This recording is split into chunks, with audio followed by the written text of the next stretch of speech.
Ladies and gentlemen, welcome to the APP Chicken and Pickle NextGen series in Oklahoma City. Very excited to be here. My name is Adam Stone, and we have 3 days of fun-filled action. Very much looking forward to seeing some of this up-and-coming talent. The qualifications to be a NextGen player are 23 and under, and we have a wide range of ages on court right now even. So I believe we have the youngest competitor in the field, Carson Lair, and the oldest competitor in the field, Jared Smart. Carson Lair at 12 and Jared Smart at 23. And we have them playing Wyatt Stone and Gabe Tardio here, who, if you guys keep up with the game at all, are very involved, even at the pro level, with some pretty solid results these last few months, and are very good players, whether it's a next-gen format or a regular format. So very excited to see how, for instance, I know Gabe and Wyatt and have played against them in rec play and in tournament. So I'm excited to see how some of the younger up-and-comers react to two players who I know are very talented and have strong games. So we are about to get underway. Warm-ups concluding. And we are in the men's doubles alternate bracket. And what that means is we had more men's competitors than women's competitors. So while there is a mixed doubles draw going on today, there is also a men's doubles draw, so we can get everybody involved.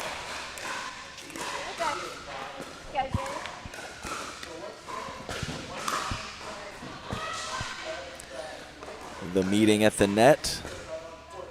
Get some paperwork situated, and we're going to get going here, and I would guess about 2 or 3 minutes, or maybe sooner.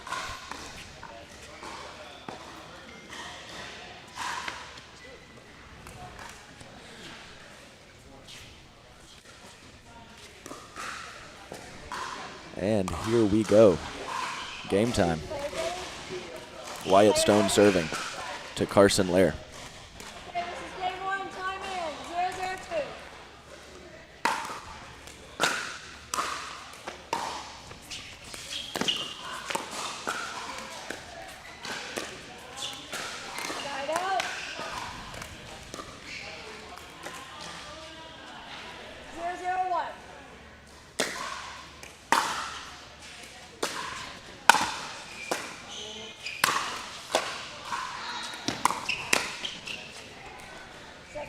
Nice shot, good scramble back there. They got themselves forward. Wyatt with a nice shot at the feet of Jared Smart, wasn't able to convert.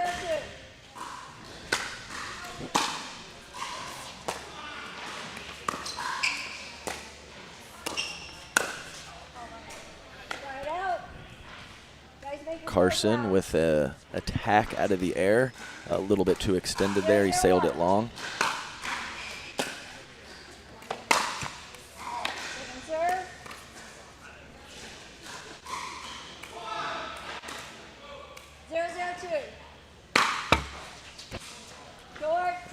No love from the net for Gabe Tardio. And let's see, I think Carson had a little bit of spin on his first serve. Let's check this out. Yeah, he's got a little rotation on that ball.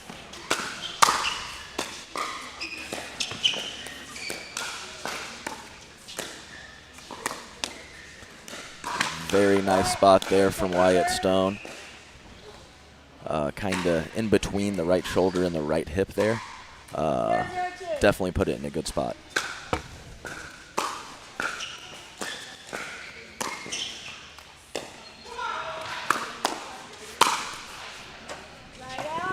Gabe just starting the fire, knowing his opponent, Carson, was a few feet off the line, and he's just going to start that fire and test his hands, and he trusts them, and rightfully so.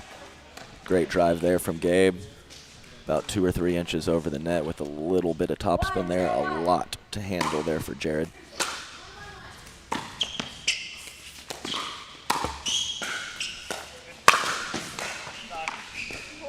Little bit fortunate there with the net tape for Wyatt. 2-0-1.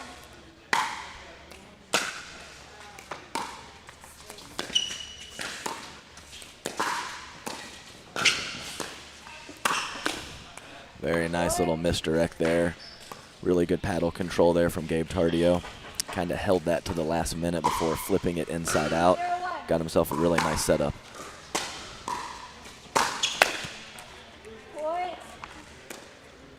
Great backhand drive. Carson was leaning middle a little bit to cover his partner, who was a little late getting in. Very nice backhand up the line from Wyatt.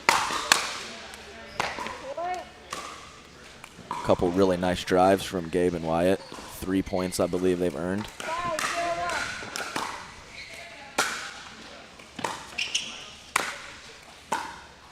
Excellent. Great job from Jared getting all the way up to the kitchen line. Good depth and spin.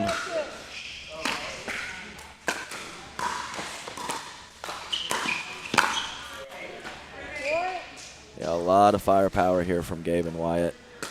Definitely earning them some points early in this first set.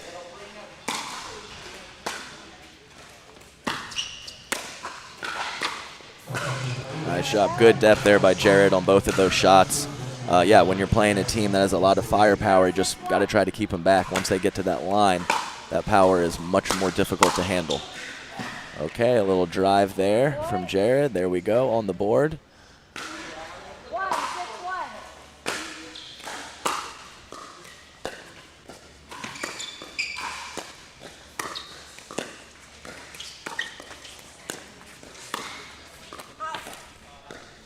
A little bit too much there from Gabe. I like him extending out and volleying those dinks. He's already been rewarded a couple times in this match.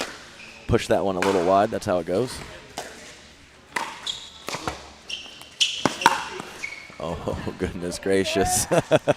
I like Carson stepping in and being aggressive with that ball. Kind of off the net. Gave Wyatt a easy around the post. It was going long, but Jared unable to get out of the way, and that just happens sometimes.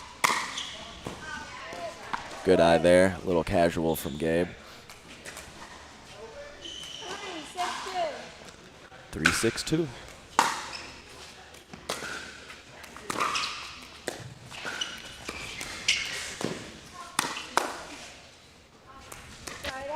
Nice job. Gabe has created quite a few pop-ups and opportunities to attack off, doing a great job manipulating those dinks and getting his opponents off balance. That one hit the Sun Med sign, though.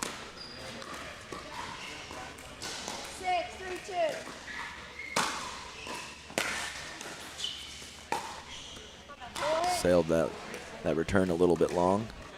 I believe Gabe has a solid tennis background and now mostly focusing on pickleball, I believe.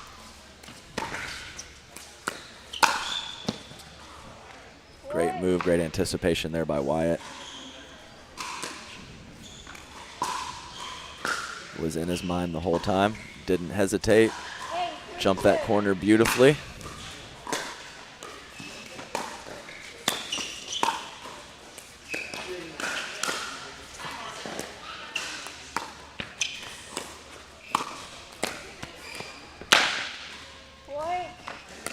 Really good stuff.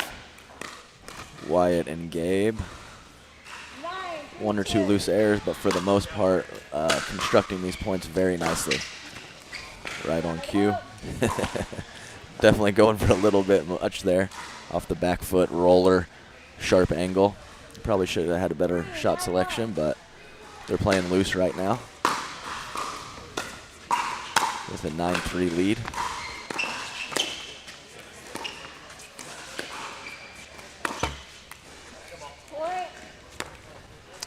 Fine with the speed up there from Stone. Wasn't an obvious speed up, but I think that ball bounced up enough to be aggressive with it. Just caught the tape.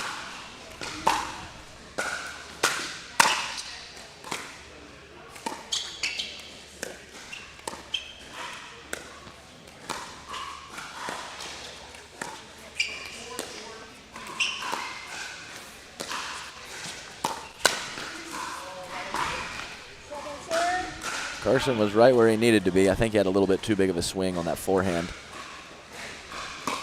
But he slid over nicely. He knew where the ball was going. Just couldn't capitalize on that counterattack.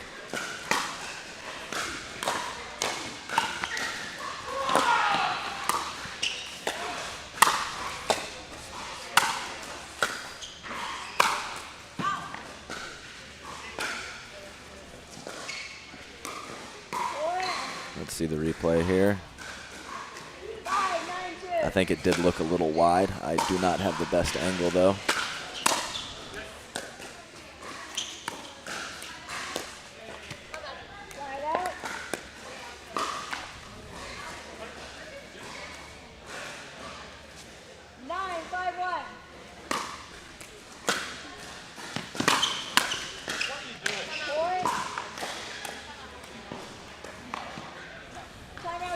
We got a timeout here from Lair and Smart at, I believe, it is 10-5-2.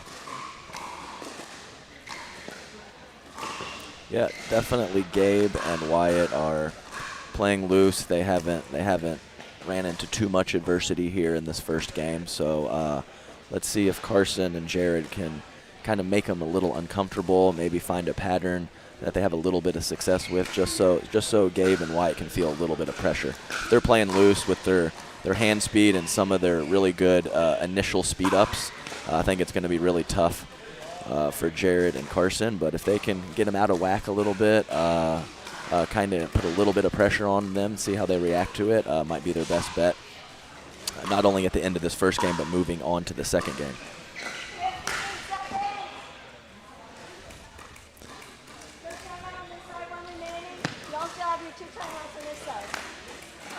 Here we go, back in business.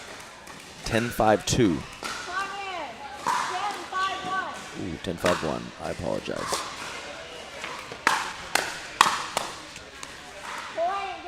Nice shake and bake there from Wyatt and Gabe.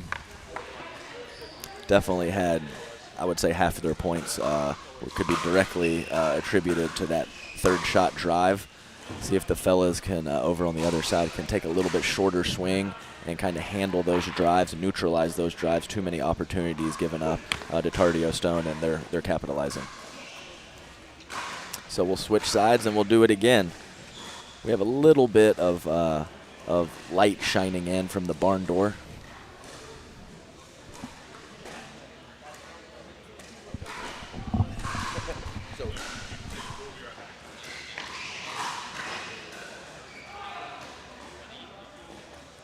Quick commercial break, guys. We'll be right back. Thanks.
All right, welcome back, guys. We have game 2. 15 seconds has been called by our referee. And like I mentioned, we'll see if the boys to my right, Jared and Carson, can weather this storm that Gabe and Wyatt are throwing at them right now.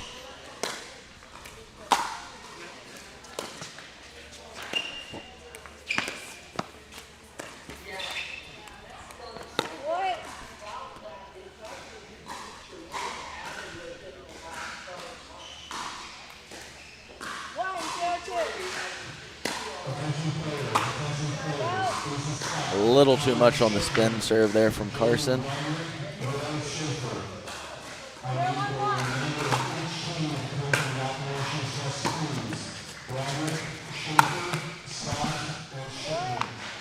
Nice shot by Wyatt there. Kind of got Carson a little bit chicken winged. A couple really good spots. Not necessarily obvious attacks, but kind of those mid-range attacks that are occasionally attacks and occasionally soft shots. They've been put in some really good spots by Wyatt and Gabe. Bad luck there off the tape. Carson made him pay for it. But once again, that initial attack from Gabe was going right at the right hip of Carson. Really good spots.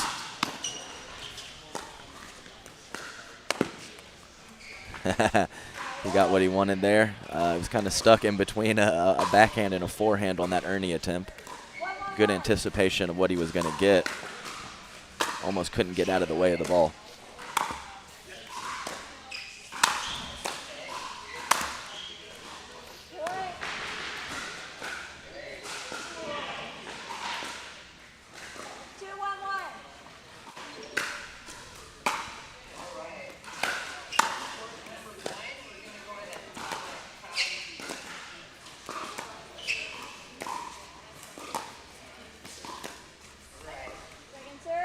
Little old cross-court dink battle. Pickleball classic there. Jared unable to convert that last one. I think he held it a little bit too long. Maybe he had some evil intentions in mind. Definitely right idea for Wyatt to step over. I think he was a little too ambitious with how sharp of an angle he was going for. Oh, no love. Everything looked fine. Sometimes you just clip the tape. That's part of the deal. Gabe with a little spin on his serve. I've seen him have a traditional one and a spin so far in this match. Nice job by Wyatt. Knew his drop was good enough and kind of came in hot there. Caught Carson off guard.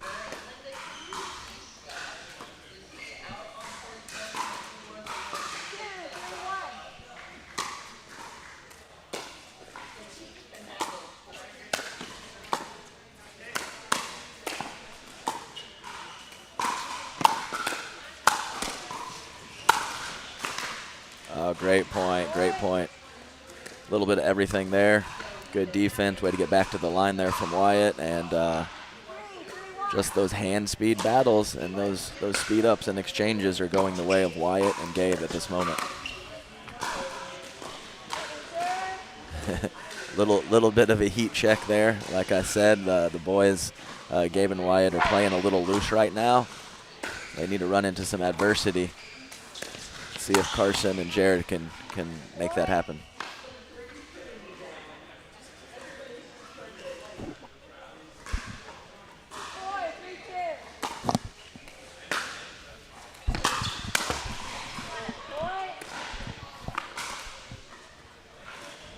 Another successful third shot drive.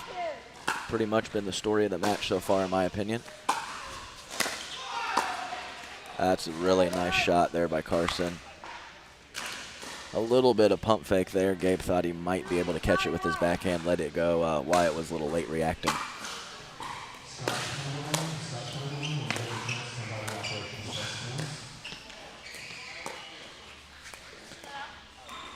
Just wide.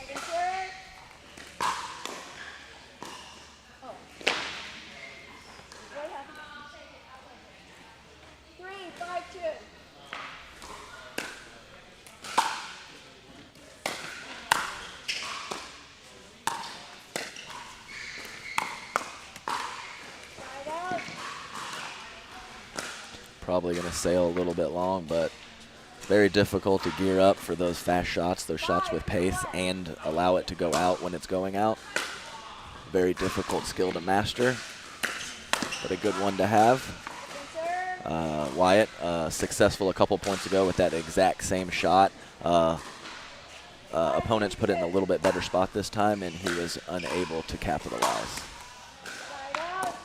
Missed that third shot drive there, but I think they need to keep going for it. I think that was a fine time to try it. They've had a lot of success with it, so you miss a couple, don't go away from what's working.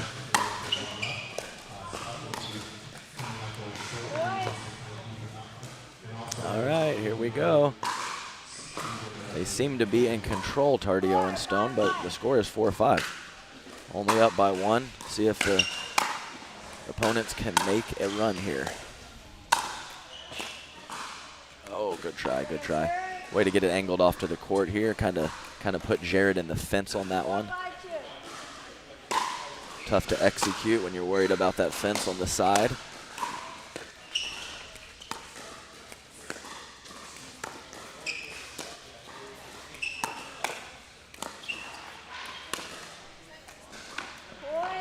Nice job there. Pretty plain dink into the middle there, and Jared went for that attack to the right side of Wyatt's body. Very nice decision and nice execution.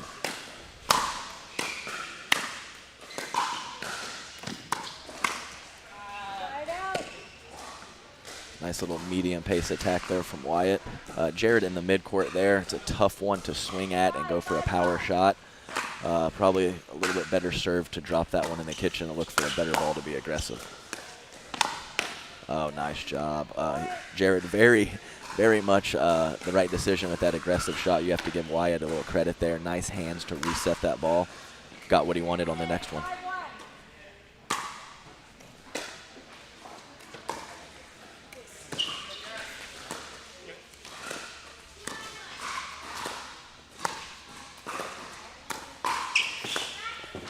Great control with the dinks there from Gabe and Wyatt. Kind of had Jared and Carson on a string a little bit there.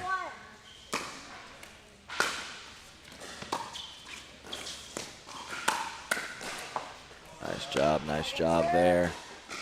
And yeah, kind of a little bit of a pancake there from Carson. Wyatt went with the cross-court attack. Carson had a little bit more time to be ready for that one, and he put it down at the feet of Gabe. Oh, excellent shot there. Held it to the last second, Carson, to push that ball up the line. I think Gabe was doing the right thing, kind of squeeze in the middle there. That was just a cap tipper. Fantastic shot by Carson.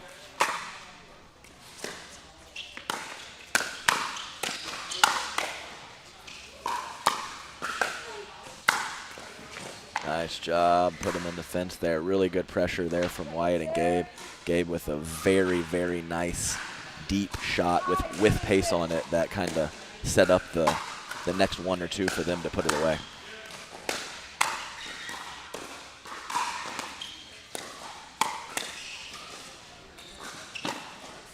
Oh, wow, great get. Wow, really nice stuff from Wyatt there. Little scramble on the lob, dropped it beautifully, didn't panic, got in on the next one, and really flipped that backhand with a lot of pace to win the point.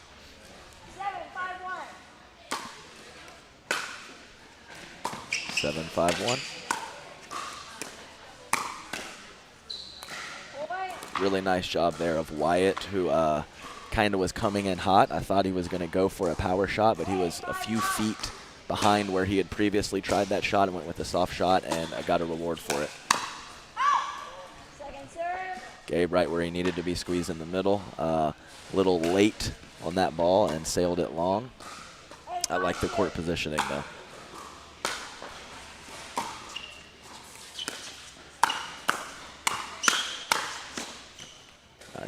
Nice job. Like I talked about, when a lot of these exchanges are occurring, Wyatt and Gabe are right on the kitchen line, and Carson and Jared are a few feet off. And with the quality of hands that Wyatt and Gabe have, it makes it really tough.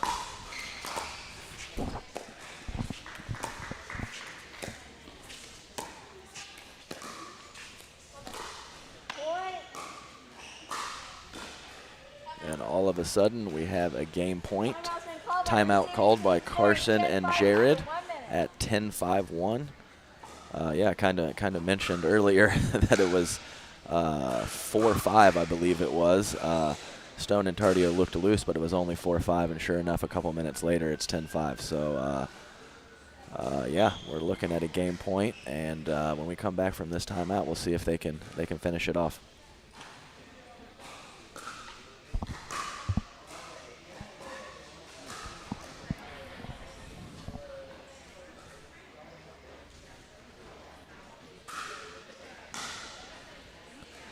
Carson and Jared chatting a little bit in the corner. Down to crunch time. See if they can come up with a way to get a side out and maybe get a few points on the board and put a little pressure back on Tardio Stone.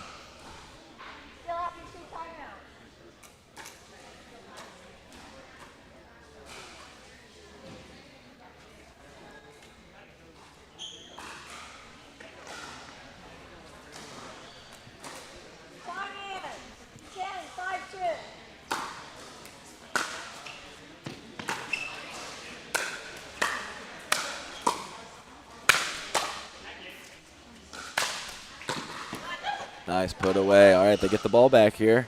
Got another shot at it. Wyatt Stone going with the third shot lob on that match point. Interesting decision. Now they're pointing up at these big fans, questioning whether that didn't bring his lob down a little bit. I'm not so sure.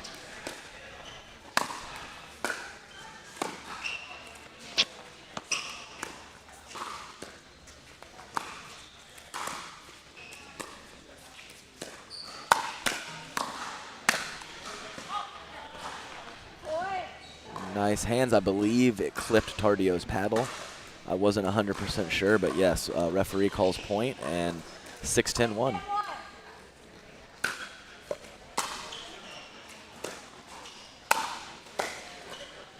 A little high on the third from Carson. We've all been there.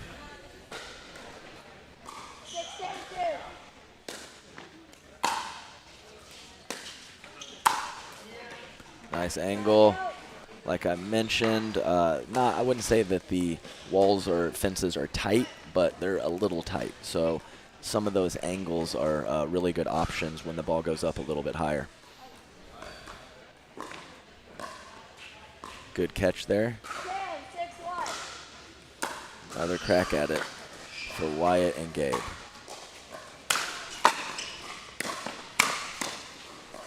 And that's the ball game. Great match there. Great pressure and great play up at the kitchen line from Wyatt and Gabe, and they win it 11-5, 11-6. We're going to take a quick commercial break right now, and we'll be back with another match.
right, everybody, back in business here. Like I mentioned earlier, we have 2 draws going. We have a little excess of male players at the event, so we have a men's draw and we have a mixed draw as well. So we get a treat here as we have our second match is a mixed doubles match. We have this is some serious names on the court right now. So I'm going to go through it the best that I can. We have Austin Chikatalov and Riley Bonnert playing Zoe Usojoglu and Richard Livernice. So I'm going to try not to butcher those as we move forward with this match.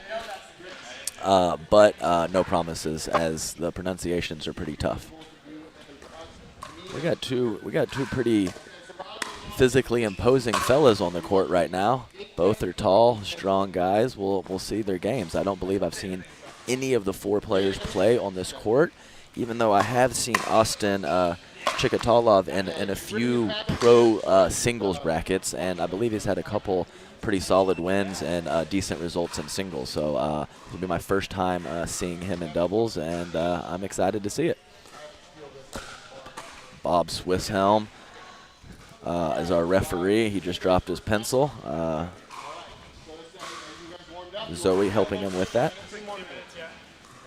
Bob, veteran ref, one of the best in the business.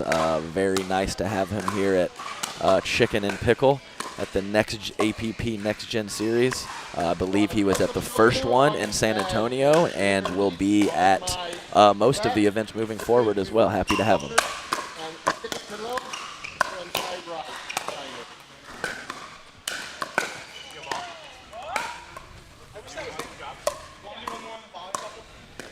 I might just go with a first name, talking about the players with their first name for this match. I already said their last names once, and that might be enough for me. Look like we got some players on court, though. This one could be very interesting. I'm excited to see.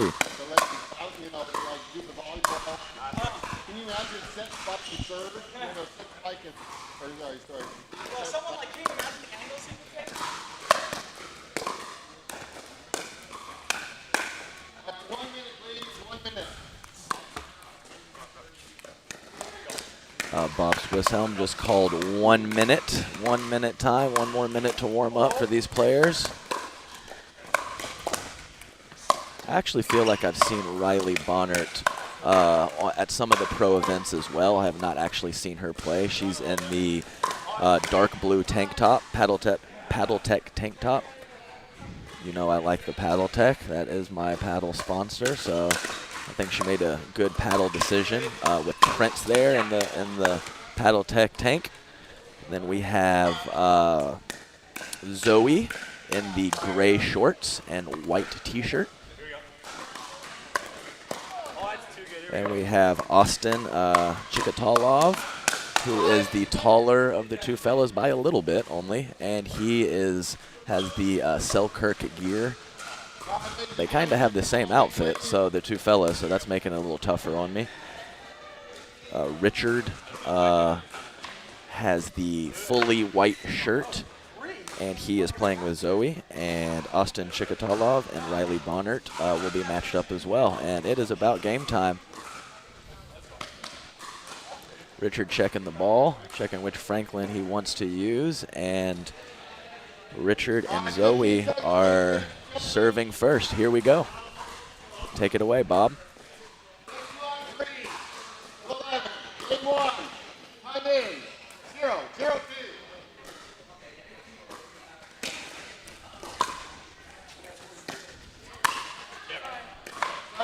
Nice shot by Riley there.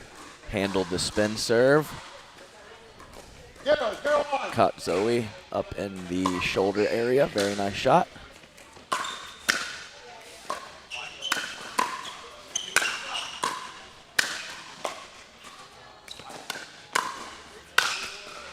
Nice pressure from Richard there. Very nice job taking control of that kitchen line. Well played. Nice serve by Austin there. Good pace, good depth. So we couldn't quite get around on it.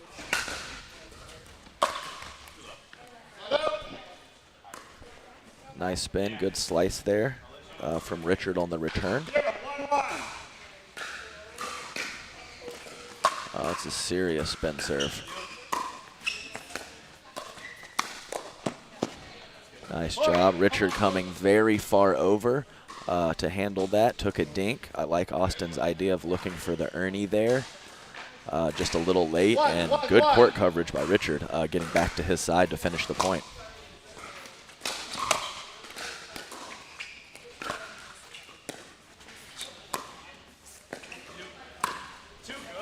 Wow, that was a really, really nice shot there. A couple dinks cross court from the ladies, but really holding that paddle and flipping it inside out at the last moment. I mean, phenomenal shot.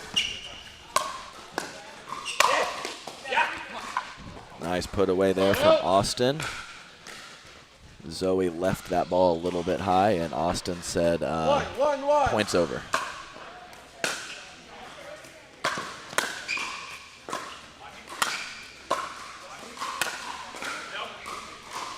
Just missed it. I like the pressure from Richard. Both of those shots were exactly what he should have done, just a little overextended and sailed that last one long, but I like it.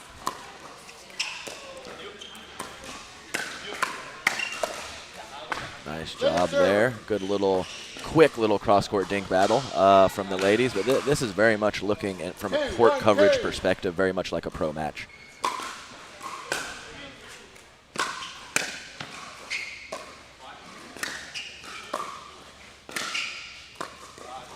Nice pressure, way to keep it at the feet there, but yeah, like I mentioned, from a court coverage perspective, both fellas are very, very long and very athletic, and kind of putting a lot of pressure from where they're standing, and you know that's a lot to handle sometimes. So not all benefits from court coverage pressure and squeezing the middle are tangible. Sometimes you get those a lot of different ways. You can get benefits from squeezing the middle and putting pressure, especially in mixed doubles. Just missed it. No argument. Austin was right on the line. He saw it wide as well. Here we go. Richard with the spin serve.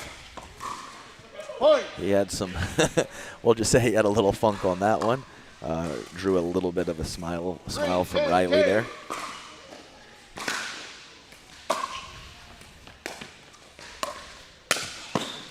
Like the move there. A little bit of a Burt alert there from Richard. I think he had what he wanted. Just couldn't quite capitalize. Burt alert. Second server.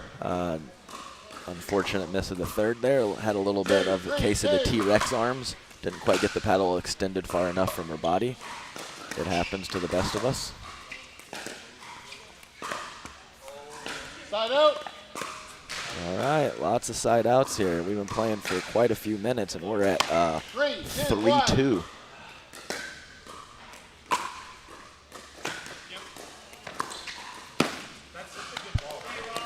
Nice job. And when you have a opponent like Richard who's taking a lot of court, there's been a couple good decisions by Riley when to go behind him, and that was another good one. Got to keep him honest for sure. Richard let that ball get a little too deep on him. Got to make contact a little bit more out in front, but as we know, third shot's one of the toughest shots in the game. That's good pressure there from Riley. Kept her foot on the gas, kind of handcuffed Zoe there. Excellent shot.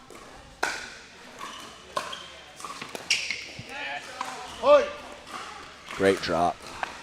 Great drop by Austin, and not only did he have a nice drop, he was coming forward aggressively, and that just kind of puts the thought in your opponent's mind that if my next shot's not perfect, I'm going to pay the price. Oh, no love on the net cord from Riley. Good try. 4, 3, 2.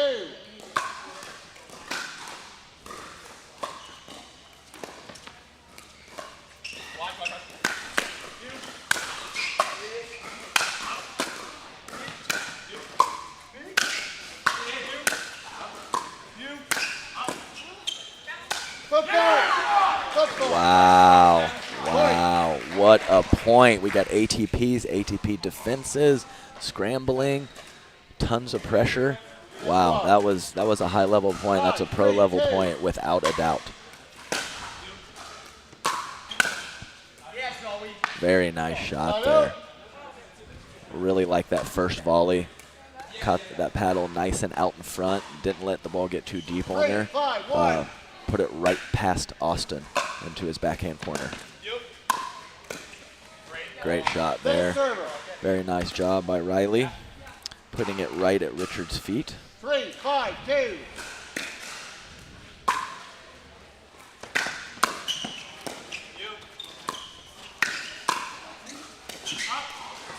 Interesting.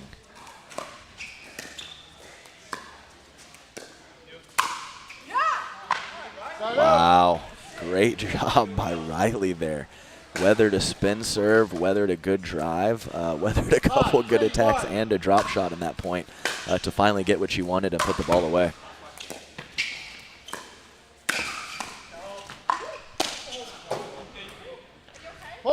Wow, so we had a woman down there. She went down, kind of an awkward shot there.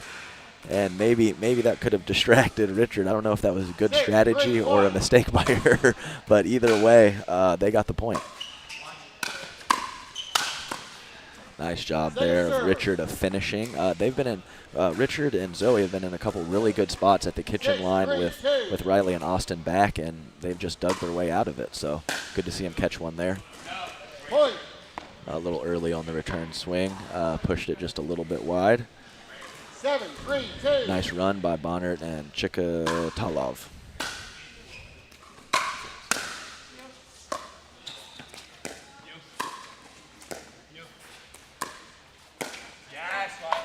Nice job there. A little cross-court dink battle. I think Zoe was a little hesitant whether she should let that one bounce or take it out of the air, and a mistake paid the price with the mistake there. Oh, great dig.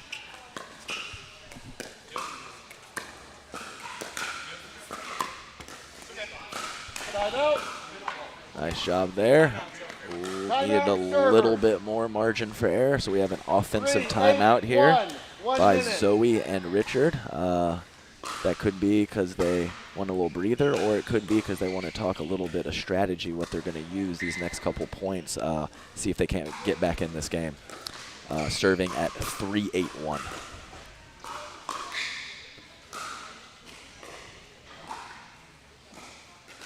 But I really like what's going on in this match. Like I mentioned a couple times, it's pretty pro-level style match from a court positioning and shot selection standpoint. So really high-level stuff. Had a couple, 2 or 3 or 4 kind of crazy points out there, and that's what we want to see.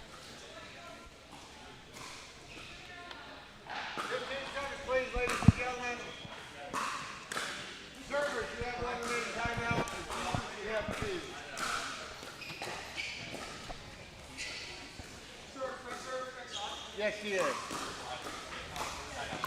I know this is unfortunate for you guys, but it's just going to be me, myself, and I today. You guys are stuck with me all day. I might get a guest commentator in the booth a time or two, but mostly just going to be me on stream.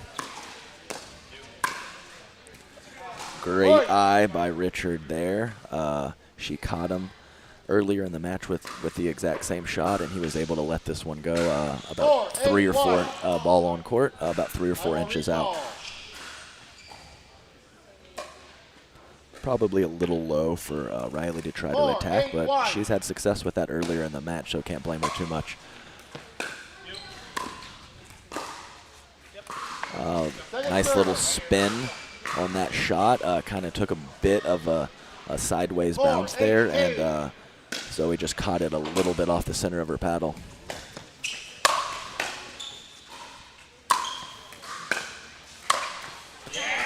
Nice put away power from Austin there.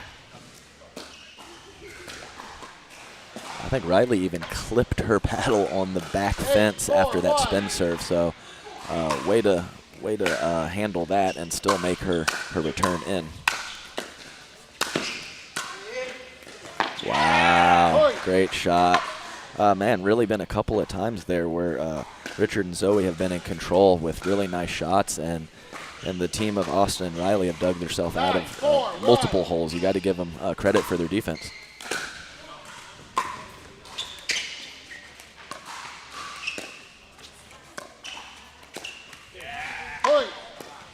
Tough one there. Probably could have used a little shuffle of his feet. Really looking to be aggressive and take those out of the air, which I like, but got to take a little shuffle, a little adjustment step when you kind of get stuck there and can't be aggressive with that ball. Good eye, and just like that, the first game, 11-4, Austin and Riley, and we will take a quick commercial break and be back with game 2 right after this.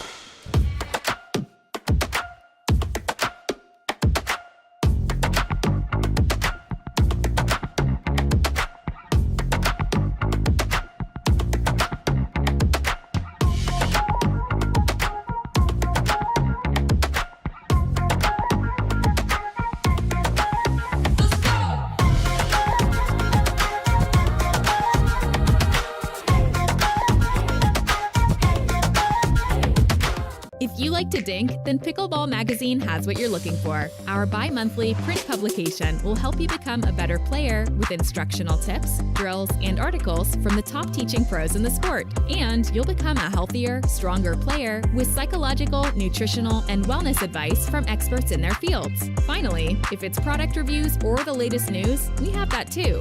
To learn more or to subscribe today, go to pickleballmagazine.com.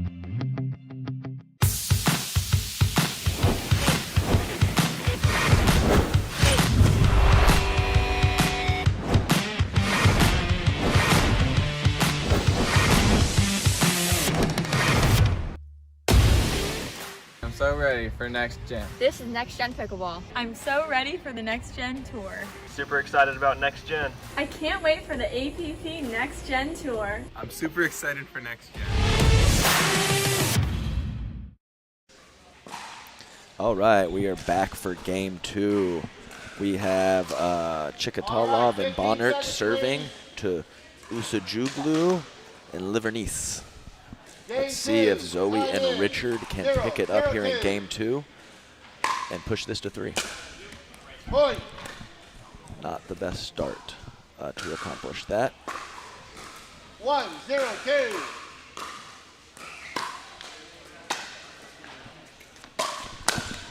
Point. Nice drive by Austin.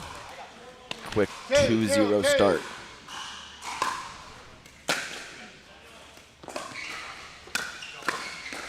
Oh, nice spot there by Richard. Caught her on her right hip. She couldn't quite get that ball out in front like she wanted, and mistake in the net. Here we go. See if we can get a run. Really good spot there. Like I said, Riley a couple times really holding that as long as possible to push that ball behind Richard, who's been very aggressive in the middle. So good shot selection by her, and I think it's been a good balance of putting the ball to Zoe and going behind Richard at the right time. So great shot selection from her.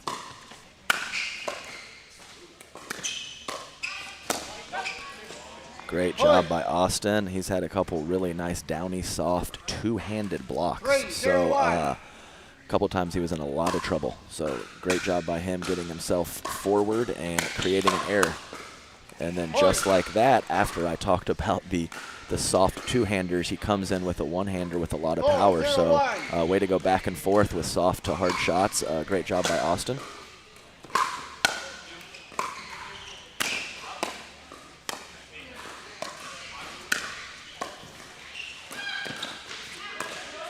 Oh, nice job. Way to get forward.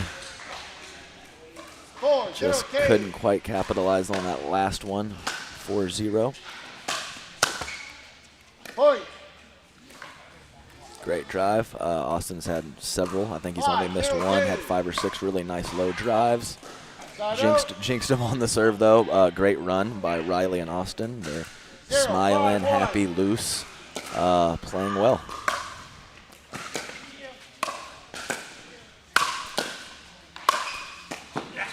Nice job. Definitely had 6 or 7 or 8 opportunities to put the ball away when it went up high above his shoulders, and I think he's capitalized on every single one of those. So that's his job in the mixed match, put that ball away, and he's done a great job of it.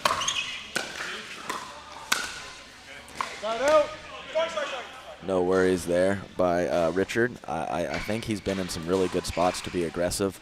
3 or 4 of those at full extension and just hasn't been able to capitalize. I think he needs to keep on keeping on, though.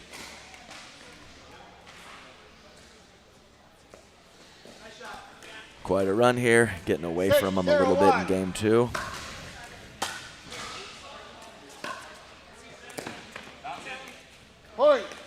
And that was, I don't think it was the quality of the shot. It was the aggressive forward movement from Austin after that shot that created that error.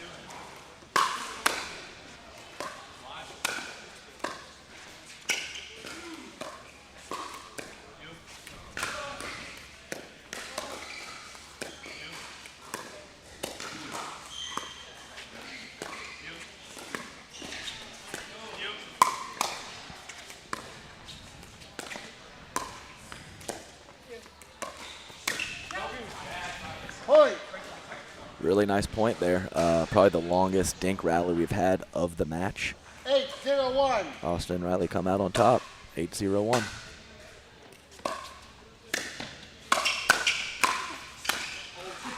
Great initial counter by Zoe, and Richard was there to clean up. That's the combo that you're looking for a lot in mixed doubles. She did a great job of getting her counterattack down, and they popped it up, and Richard cleaned up. Uh-oh. Sailed that return a bit. 9-0-2.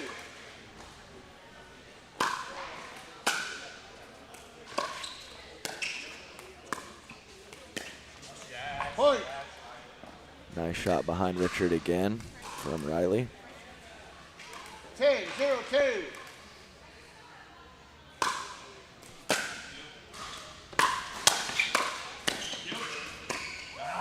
Oh, nice job. Way to keep the pressure on. It was a great initial dig by Chikatalov, but the pressure stayed on from Usajuglu and Livernice. Heads up in the booth. Oh, come on, production team. Make a play. Come on, guys. My goodness. Might be the only one you get today. 0-10-2.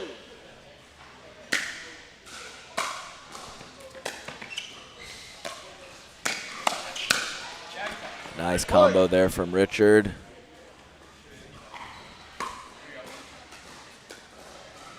One, 10-2.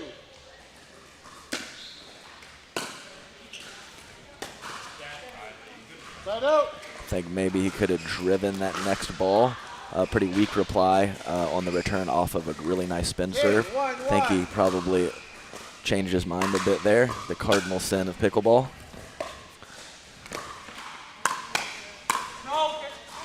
Great hands by Richard Livernice there. I really like that initial speed up there from Riley Bonnert. Just couldn't quite get that paddle back in position for the second shot.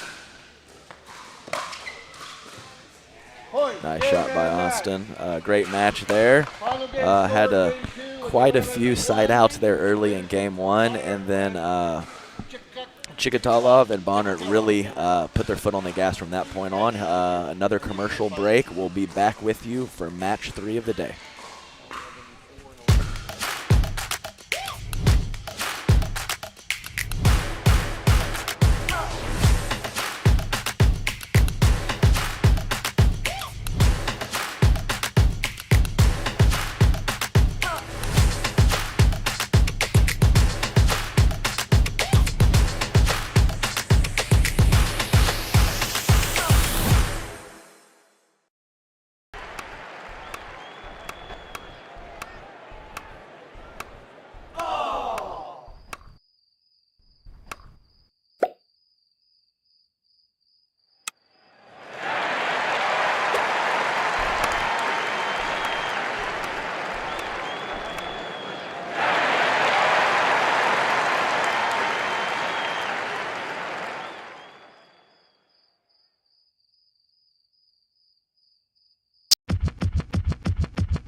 so ready for Next Gen. This is NextGen Pickleball. I'm so ready for the NextGen Tour.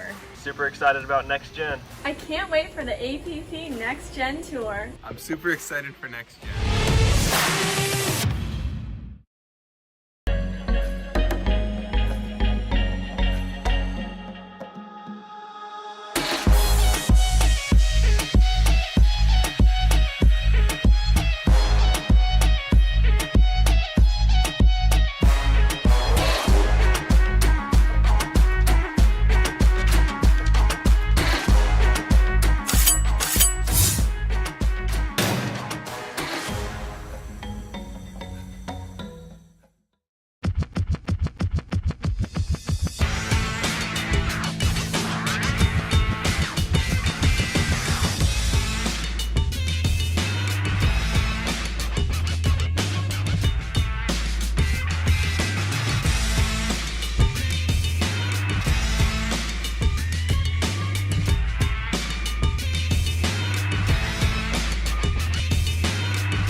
Ladies and gentlemen, welcome back to the APP Chicken and Pickle Next Gen Series in Oklahoma City. We have another mixed doubles match coming up. Right now, we have Ava Kuzmeter and Aaron Resnick, who I have not seen play before. I'm not even 100% sure about this, but I would guess that Ava could possibly be the sister of Jake Kuzmeter, who has had some really good singles results lately in some pro events. He's a left-handed player, I believe, out of South Carolina, and very, very nice singles player, and improving his doubles game, which seems to be the pattern for a lot of us. Kind of come in singles and then take a little bit longer to develop that doubles touch. And then we have Amanda Hendry and Jack Foster as their opponents, who are frequenters of the APP Tour, and also have some very, very good singles results and some improving doubles results as well. So we're in for a treat. Here we go.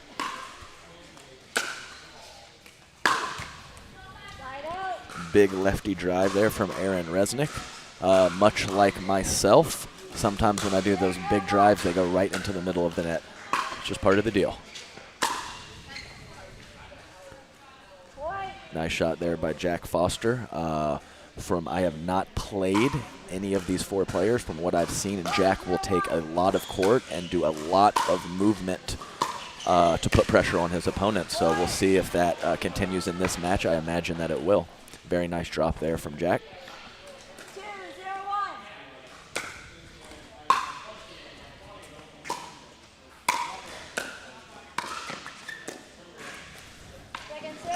Nice job by Ava Kuzmeter there. She kind of put it right at Amanda's feet as she was transitioning forward. Didn't need a lot of power, but had some nice spin and nice placement.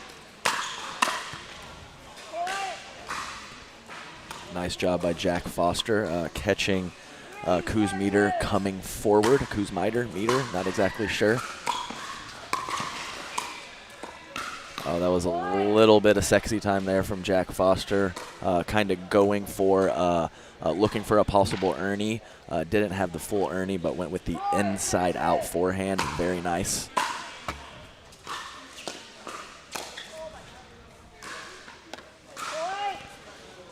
Couple loose backhands there from Kuzmeter. Looking for the topspin roll. Hasn't quite got underneath the ball enough. Nice combination there from Jack. The big serve and big drive combination, definitely a deadly one, especially when your opponents are not all the way to the kitchen line.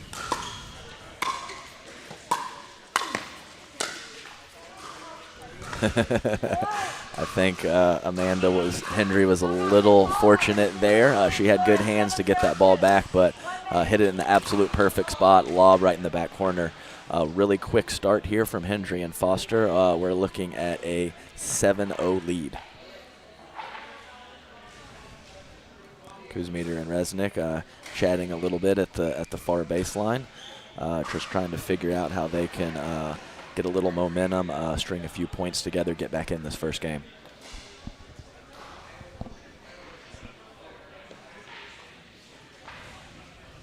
I think it's Riley Bonnert and Austin Chikatalov back behind in the camera view there, talking over their previous win and how they're going to move forward in the tournament. We are back, time in, 7-0-2. Good eye there. Not sure if he tried it on purpose, but Resnick had a little bit more air underneath his return. Let them have a little bit more time to get set at the kitchen line before they receive that third shot drive.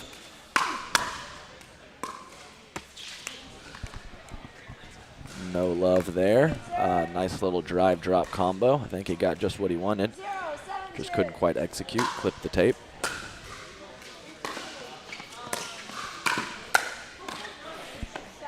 Nice job there with a great counter attack there from Amanda Hendry. Jack Foster came over in her business and she loaded up nicely with that backhand. They are very used to playing with each other and comfortable, so she knows exactly her role and he knows his. So when he comes over far and takes so much court, she can really pick a side and really release and unleash on those counterattacks, and that's 2 in a row right there.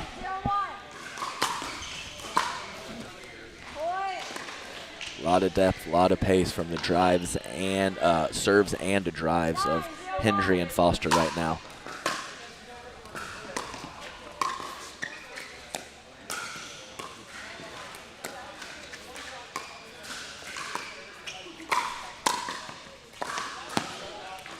Good lob there. Nice little flip from Ava Kuzmeter there, but Aaron Resnick gave her a little bit of the pump fake. He came over, rightfully so, to look for an opportunity there after she got that overhead down, but she wasn't ready when he wasn't able to get there.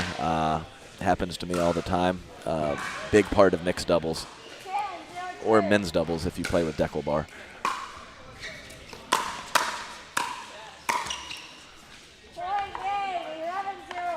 Nice try there.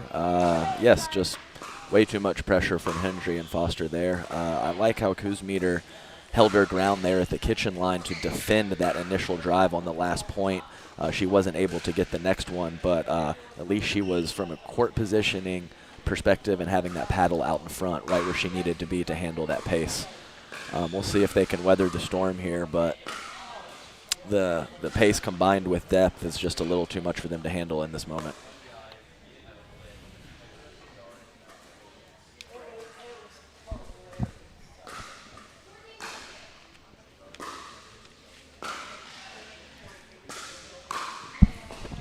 Chatting back there, thinking of a little strategy that they can come up with, talking with a couple friends, see if they can get any tips. But often what happens is, you have a little bit of a lopsided game one. Very often, maybe that team that won gets a little complacent, or you can come out with a little bit different strategy and a little bit of a regroup in game two. Let's see if they can accomplish that right here. 15 seconds has been called. Game 2, time in, 0-0-2. Here we go.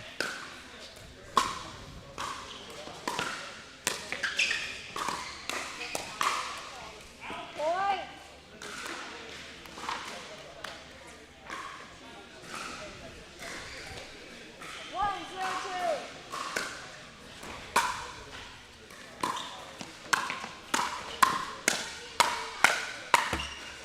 A little bit of a firefight there. Nice job. Good hands from all players there. Kuzmeter couldn't quite capitalize on the last one.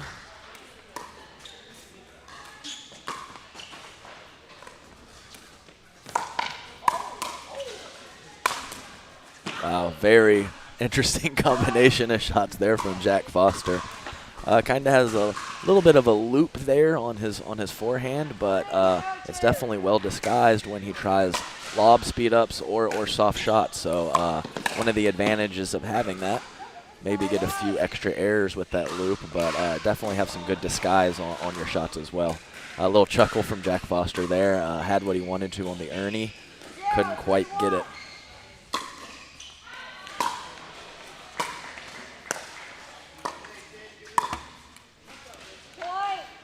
Nice couple drops there from Kuzmeter. Jack coming over to the middle like he should have, but could not execute that last topspin roll. Second serve.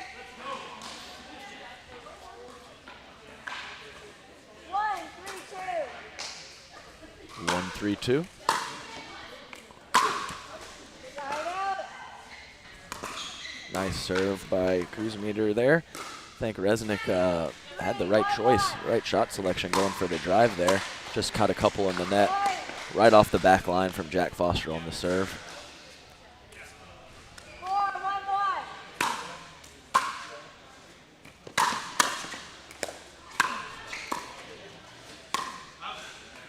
Point. Just lost a little balance there. 5-1-1. Point.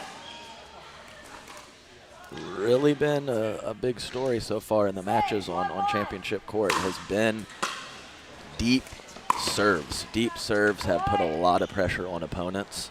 And like I said, the fences, I wouldn't call them tight, but there's not a ton of room. So, having those angles on putaways and those deep serves, it can really create a lot of opportunities and finish points for you and your partner.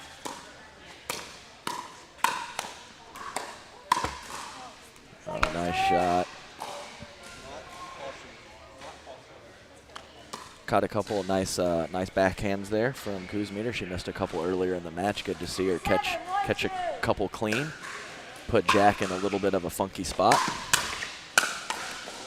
Great pressure there from Amanda Hendry. Coming in hot there with a little shake and bake. First one didn't finish, but the second, she was right there, ready for the second one to keep that pressure on.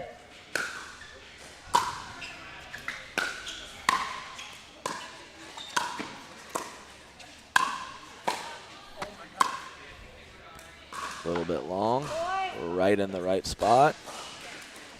Just sometimes you do everything right and you just don't execute. Nice combination there. You can't take her glory there. Jack, she was ready for it. Great drive by him.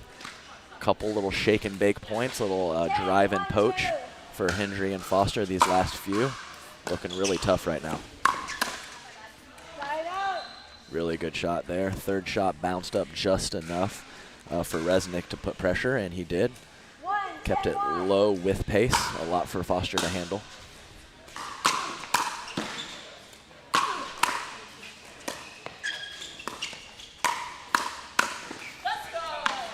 Nice combination there. Resnick kept those two drives out of the net, and Kuzmieter with a couple excellent little backhand rollers. And like I said, she had missed a couple early on and looked much better on that shot the last 4 or 5 that she's tried. Oh, I'm sorry. Okay. I didn't hear you call it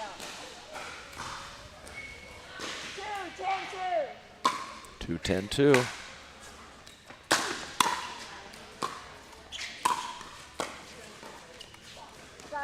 Nice pressure. Good extension in the kitchen there from Jack. Trying to hit that ball as close to his opponents as possible. Second serve. A little chuckle from Amanda Hendry. Can't believe she missed that serve.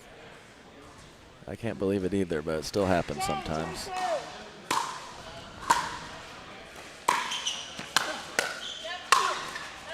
Good pressure, way to get in there. Squeeze that middle, pinch it, and good little lefty forehand there. Hendry did a great job getting one back, could not get two back.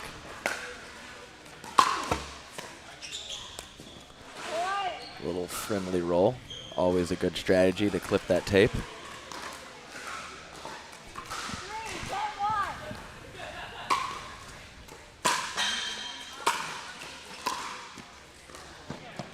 That's definitely a downy soft touch there. Kind of wound up like he was going to crush it and was able to take pace off. Really nice shot. Even though he clipped the tape, I think that was going to be good either way.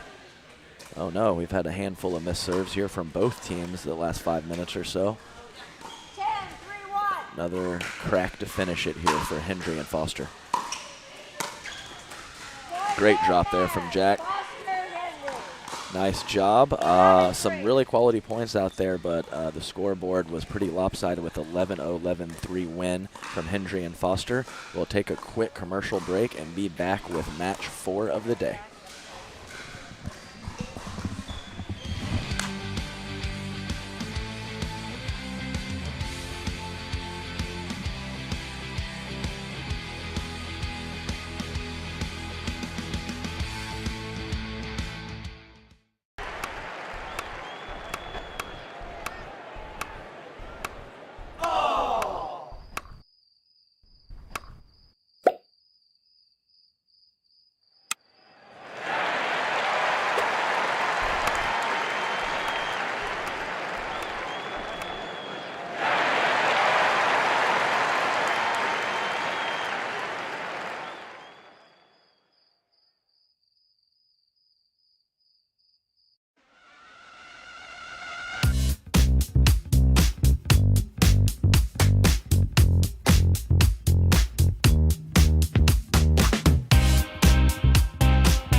Ladies and gentlemen, welcome back to the APP Chicken and Pickle Next Gen Series at Oklahoma City.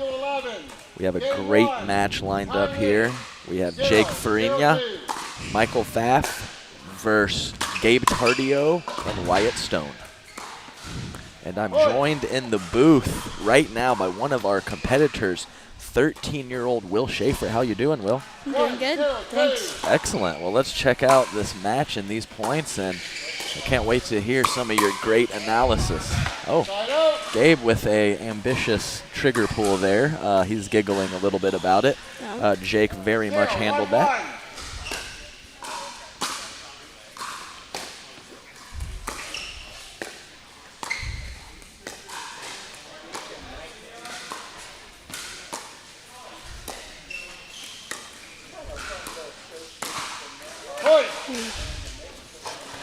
What'd you think about that decision, Will? I think it was a good idea to speed it up. He just didn't pull the trigger at the right time. Didn't fully commit to it? Yeah. All right. I think that is a very reasonable analysis. Good slam there. Yes. Yeah. So what did you play today? Did you play men's doubles or mixed doubles? I played men's doubles with Jaden Broderick. Okay. And we went 1 and 2. Okay, cool. All right. You got you a W. Yep. Absolutely. 1, 2.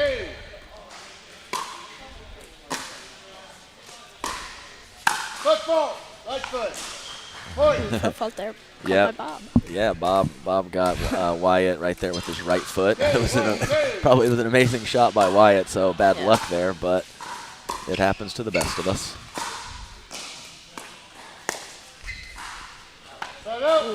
Should have just dinked that.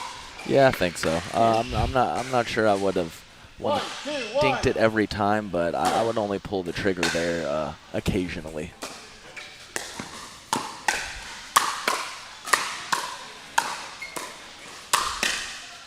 Good defense. Yeah, it was. They made him hit 4 or 5 shots, Will. I agree completely. Good pressure there from Wyatt and Gabe to stick with it, even though they had to hit 4 or 5 good ones. Yeah.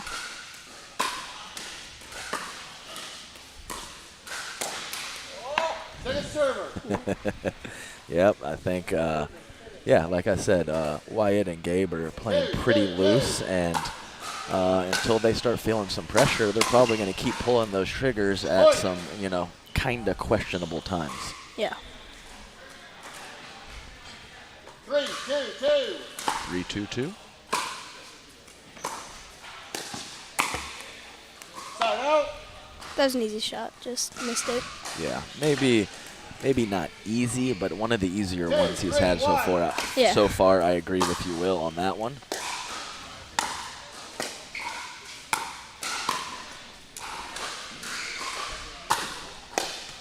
Ooh, great tweener. That was a little, for the fans. You got to give the fans what they want there. And Wyatt Stone and Gabe laughing a little bit about that tweener slap shot he hit there. Yep. Oh, good try. It's always tough as the opponent. When you know something special like that's going to come, you really just don't want to blow it. And I think that's what happened there with Jake and Michael. Mm-hmm.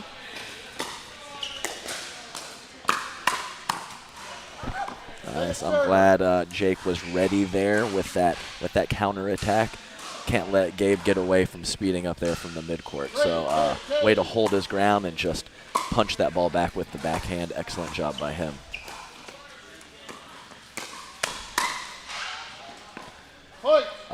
What'd you think about that one? It was a good shot by Gabe. I feel like if he gave Wyatt a little bit of a forehand, it would have been more of a chance. All right. But Yeah, no, I gotcha. And he did a really nice matter. job of crashing back to the middle yeah, after a solid put away there. It was a really nice shot by Michael Pfaff there, of going behind Gabe Tardio, kind of putting him in a bad position, and then getting that lob on the next one to finish the point. Great deep return there. Second server. Yeah. Sometimes, Will, you just miss it. You know, Yeah. you don't do anything wrong. Everything looked fine. He just didn't give it enough. Yep. Put it right in the middle of the net. Oh, good shot. Really good shot there. It was great recognition from Pfaff to know that he hit a very good drop. Got all the way to the kitchen line, and with a great inside-out topspin forehand. I love that combination.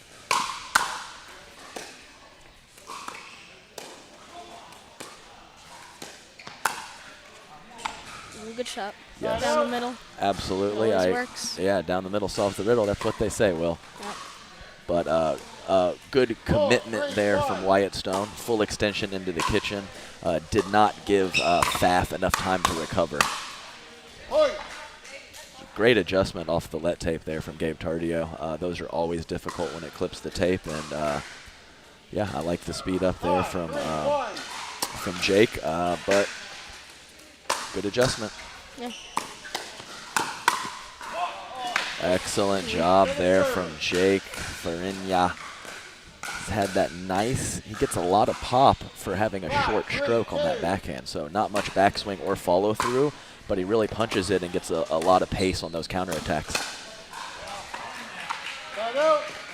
Nice job. See, a little bit of a, we kind of call it a heat check, Will. When you're playing loose and you're feeling good, you kind of go for a little bit more. So let's see if they can't stuff a couple back in Gabe's face and maybe make him question those decisions a little bit more.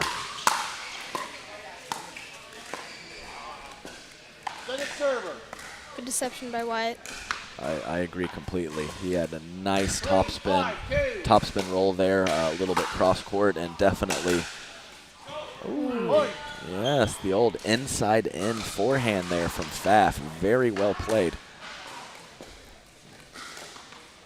4, 5, 2. Right in there.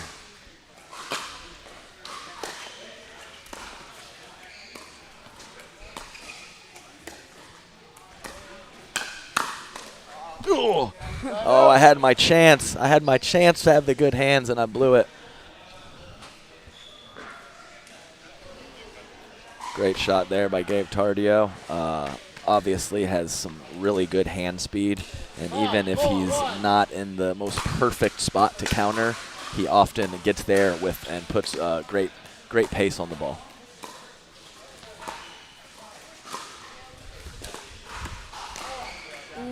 Right on the top of the net there. Yeah, I know, just missed it. A few dinks there. We've had some couple pretty quick points.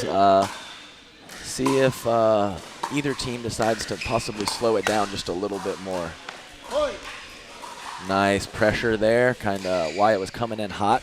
Seen that shot a couple times from him today, where they think they can roll it at his feet, but he's coming in so quickly that he's able to take it out of the air with power.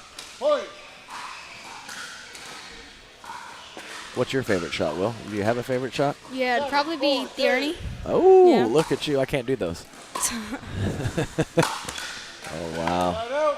I like the decision by Wyatt. Jake was a little late getting in. Wyatt was stepping right into that drive, just couldn't quite execute. I'm okay with the decision.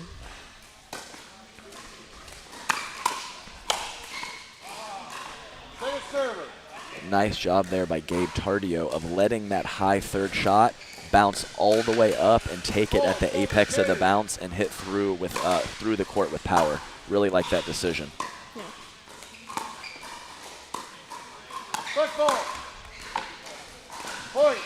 They've gotten Wyatt a couple times on that Yeah. foot fault, haven't they? Yeah. So which side do you like to Ernie from? The left or the right? Probably the left. Okay. That gives me the forehand and a little more reach. Oh, okay. Alrighty, alrighty.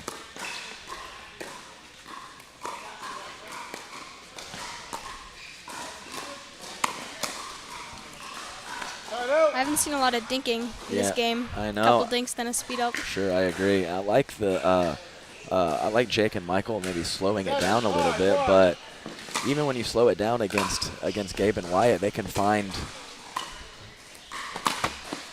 Oh, that was fortunate. They can find some good times to attack from below the net because they have such good topspin on their attacks. So it's kind of puts you in a tough spot. You want to slow the game down and not get in those hands battles with them, but they can speed it up from anywhere. Yeah. Interesting. Oh, that's that was a very interesting initial lob. Yeah. The old clip off the top of the paddle with the backspin, and Wyatt was able to finish. Those are always a little tricky, though. As you see from the replay, he almost was on the other side of the net when he made contact. Yeah. 9-5-1. Wyatt laughing at that. Yeah, you have to. That was an interesting point all the way around. Second server. And Michael Pfaff with a nice, solid shoulder high, let it fly. Most underrated skill in pickleball, letting those out balls go out.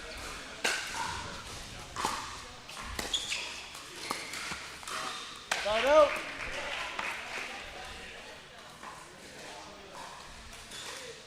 Nice little set out there. 5-9-1. 5-9-1. Let's see if they can make a little run and put a little pressure on this 4-point lead for Gabe and Wyatt right now. Second server. See, Gabe was going for that Ernie over there. That's right. So you kind of, even when you don't get it, you kind of put it in their mind. That could have been the reason that Michael missed that dink. We'll never know. Side out. A couple good forehand rollers. When Wyatt's on the left side and comes over to the middle, he's done a really good job of getting some topspin, volley, dink kind of angles, and I think it's given the boys a little trouble on the other side. Yeah. 9-5-2.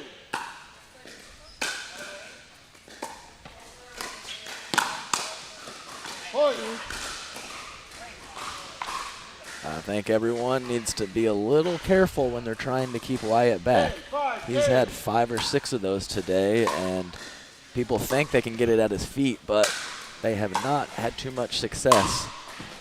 Point and game. First game 11-5 goes to Tardio and Stone, and we'll see if Farina and Pfaff can put a little pressure.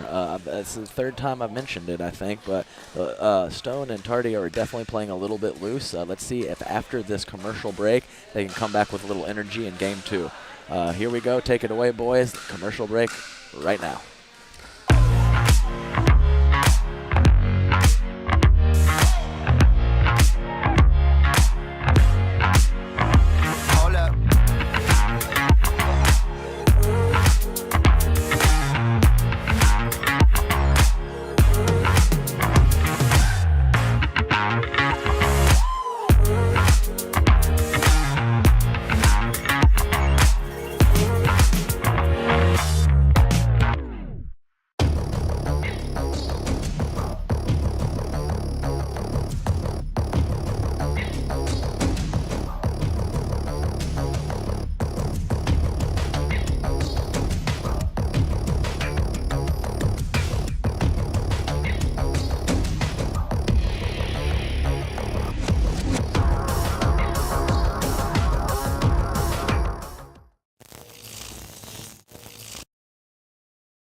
Welcome back, everyone, to Chicken and Pickle, Oklahoma City for the APP NextGen series. Game 2. Time in.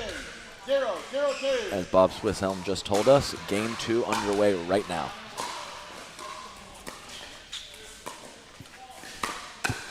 Ooh, that was slippery there from Gabe Tardio. I'm joined in the booth by one of our competitors today, Will Schaefer. How you doing, Will? I'm doing good. How are you? Alrighty.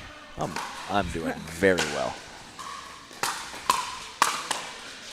Great pressure Ooh, good there. poach there. Yeah, great Yeah. shake and bake action. So, Will, I was not at the first Next Gen series in San Antonio, but you were. So, what's your experience been so far with the Next Gen tournament series? It's been great. I think the biggest part is just having fun and meeting new people. It's so much fun, and yeah. Yeah, absolutely. No, that's a great answer, and I think that from what I've experienced so far here in Oklahoma City, it's a ooh, good try there by Wyatt Stone. It's a good, light, friendly vibe, but it's very competitive as well. So I think when you have that balance of good matches, good competition, and kind of a friendly vibe, I think it's really probably the best way to have fun, right? Yeah, I feel like there are better players and there are lower players, so you just get to meet new people, and even if you're a 3-0, you can go against these people on center court right now, and it's so fun. There you go. Well said. Oh, no love. Just clip the tape. So we are at 1-1-2 in game 2. 1-1-2.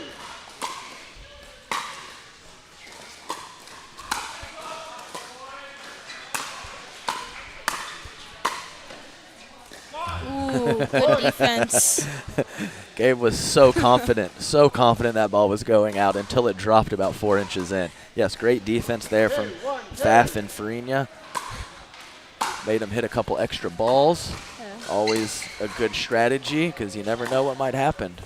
Wow, that was really, good dink. yes, that was really, really good by Wyatt. I think frequently he would flip that ball at the person in front of him or to the middle, and that is why Jake was breaking so hard middle, and then to be able to roll that with control out wide for the angle is just really good paddle control. Yeah, you definitely need to know where your opponents are on the court. Definitely.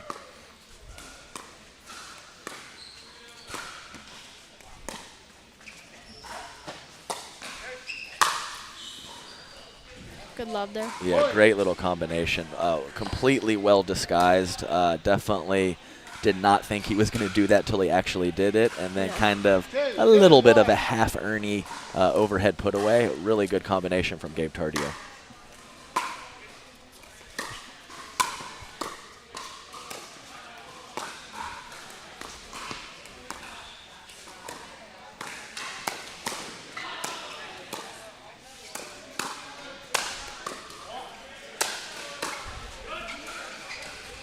Oh my, it's in.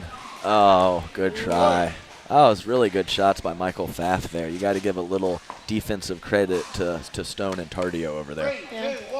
Wyatt's laughing a little at that.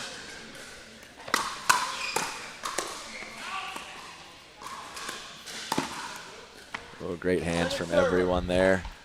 Tough one to Ernie. So, Will, have you played anyone on the court in the tournament before? I have not played anyone. I have played some rec games with Gabe and Wyatt, but other than that, no. Gotcha. Just checking. Great combination there from Gabe. Really good deception and disguise on some of these attacks and lobs that he's been using this game and today in general. So, good deception there. yeah, that was really good. Yes, I agree completely. Yeah, Gabe squeezing middle, looking for that poach, and a good hold there from Michael Pfaff to push the ball behind him. Really, really well executed shot. Well, he was ready for it. Yeah, I miss. think you're exactly right, Will. I think Farina was absolutely got what he wanted, just couldn't quite sail that one a little long. Couldn't quite finish it off there with that backhand punch, but dims the brakes, as they say. Point. A little unlucky there. Yeah, and I think he's chuckled. I don't know him well, but I think that backhand punch is kind of his bread and butter. So to miss a couple, he's a little confused by it. Ball on court. We'll replay. 5, 2, 1.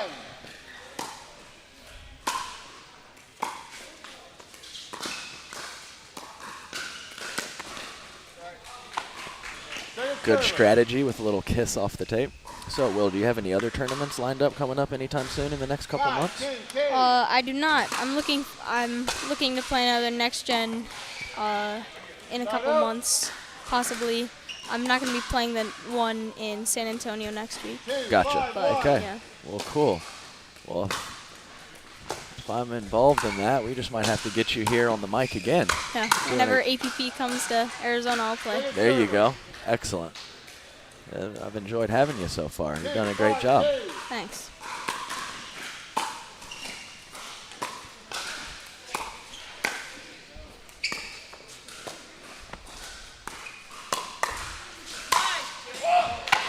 Excellent shot by Farinia there. Kind of caught Gabe getting back from an Ernie attempt and jammed him up and was able to finish with a nice 1-2 combination there. Definitely.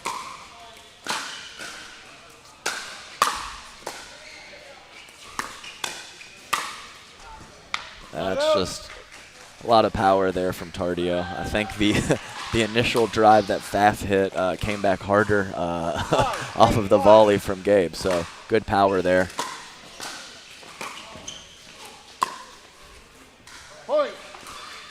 Really good eye there from Wyatt Stone, who was really locked and loaded to counter that ball on the line and pulled the paddle back at the last second to let it go out.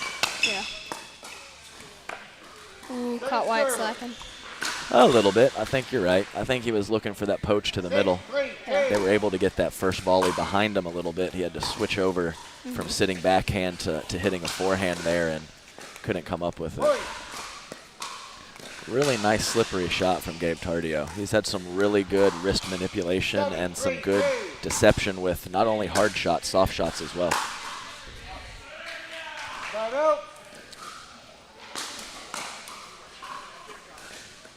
Just wanted to let everyone know that we have Next Gen San Antonio coming up next weekend, and we have registration available through Thursday. So love for you guys to check it out. I heard the first one 1 week ago was fantastic, and I'm sure the second will not disappoint as well. Check it out, guys. Farinia. Little net cord there. A little net cord action. I think it was going to be a good shot either way, but certainly the net cord helps.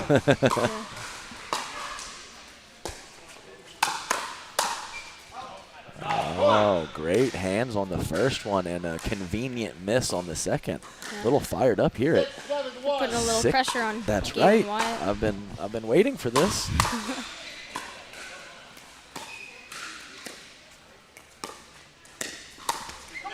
All right. Tied it up. They tied it up. A little momentum from the boys to my left. 7-7-1.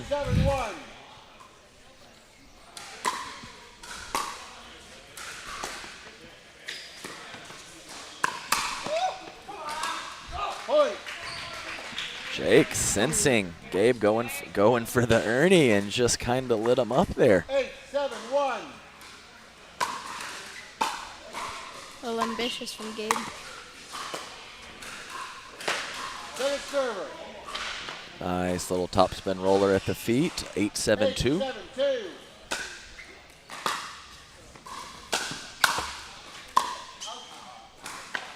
Gabe and Wyatt stopping their momentum.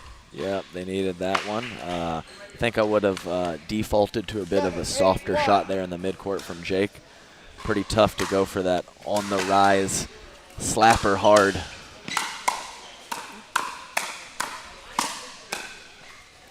Oh my. Great hands. Oh wow, nice little firefight though and a reset. That was a very high level point from everyone. Faf going for the low speed up on the last one. Couldn't quite execute it.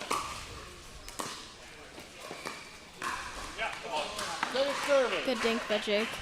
It was a good dink by Jake, and even though I think Gabe was there, he was there with his feet. Just couldn't quite get it over.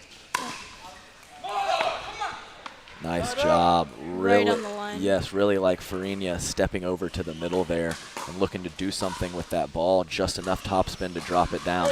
Whew. Just 3 inches in that baseline. Yeah. Ball back.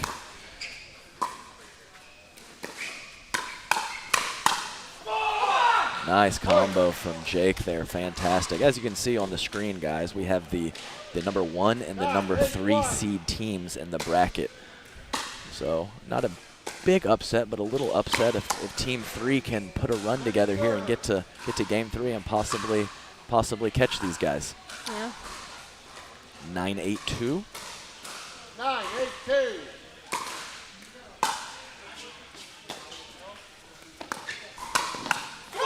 Oh. Game point here. Absolutely. Things change quickly in pickleball. Yeah. 10-8-2. Great pressure. Point and game. Wow. Second game. Not gonna lie, didn't see that coming. No. Jake and Michael, just a fantastic job of putting a lot of pressure on towards the end of that game too. The pressure was not only with the shots, but with the court positioning as well, as Jake was very much looking to kind of sit in the middle and look for opportunities that Wyatt and Gabe gave him. Definitely. I think Wyatt and Gabe are going to try to play a little safer this time. Not let that happen again. Well, I was about to say that. I was going to say, coming into this Game 3, would Gabe and Wyatt look to keep pulling triggers and keep being aggressive, or might they go to a little bit softer strategy, a little more low-risk strategy of getting into a few more dink rallies? So great job by you bringing that up, and I'm very interested to see here when we start Game 3 if which strategy they're going to use. Yeah. So we have one game for all the marbles here, guys. Our first Game 3 of the day, and I am very excited to see how these two teams come out of the gate. Farina and Faf with a fantastic last 5 minutes of Game 2 to seal the deal for the win, and here we go. Time in. Here we go. 0-2.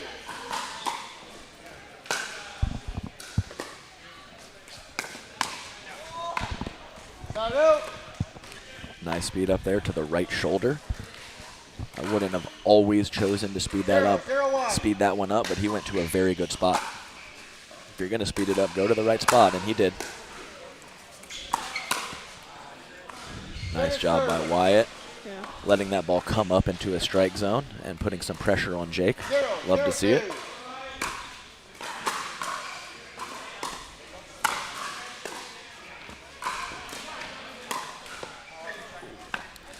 Time out. Right, and I'm okay. That ball was obviously a little ambitious and a little low, but I am looking for Jake Farina to be aggressive in the middle like he was at the end of Game 2. Yeah. So it's not always going to be perfect, but I'm okay with that decision. I just wish he would have committed to it a little bit earlier. 1-0-1.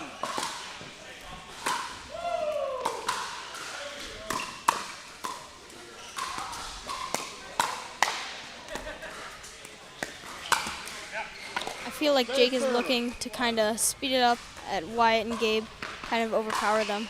Sure. It worked at the end of Game 2, so stick with it, right? Yep.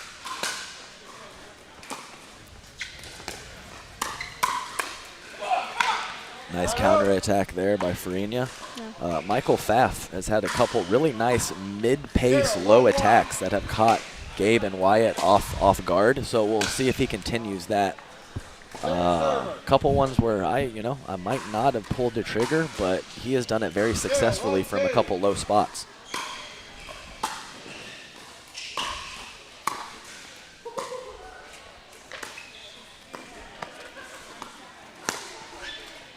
Ooh, and right on cue, he tried it again. He pushed it about 3 inches wide, I think, but he seems to be executing them nicely, and really Gabe and Wyatt have not looked super comfortable defending those shots. Second server. Nice attack off the bounce there from Jake Farina. 1-0-2. Might have clipped the tape, but I'm not positive.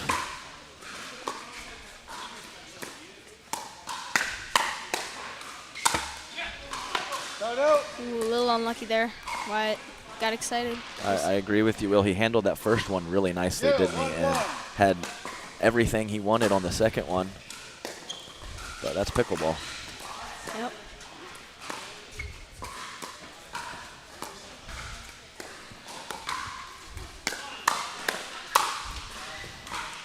backhands. A really good job there of Gabe, even though it's his backhand, being ready in the middle, because Michael Pfaff has had success with that shot, so Wyatt has to hold line.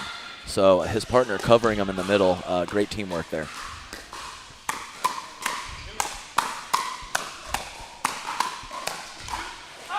Wow, a Good little hands. firefight. You like those firefights, don't you, Will? Yeah, It's my my head going yes, it's left my to right. it's my favorite part of the game too. I love those exchanges. They're very fun. Oh no, missed the serve. That's too bad. It's always a disappointment. It Missing a is. serve in return. Worst I thing you can do. I agree completely.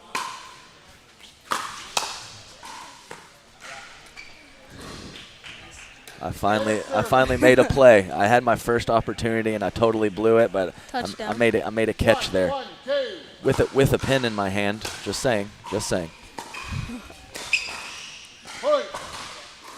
Nice job there. I mentioned it a couple times in some earlier matches. Court positioning can create errors. Wyatt and Gabe were really coming forward strong, and I think that created the error for Michael Pfaff there. I think that one was just a little bit too much. He's had some really good success with that shot, but I think that one was just a little bit too far back off the kitchen line to have success with. Yeah. But it's a fine line. 3, 1, 2.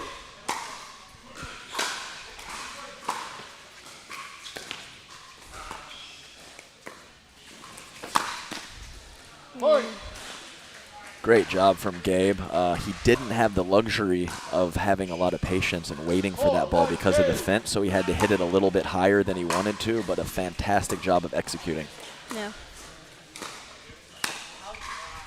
Point. Pfaff. Yep, and just like you said, Will, I think that Wyatt and Gabe have been, Stone and Turdy have been a little bit softer and a little bit less trigger happy, and they have themselves a 5-1 lead in Game 3.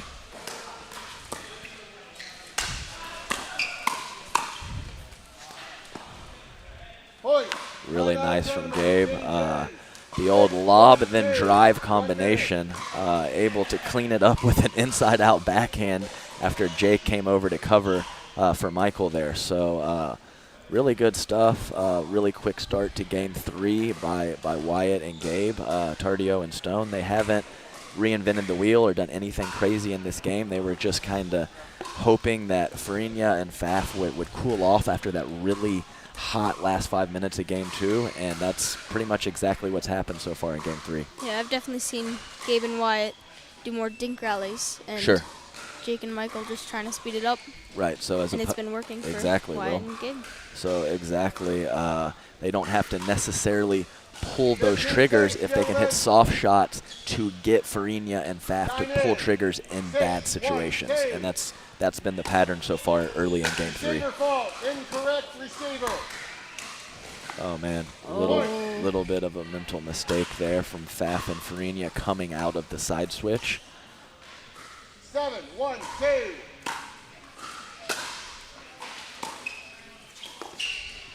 Good drop there. Yeah, very good drop. Aim for their feet. That's right. We just throw it at their feet and see what happens. 8, 1, 2. Nice lead for Gabe and Wyatt. Side out. Wyatt kind of abandoning the The strategy Yeah, that the was strategy. working. It's hard. It's fun to hit it hard sometimes, yeah. and you should sometimes. Point.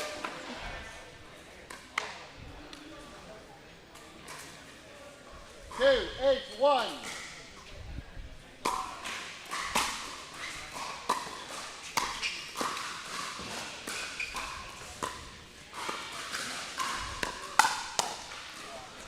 Second server. Way to be ready. Wyatt Stone there, knew Farinya had been pulling some triggers from that spot, so he was slid over to so he can make sure he countered with a backhand and hit it beautifully. Side out. Nice little top spin poke there from Gabe. Reached in the kitchen, put it right at his opponent's feet. Pfaff unable to come up with the dig.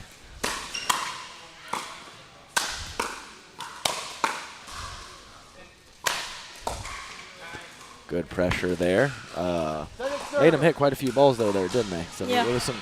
They were in a very defensive position. Had good defense on 4 or 5. Way for Farina and Faf to stay focused and continue that aggression, and finally put one away. All right, I think it's go time now for Faf and Farina. Let's see if they can do it. Get a See if- little run. Just a little run. That's all they need. Yeah. Could get there.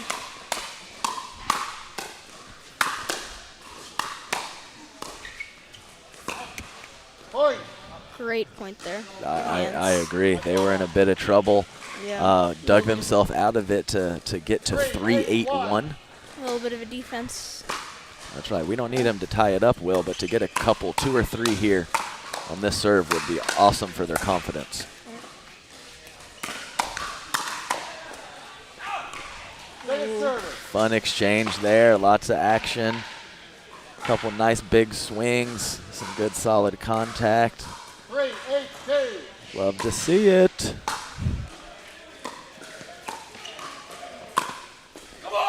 Oh, great HP Wow, I am not sure that he had the angle, and he proved to me, very much proved to me wrong. Oh, Wow, that what a was in. shot. What a shot. Farina, absolutely beautiful. He kind of curled, he kind of came around the ball and created a little bit of side spin to bring that back in. Side there. out. Oh. Same guy, unfortunately. I think it's funny Yeah. when people say that. Hit probably the best shot we've seen today and then misses a serve. If that's not pickleball in a nutshell, I don't know what is.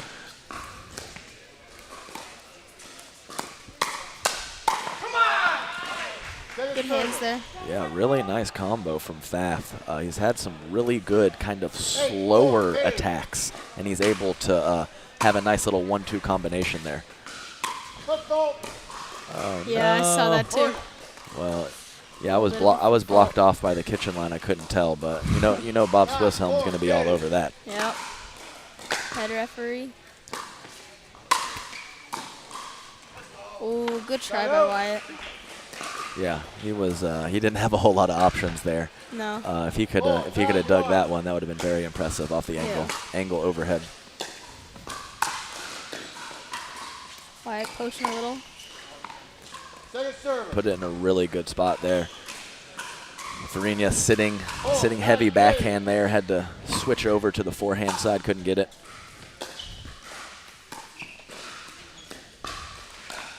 Side Oh, out. easy dink. Yeah, he wants that one back for sure. Yeah. We've all been there before, but yeah, can't have that at 4-9 in game 3. Definitely not. Point. Great low drive from Gabe Tardio, and just like that, we have a match point, Will. Yep.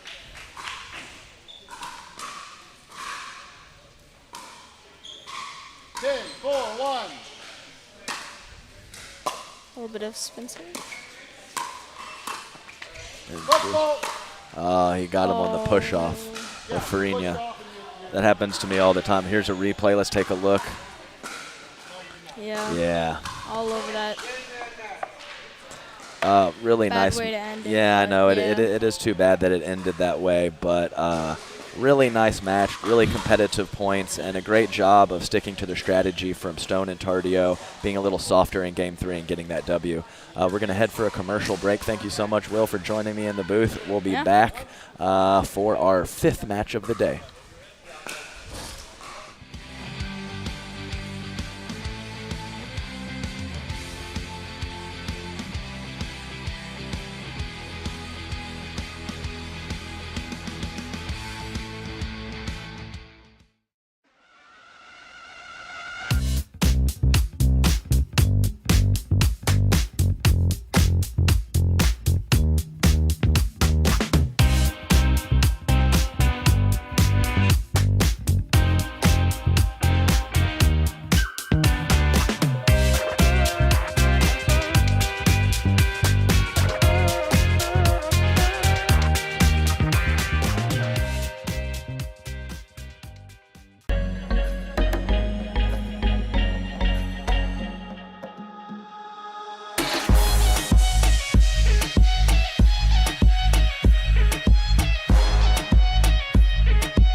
Let me take a little look-see at the draw here, see where we're at.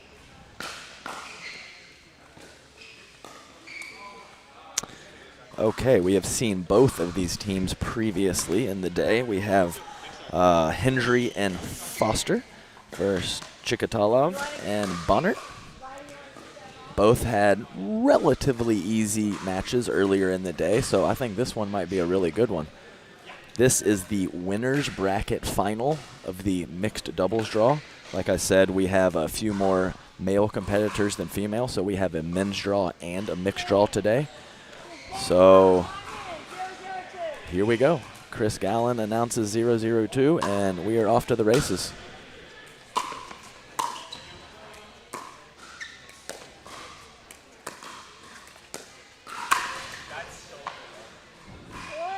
Fantastic job by Riley Bonnert there with a couple good cross-court dinks. Got one up a little bit high and made the other team pay.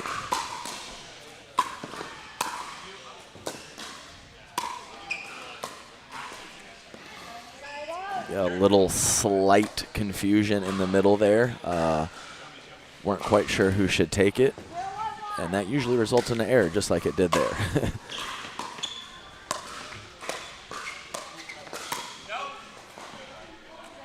Good eye there by Riley Bonnert. Jack Foster kind of pretzeled her up there, kind of attacked from an odd low position, so she wasn't totally ready for it, but when you attack from low, they're often going out. She did a nice job of getting out of the way.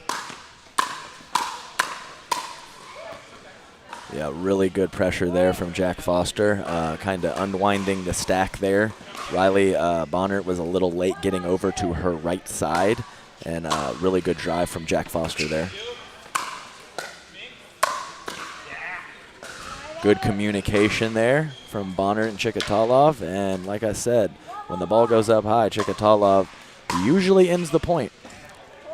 Nice serve. Chikatalov. Nice little deep drive into the, deep serve into the third shot drive. Jack Foster looking to cover the middle a little bit with his partner coming over to her right side, and Chikatalov made him pay by going behind him up the line to his backhand side. So really good combination there, and a quick 3-1 lead for Bonnert and Chikatalov, starting off this winner's bracket final match.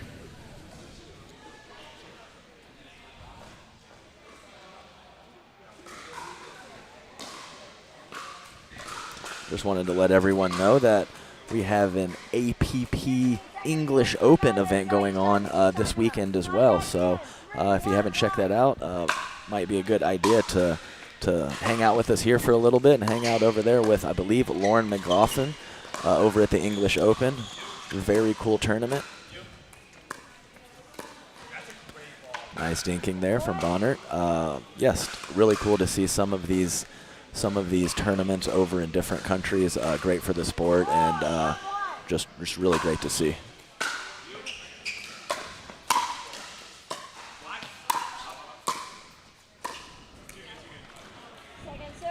Really nice shot there by Jack Foster, reading the court positioning of his opponents, knowing he had a little bit of a window there short to the deuce side of the court. Great shot selection.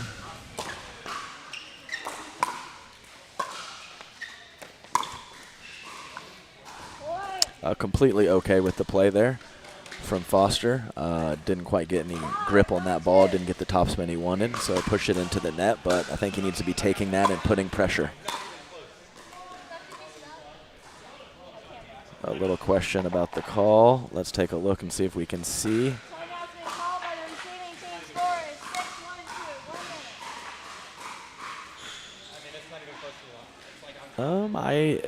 Like I said, it's really, even on the replay, it's a tough angle, but yeah, it looked a little back to me, but I just don't know. So I'll just talk about something else. 6-1 lead for Chikatalov and Bonnert. They're playing fantastic right now. Haven't really given up any freebies and are putting some nice pressure on when they get the opportunity. So Hendry and Foster are absolutely veterans. They played a lot together on the APP tour, so I'm sure they can up their chemistry and up their game here and see if they can't tighten up this game one from getting away from them.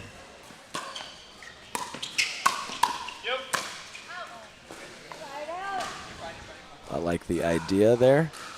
Good pressure there from Chikatalov. Jack Foster handled it, and Bonnert had a little bit of what she wanted, even though she was off the kitchen line. I think she had a good crack at that last one. Really good serve from Foster. Creates a return error.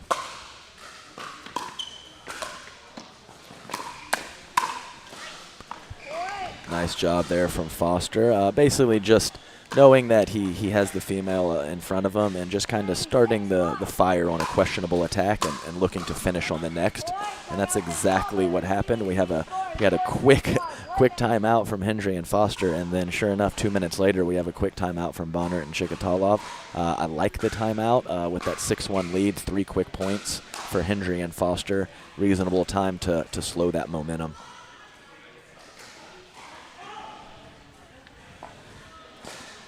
Having a nice little chat back there at the baseline. See if they can't get that ball back after giving up 3 quick points to Hendry and Foster.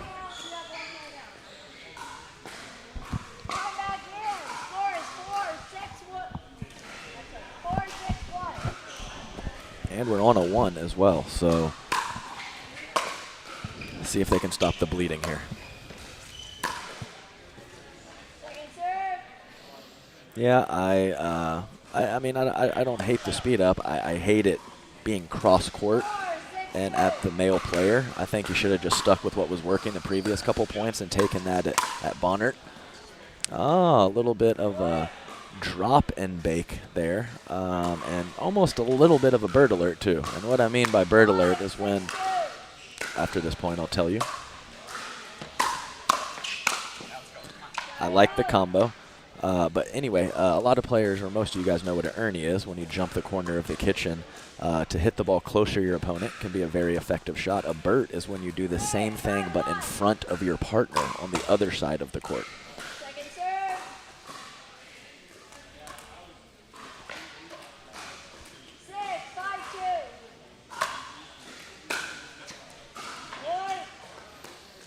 6-5-2. Serves from the fellas have really created some issues in this match. A lot of free points being awarded to good deep serves. See if that continues.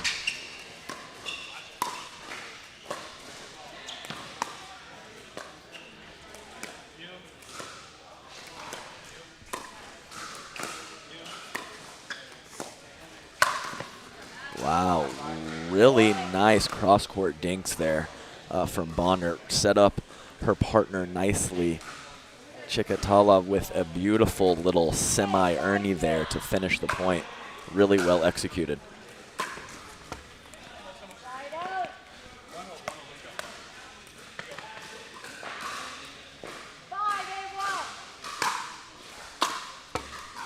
There it is again. There it is again.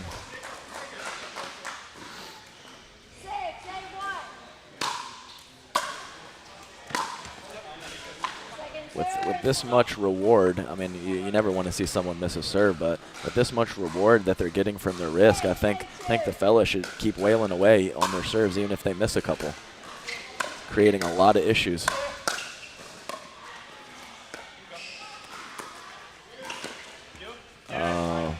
No love there for Hendry. She did a fantastic job of defense on those first 3 or 4 shots at the point. Just couldn't quite convert that dink.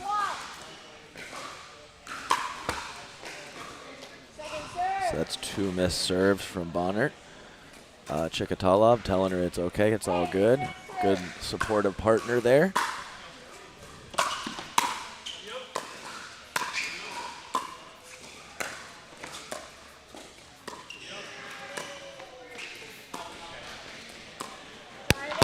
Just wide.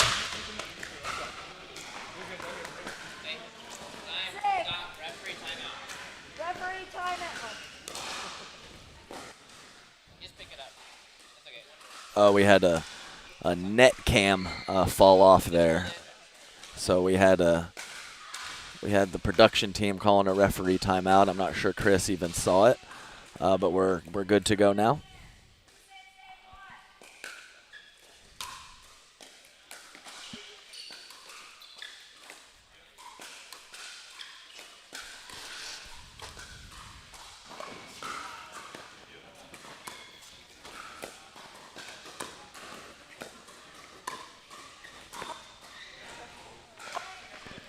Little classic mixed doubles battle there. The ladies going cross court with the dinks.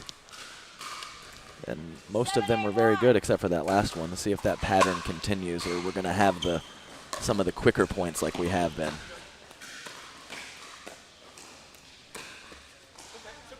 Timeout's been called by the receiving team. Score is 8-8-1. 1 minute. Another timeout, their second and final timeout of the game, and I'm pretty good with both of the timeouts. So I don't think that really taking a timeout. I don't think any of these players are going to be winded or anything like that, which could be a good time to use a timeout. But squashing that momentum, whether it's even just 1 or 2 points or the way those 1 or 2 points were won, can be a really good idea, because you don't get to carry them over for later in the tournament, so you might as well use those. I could probably use my timeouts when I play tournaments a little bit better, but definitely both of these have been after quick little 2 or 3 point runs from Hendry and Foster. So nice job by Chikatalov, kind of squashing that momentum.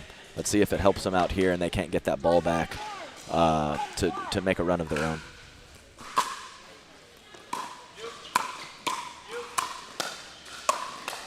Wow, great digs. Bonnert with fantastic 2 shots. Hendry and Foster dug their way out of it, but Chikatalov was able to finish that last one.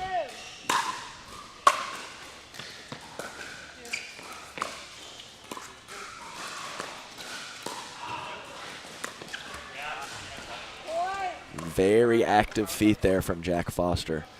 Very active feet. Don't really know what he's going to do, and that's pressure in its own right.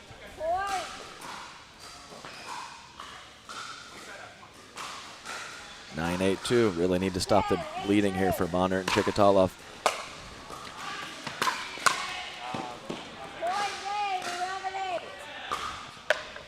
And just like that, we are tapping paddles at 11-8 for Hendry and Foster. Pretty much down the entirety of that game. Fantastic job those last few minutes of making a really nice run to seal the deal. So I think that, not letting them get a chance to get the ball back when it was 8-8. I believe it was 6-8 when they started that run, and we're going to take it to a commercial break and be right back for game 2.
Welcome back, guys.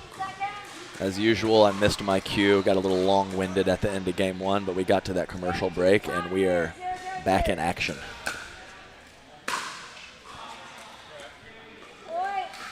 Lots of freebies with the returns. I keep bringing it up because it is such a big part of this match so far.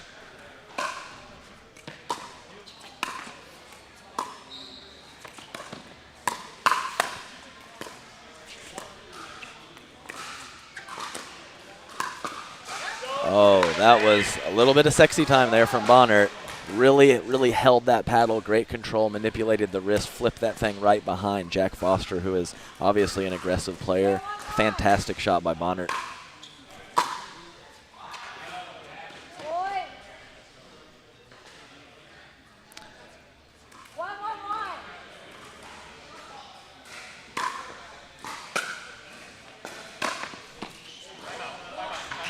Really nice shot there by Chikatalov. An early timeout called by Foster and Hendry. Not sure who it was, but Chikatalov and Bonner had some nice coaching over in the corner during the game switch. So I don't know if that's dad or a enthusiastic fan or one of her coaches or drill partners from back home, but definitely getting some coaching, and we're listening in, so we'll see if there's a few adjustments here in this game too. An early 2-1 lead from Bonner and Chikatalov. Really nice drive from Austin Chikatalov on that last point, and just inside the line, and Foster had enough of those 2 points and called a quick timeout like I mentioned. Really good vibe here at the Chicken and Pickle Next Gen Series. As we've talked about a couple times, a little has that same edge as a regular tournament, but a little bit lighter, and good camaraderie and back and forth between the players. I've got to mix in a little bit, chat with some of them. Really enjoyed that aspect of it.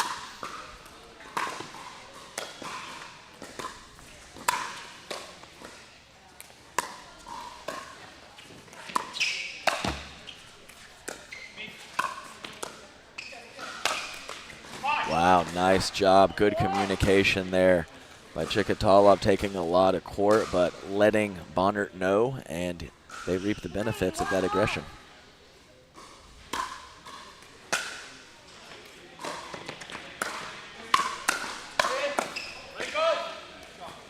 Really nice job of coming in hot, reading that quality drop, getting forward, putting pressure.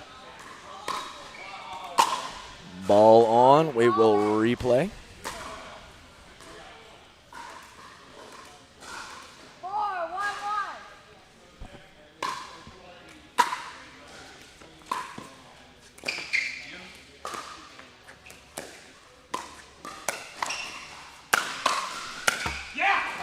Wow. Great digs there by Chikatalov. I really like the initial speed up from Amanda Hendry, but you got to tip your cap to Chikatalov. He was absolutely dug himself out of a hole. Another timeout here by Hendry and Foster. Down 1-5 in this game too. Game one, maybe not exactly like this, but kind of a similar pattern where Bonner and Chikatalov were pretty much in the lead or in control for a majority of that game before the last few minutes, where Hendry and Foster made a great run to close it out. So 5-1, that's a great lead, but this game is far from over. Let's see if they can keep their foot on the gas. Wanted to mention one more time also that we have a Next Gen Series APP next weekend in San Antonio. Registration will be open all the way through Thursday, so if you are interested and qualify for the Next Gen Series, I would recommend checking it out. I've had a lot of good feedback, and people seem to enjoy their experience at these events, so check it out if you get a chance. Here we go, time back in.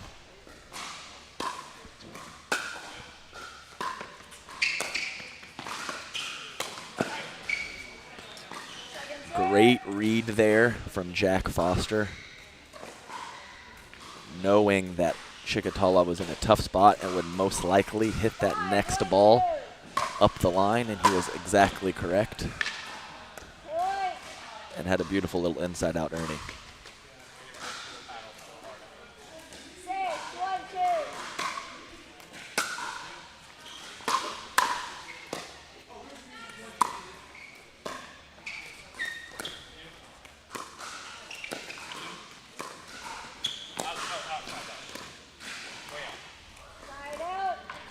pushed it wide on the dink, but a fantastic run by Chikatalov and Bonnert.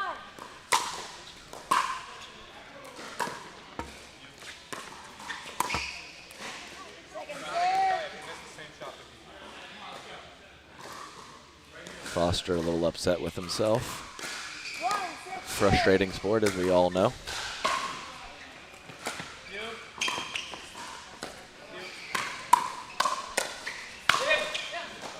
Really good speed up and clean up there from Chikatalov and Bonnert.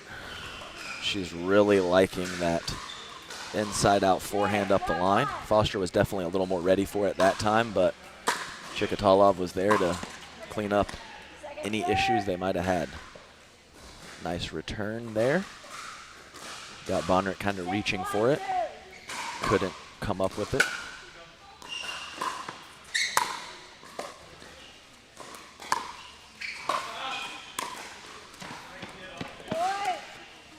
That's something I would not know anything about. Chikatalov using his length there. The ball was pretty much behind Bonnert, and he just reached that big paw over there and got it back with a very nice low shot.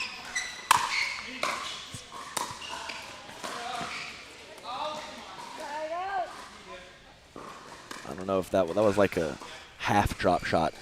Just looking for a little angle there. Austin was able to make it, but couldn't convert.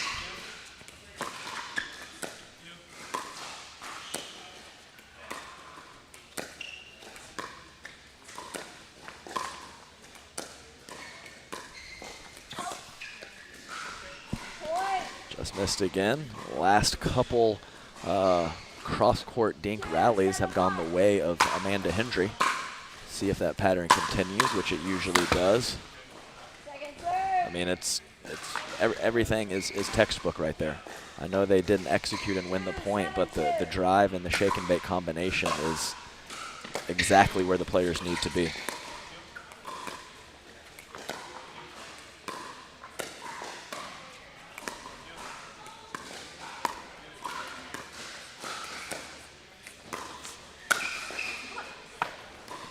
A little bit fortunate with the net tape, but I think either way that was going to be a quality shot. Bonnert left that dink just a little bit high, and Amanda was in a good position to be aggressive.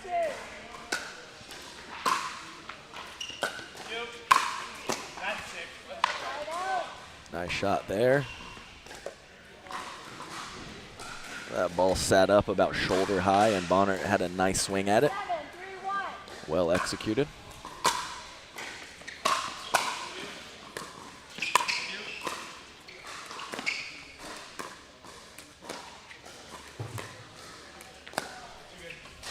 Very nice shot there by Amanda Hendry.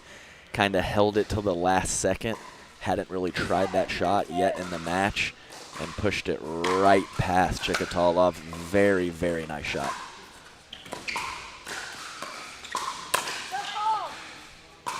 Push off.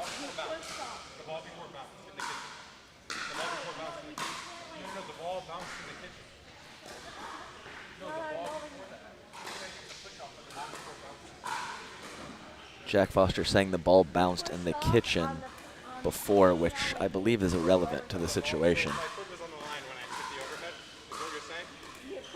It's the push-off. Chris is calling it the push-off. That was the last point of our previous match as well. It never seems like it could happen because you always end up pretty close to the baseline after you hit the overhead, but it's very much a thing. Happens to me all the time.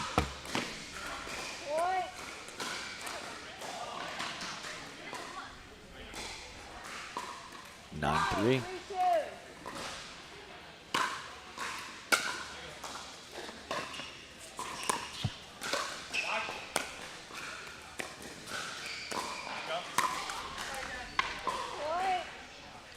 Really impressed by Bonnert and her inside-out forehand. Really effective shot in general, but especially when you're playing in a very aggressive male on the other side.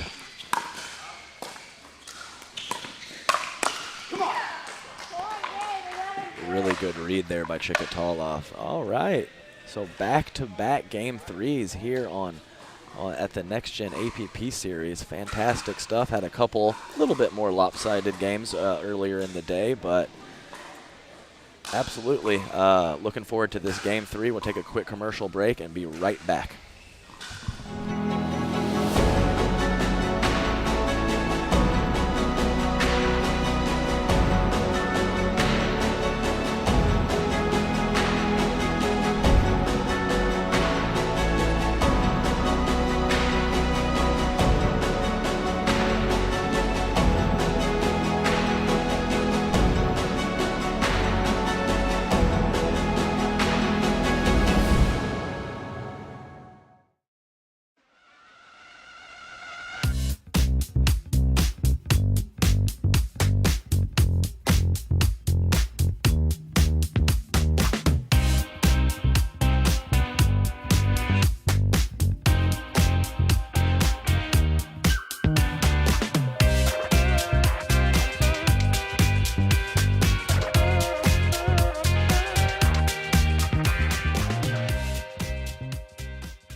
If you like to dink, then Pickleball Magazine has what you're looking for. Our bi-monthly print publication will help you become a better player with instructional tips, drills, and articles from the top teaching pros in the sport. And you'll become a healthier, stronger player with psychological, nutritional, and wellness advice from experts in their fields. Finally, if it's product reviews or the latest news, we have that too.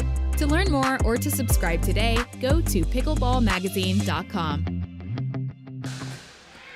Welcome back, ladies and gentlemen. Game 3 about to get underway. We have Bonnard and Chikatalov serving to Hendry and Foster. Here we go. Big story of the match. I hate being a broken record, but I have to keep bringing it up. I'd say that's 8 to 10 returns missed throughout this match.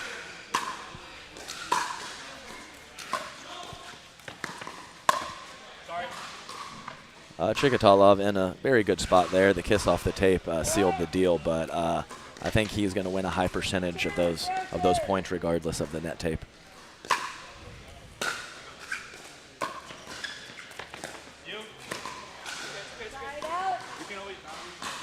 Yeah, I think she was a little bit questioning whether she should attack or not positive, but got stuck in between and made that error into the net off of the dink.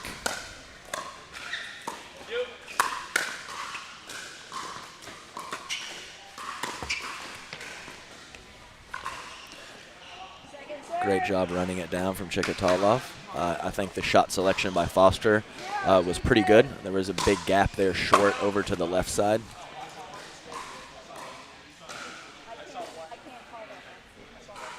Let's take a look at the replay. Foster questioning the call. Chris, our head referee, unable to make that call as she's looking at the kitchen line.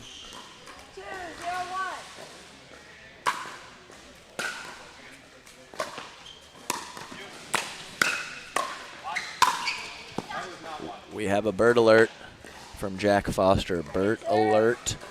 Fantastic job cleaning up after a great shot from Amanda Hendry.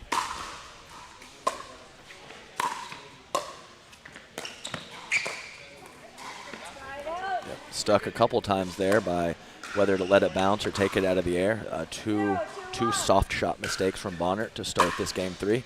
See if she can't clean that up.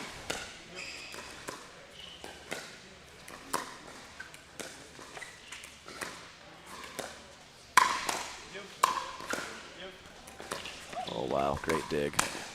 Oh, wow, great dig. Fantastic point from everyone. Amanda Hendry with fantastic defense, but the counterattack from Bonnard a little too much off the Foster speed up.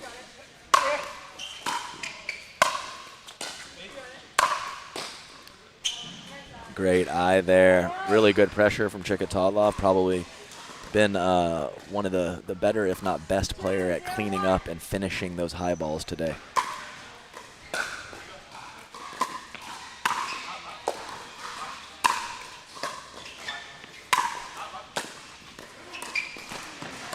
Switch.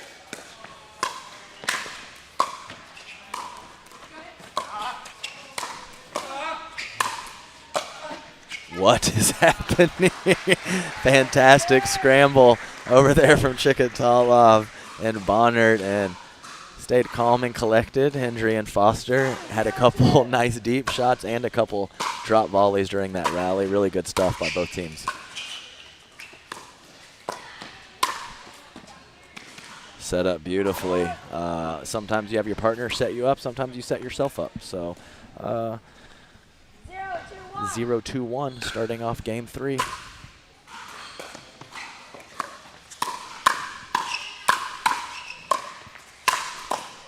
And there we go. I'm seeing a little bit more life here from Hendry and Foster. Kind of had a little lull in their energy, I believe, at the end of game 2, and they're picking it up nicely here in game 3. See if they can continue.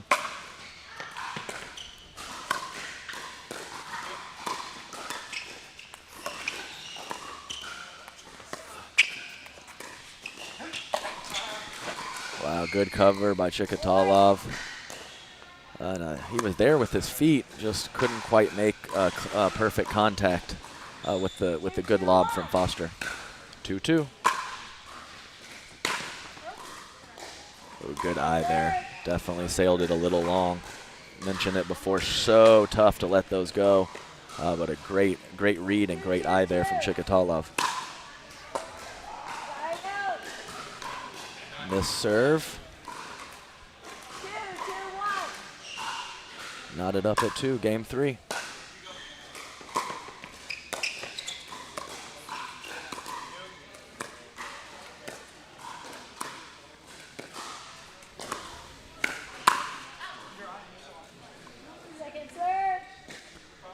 Nice attack there, controlled, kind of middle paced, and Bonnert was ready for it, but not totally ready for it. So yanked it a little bit early, a little bit wide, over to Foster's backhand side.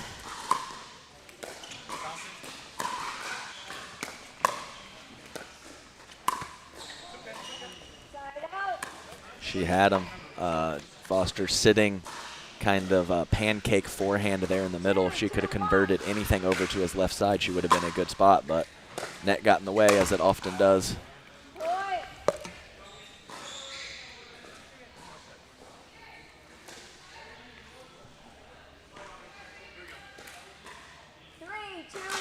A little momentum switch.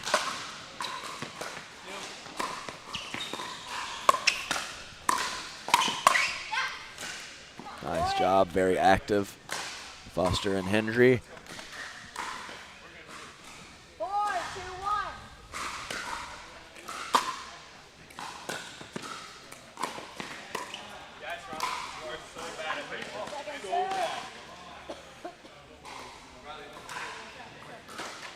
Jack Foster showing a little bit of frustration.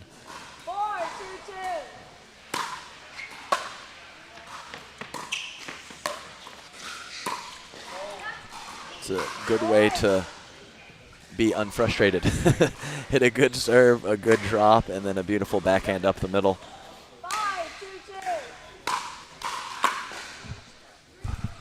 Really good serve, really good serve. We're going to switch sides at 6-2-2.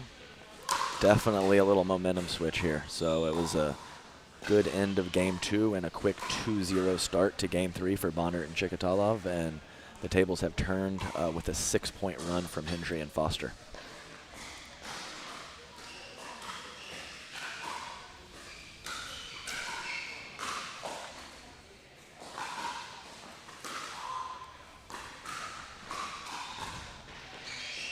Love to see it. Our senior pro mentor, Scott Fliegelman, over on court 10 in the background, mixing it up with some of the youngsters. I'm sure giving some nice tips and a fun vibe over there.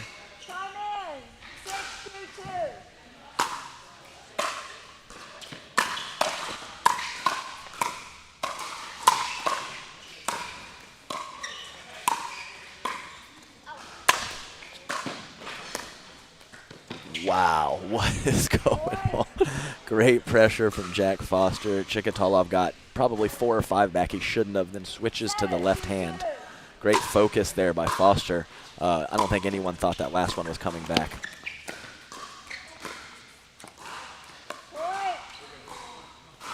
Been a good pattern for Hendry and Foster when they can get into it in this game 3. The two ladies cross-court dinking together.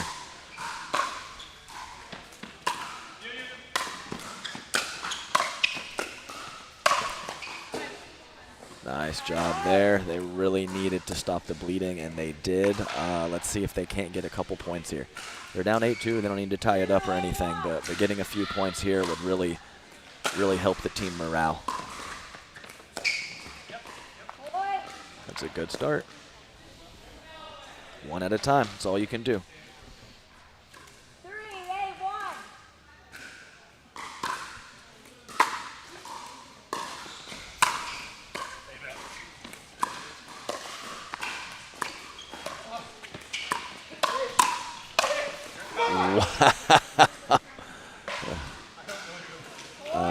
Yeah, he was clean. I was watching. I mean, just really jealous of that length to avoid the kitchen violation. Hit another ball in the middle in the next one, and then go all the way to his partner's side to clean up.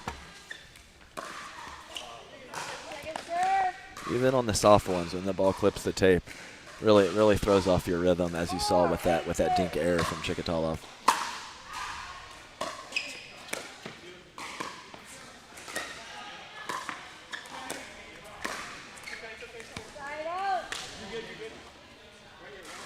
Right decision with the dink volley out of the air with topspin. I mean, I like the decision, just got to get a little more underneath, give it a chance. Great counters there from Bonnert. Good pressure from Jack Foster, and she handled it, both of them, very nicely. 4-2.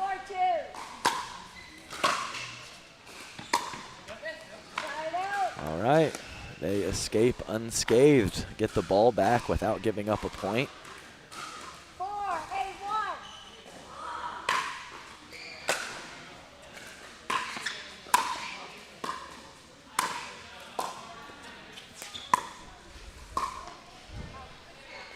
Nice spot there from Foster. Probably within 3 inches of both the sideline and the baseline. That's a lot to handle for Bonnert.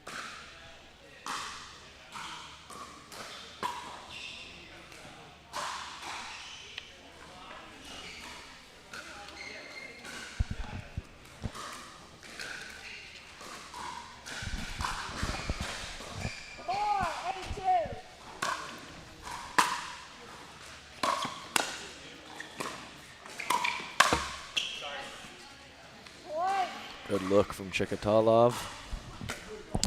The net cord was just a formality. He was in a great spot there, either way.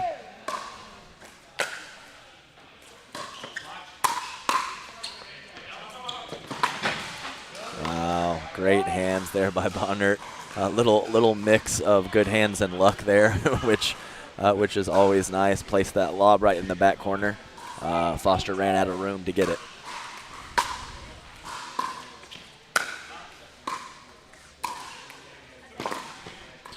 Really successful with that.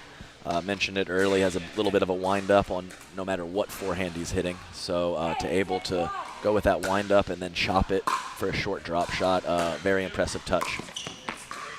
It's a really good drop. Got Bonnert extended, lost her balance just a little bit. That's what happens when your opponents hit really good drops.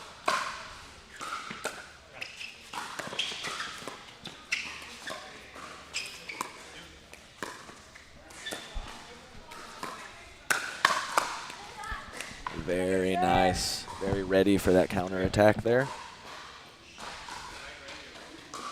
Wasn't even the worst spot from Hendry getting it to his right side, but maybe could have put it a little bit more on his body. Chikatalov very ready there with the forehand in the middle.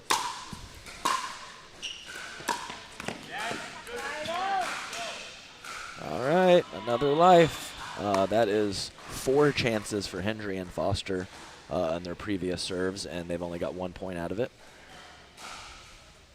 which was completely necessary, them having 9. So a third life even for Bonnert and Chikatalov. Let's see if they can't get it within 1 or tie it up here.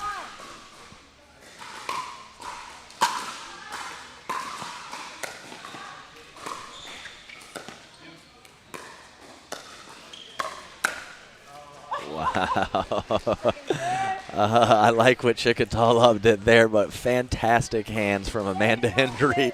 Bailed herself out of a bad situation.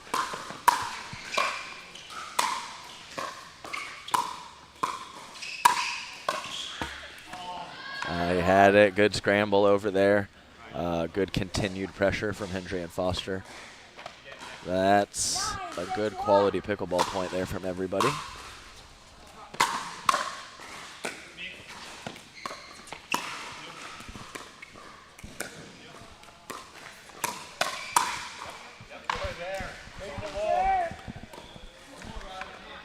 Reasonable trigger pull there from Foster. A little overextended, but he kind of had what he wanted to on that second ball.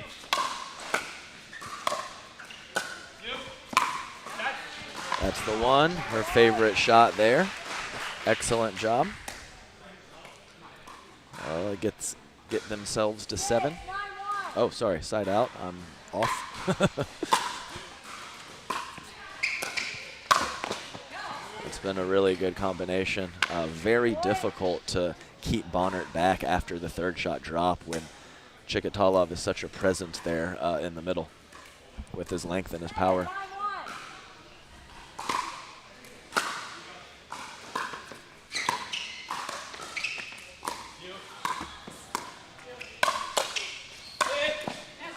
Bad luck there. I like the initial shot by Foster trying to put that ball behind Austin, kind of keep him out of the middle. But a few shots later, Chikatalov was too much to handle. All right, we got a barn burner here. 8-9. Love the tight third game. Kind of see how everyone reacts. Hard not for it to affect you a little bit with your shot selection and decision making. Let's see who steps up to the plate. Pressure is a privilege. We'll see who reacts the best to it.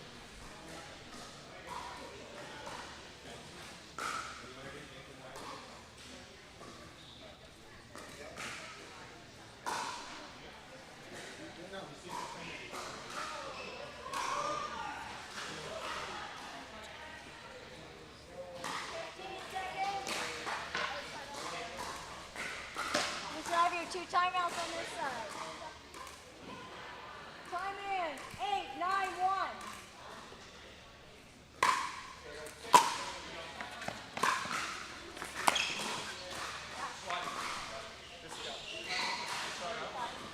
Let's take a look on the replay here. 9, 9, 1. Definitely wide in my opinion.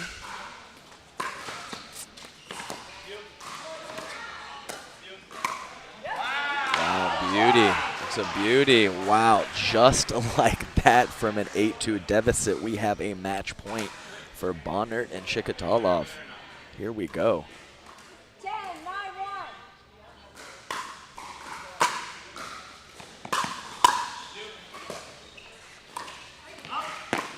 1. Oh, good try. Good try. Been a really great asset for Foster on the drop volleys. Blast a deep shot to the baseline and then drop it like that on the next one. A lot to handle.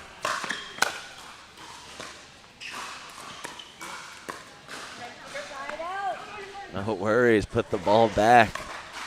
Chikatalov says. 9, 10,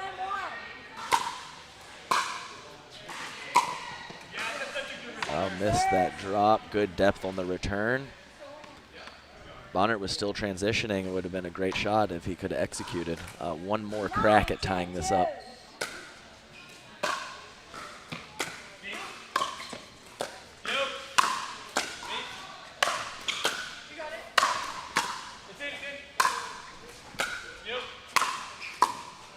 Nice. Way to stay calm and collected when the ball just kept coming back.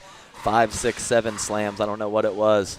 Way to hold your composure and able to get an error on that last ball. Great job by Bonnert and Chikatalov. Here we go. Another try. 10, 9,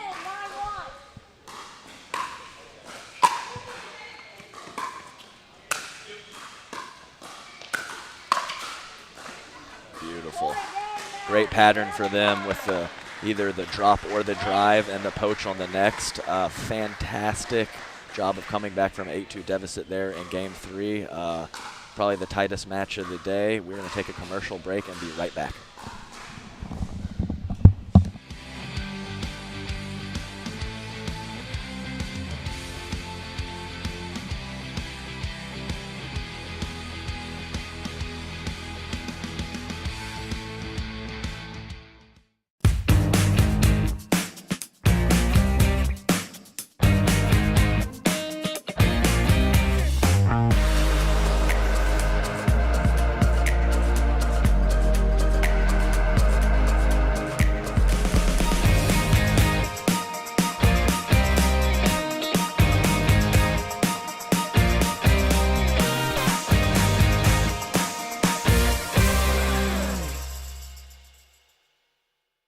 If you like to dink, then Pickleball Magazine has what you're looking for. Our bi-monthly print publication will help you become a better player with instructional tips, drills, and articles from the top teaching pros in the sport. And you'll become a healthier, stronger player with psychological, nutritional, and wellness advice from experts in their fields. Finally, if it's product reviews or the latest news, we have that too.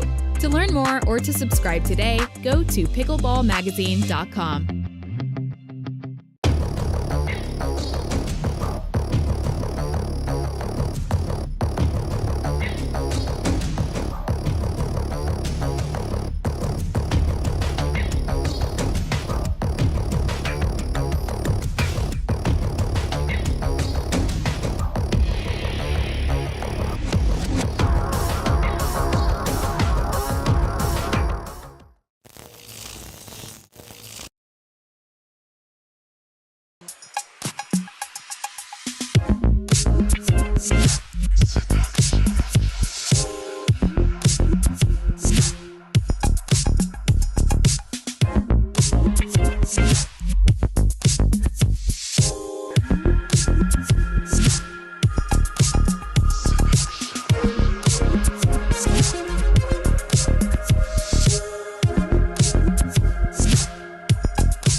Ladies and gentlemen, welcome back to the APP Chicken and Pickle Next Gen Series at Chicken and Pickle, Oklahoma City.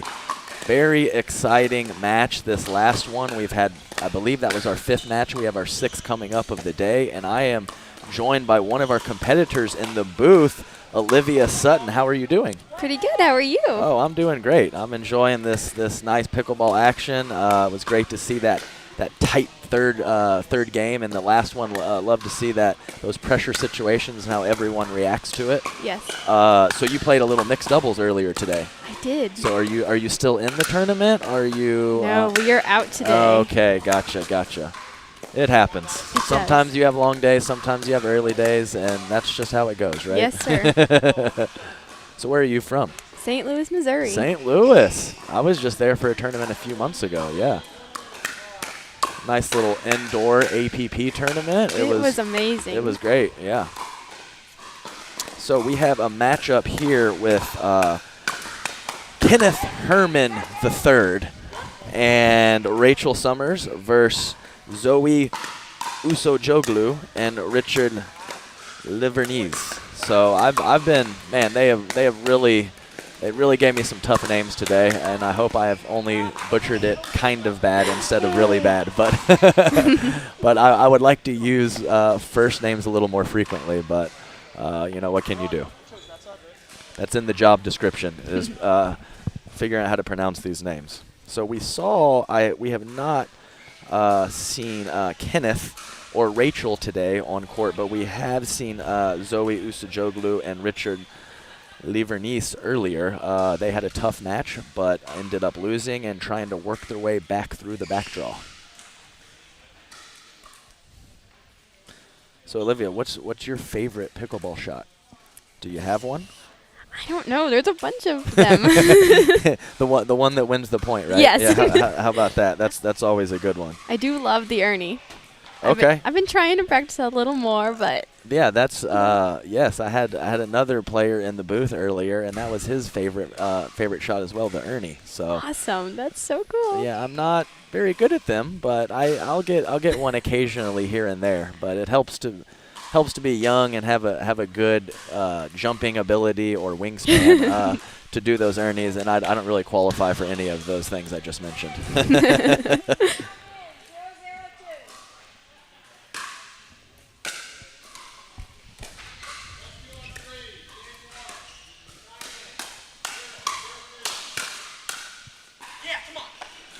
Nice pressure there from Livernese. Summers and Herman handled it for 4 or 5 shots there, but Richard stuck with it and ended up putting that last ball away.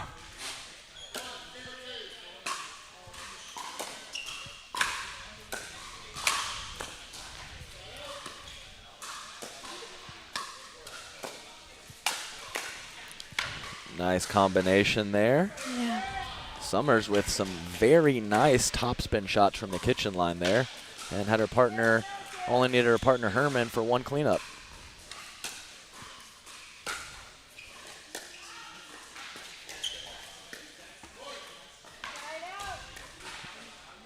A little bit of a loose error there from Livernese. We saw his spin serve earlier in the day, gave a little bit of trouble to his competitors. Let's see if that's a factor as we move forward in this match. I like that was an Ernie. That was an Ernie. Yeah. It was a good attempt. He didn't hit it as clean as he would have liked, but yeah, it was definitely an attempt.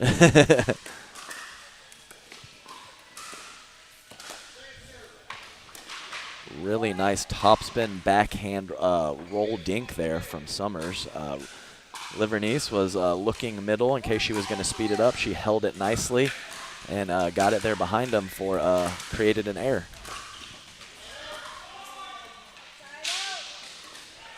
His face said it all there. We've all been there before. Everything lined up beautifully, and it just doesn't quite work out. Yeah.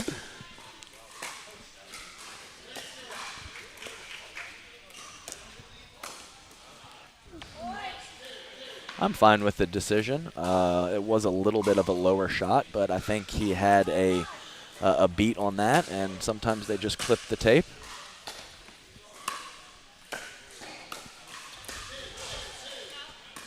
Yep, it's a fine line between how far the man should come over when we're playing mixed doubles. Sometimes they go exactly as far as they need it, and sometimes they overextend a little bit. Yes. But, I guess that's part of the deal, though, right? I guess so. Nice hands.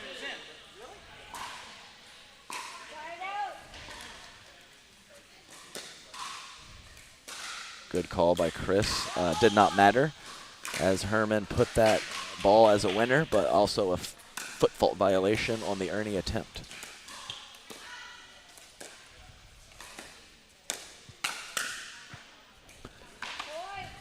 Excellent job there for Herman to extend out in the kitchen. That one was a little bit higher. Basically the same shot he was trying 2 or 3 points ago, but a little bit higher on the dink from his opponent. Made it easier for him.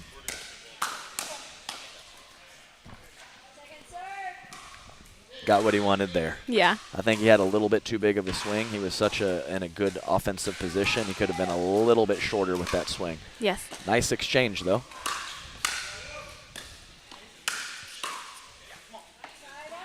Good pressure. Yeah, nice shot. Livernies. So did you play the APP Next Gen San Antonio? No, I did not. Okay. I will be in the one next weekend, though. Okay, gotcha, Yes. gotcha. There will be another Next Gen San Antonio next weekend. Sign-ups run through Thursday, so check it out if you're interested.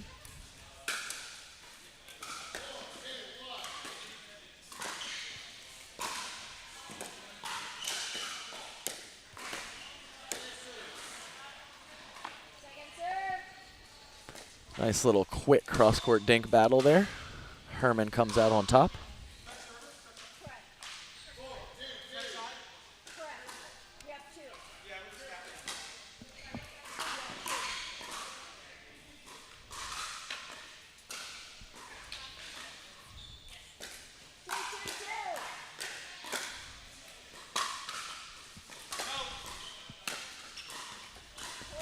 Just long on the serve return. That will sail on you occasionally when you have good backspin on it.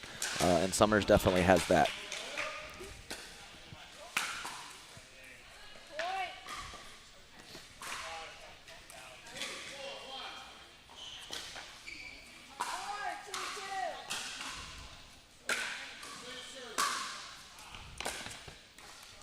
Ooh, just short on that drop right there. Yeah, we've all been there before. It's just so painful when it happens. You just don't understand why.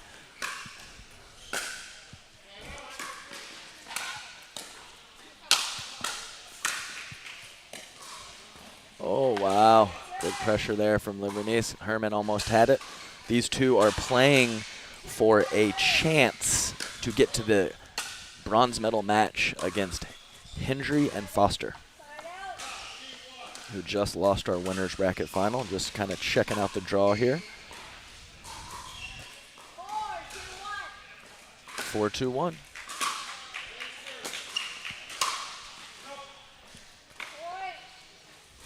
I would definitely guess that Summers has a pretty extensive tennis background with the way her strokes look. She has good spin, backspin and topspin. Really went for that last cross-court backhand. Looked beautiful technically, but just launched it a little too much.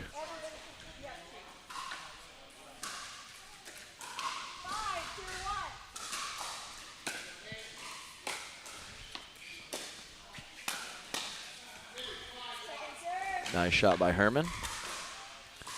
Got to put a, yeah, like I said, Livernice really likes to be aggressive in the middle, so you got to keep him honest occasionally. Great time to do it from Herman.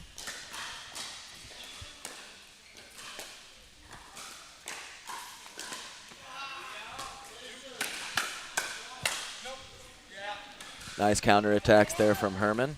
We had a question in the chat. How do you sign up for the Next Gen Series APP next weekend in San Antonio? And that you need to go to pickleballtournaments.com, and you can find the sign-up page right there at pt.com.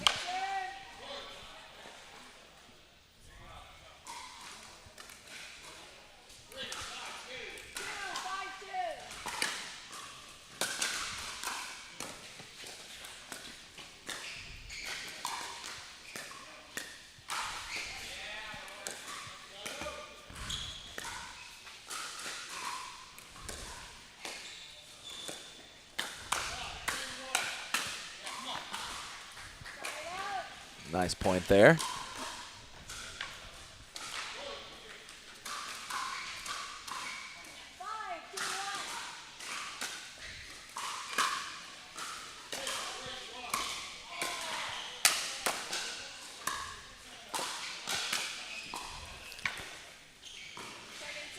Good little misdirect there from Herman. Caught Livernice leaning middle a little too much.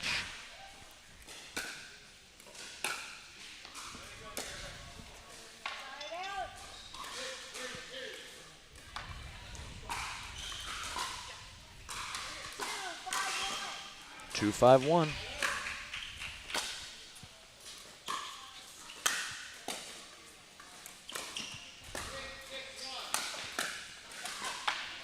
That was a nice shot by Livernice. Oh yes, he's good at putting the pressure. When the other team is back, he does a great job of keeping the pressure on. Been impressed with that from him today.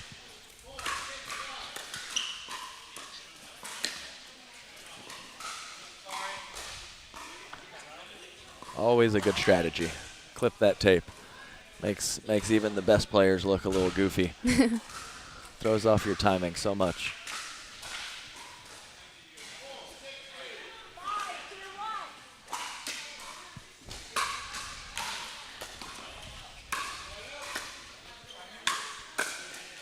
Nice shot there by Summers. She Oh, yeah. just Yeah, put that right at her feet. She really whips through. Does a nice job of getting that paddle head speed, which creates power and probably more importantly creates the spin.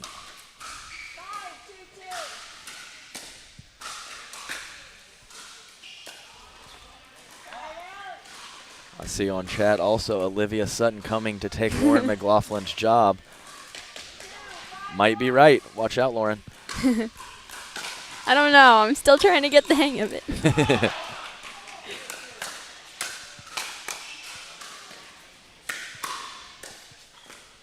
Wow, beautiful hands by all players on the court. Livernice able to get that last one down at Herman's feet. Great pickleball there.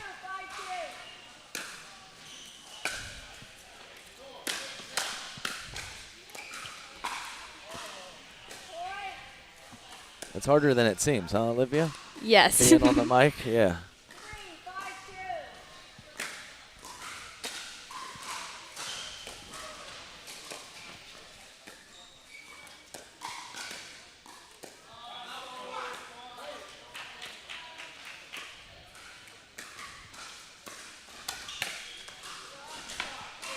She was trying to get out of the way, just couldn't quite get out of there.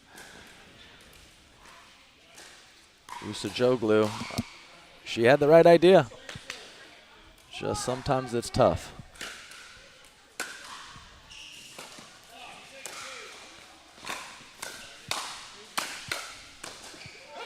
Oh my, great hands by Herman. That was amazing. Good get. I like him playing the hard shot to the middle, knowing that Livernice was going for the Ernie. Well played by Herman.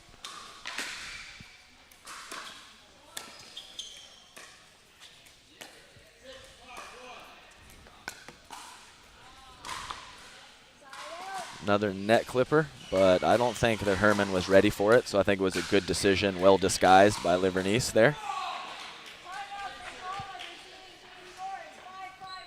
5-5-1, we got a timeout.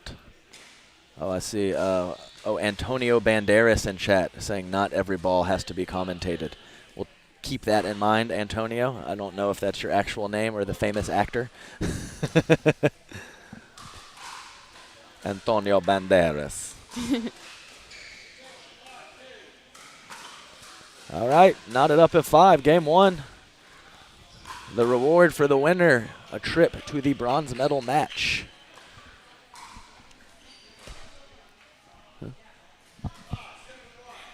Hey, Grammy, how are you? So we got Grammy in chat for Olivia. That's good stuff right there. I hope Grammy's doing well.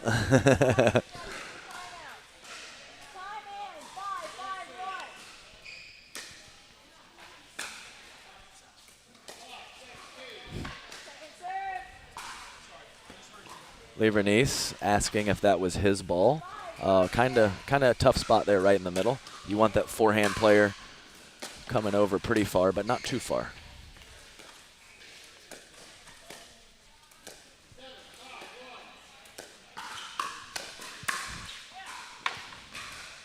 Fantastic combination. Really impressed with that racket head speed and the paddle speed that Summers is getting on that. Really creating a lot of spin and giving her opponents some issues.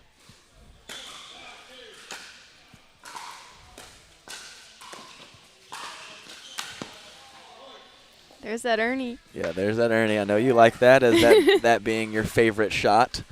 She kind of served that one up on a silver platter there to Livernice, and he accepted gladly.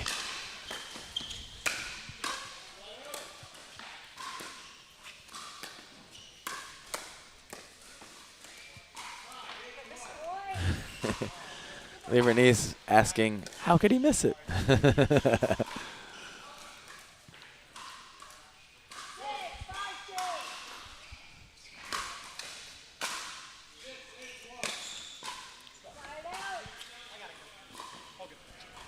We have Eric in chat saying that he taught Livernice everything he knows. Well, he must be a good teacher then, because I've liked what I've seen from him so far.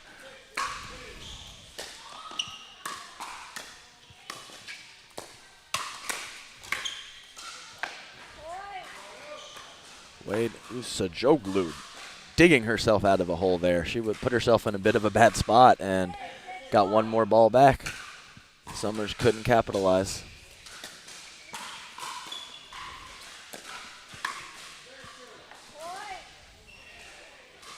Really like the attempt. She really has no other options than to be aggressive with that ball. Didn't quite get underneath it enough and caught the top of the tape. There's that spin serve. We got a timeout. Nice spin serve like Livernice. Like I said, we saw that earlier in the day. He was able to reap the benefits of that right there on the missed return. So, Olivia, you have any other tournaments planned for the rest of this summer? I do. I just don't remember them all. That sounds like me. Yeah, I get messages all the time from my partners, you know, letting me letting me know, hey, just to let you know, we're still playing this tournament, right? And I have to go to my little pad and paper and make sure I have it written all down. Yes. Sometimes I'm just like, oh wait, I have a tournament this weekend. There you go. That's the beauty of being young. You don't even really know what's going on. You just kind of go and do it. It's perfect. It's pretty awesome.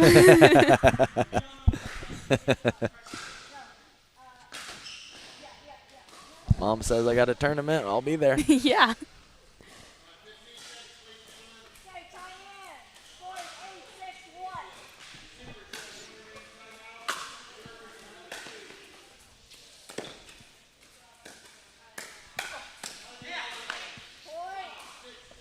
Tricky little flip attack from Herman.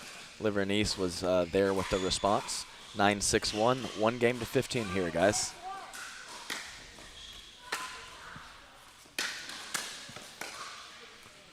Good try, good hands there from Herman. Livernice looking to be aggressive, but went with the right shot selection of a soft shot down at his feet. Just couldn't execute.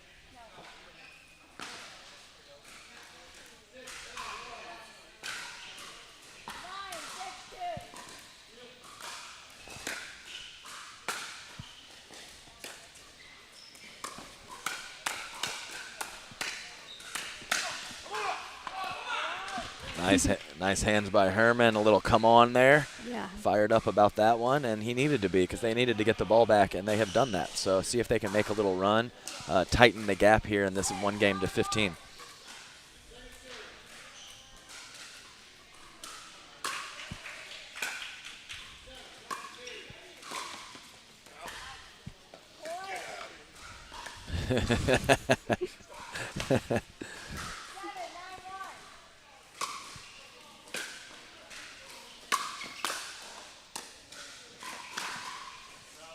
That was a great reset by Herman there. For sure. It was blasted that backhand drive from Summers, handed well by Usajoglu and, oh, sorry. Oh, yeah, Summers and Herman. I'm confused here. Big swing there from Vernice. A little bit too big, I think. I was rattled from my not knowing who was on which team. Just trying to pronounce the names properly. Mixed results.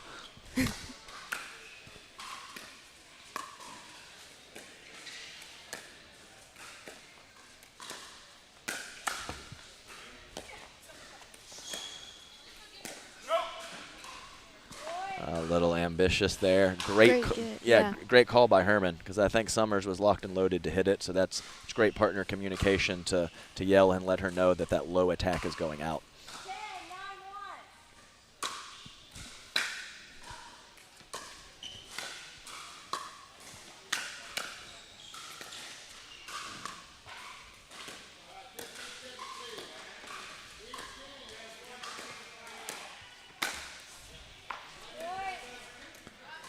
9-1. Another point.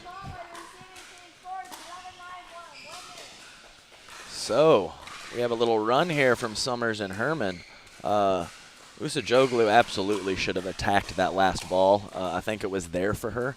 She made a mistake in the net, but I think it's the right decision. So we have a little timeout here, kind of slow down the momentum, see if they can't stop the bleeding and get this lead back. They've been playing really well. Both teams have been playing extremely well.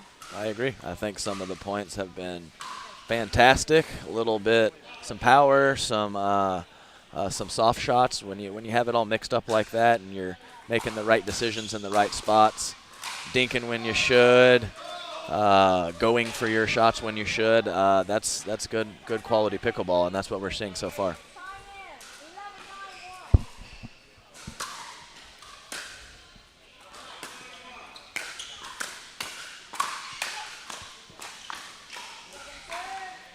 I like the pressure there from Herman and Summers.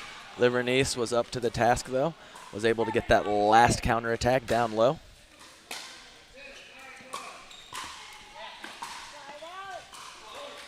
Summers trying to give it a little body language there. Couldn't coax it over the net.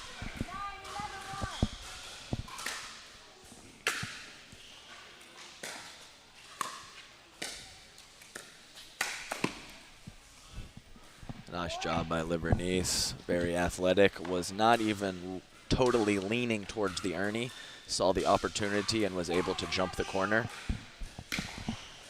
Well played.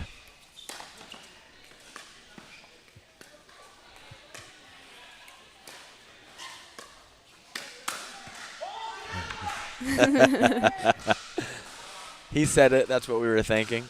Vernice saying get out of the way. I think he's trying to let it go, but the counter from Herman, a little too much pace to get skinny.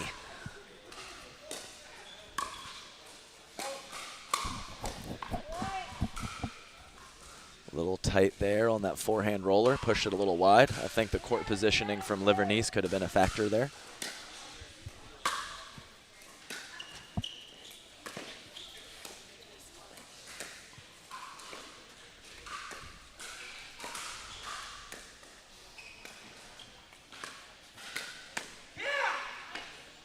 Nice job picking a spot there. 6 or 7 really nice controlled soft shots.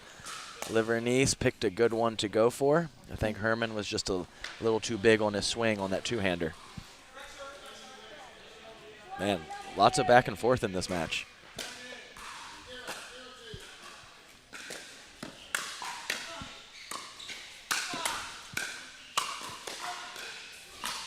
Oh, great shot. Way to weather the storm from that big rip from the midcourt from Vernice. Herman did a great job, and then the nice two-hander from Summers to end the point.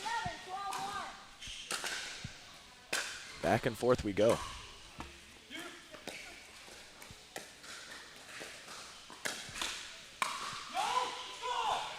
Way to get skinny from Usajoglu. Oh, a little question of whether it caught her or not. I have no idea. I don't believe that it. Oh, I don't know. It's hard to say. I believe the referee, Chris, is saying that she did notice the ball contact Usajoglu. I'm not so sure on the replay, but hard to tell.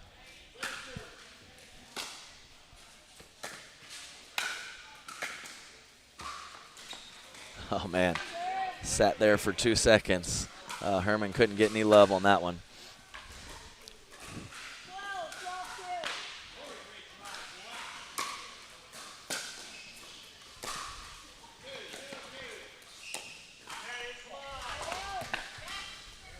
12-2. All right. Teeter-totter match, back and forth, all tied up at 12. Yeah.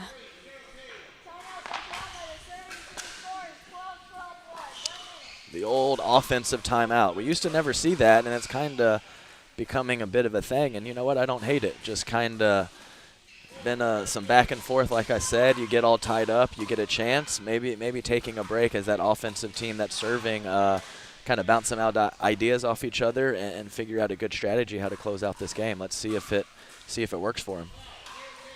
Do you ever call offensive timeouts, Olivia? I have before. Okay. I probably should more often, but We'll see. Well, let's find out if it works or not. yeah.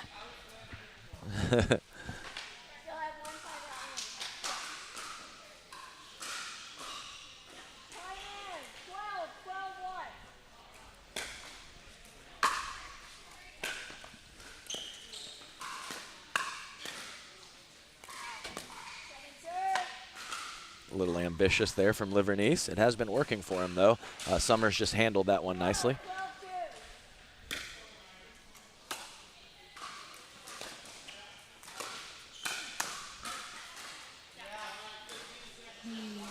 Just in back there. Herman took a glance over at the booth after that one. Maybe not exactly how he had it drawn up, but got the job done.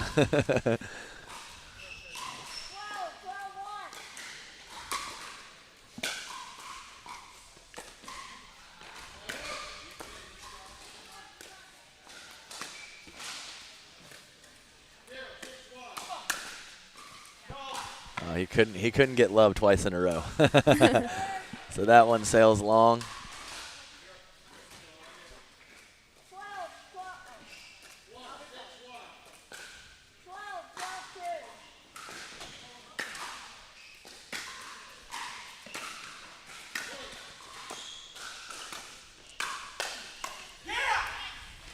Way to be there. Taking a bit of a gamble there by Livernice, really going for it over on his partner's side, but the risk paid off that time.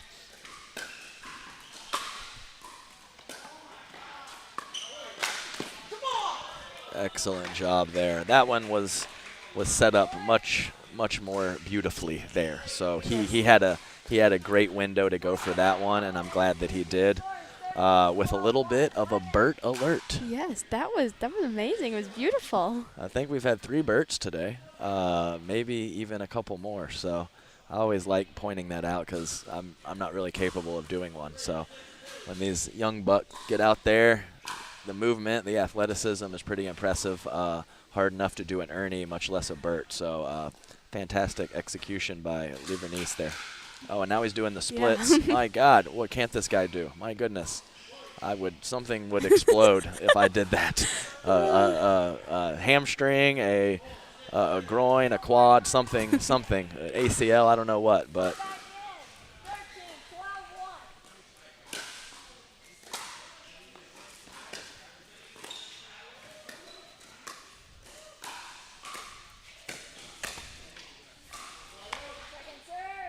A little net love. Glances over again.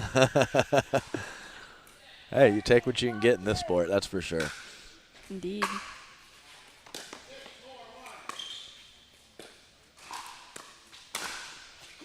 Wow, great move.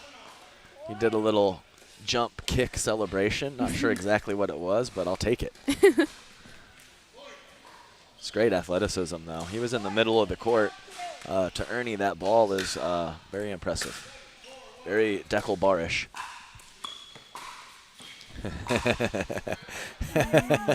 Not that time. Summers was ready to put it right behind him, and Herman says, "Not this time, sir."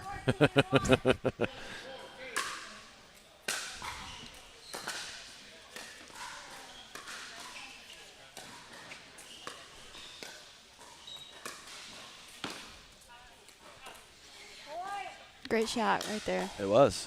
Two well-timed shots by Summers to go behind Livernice, who's being very aggressive in the middle. Great job by her making that adjustment.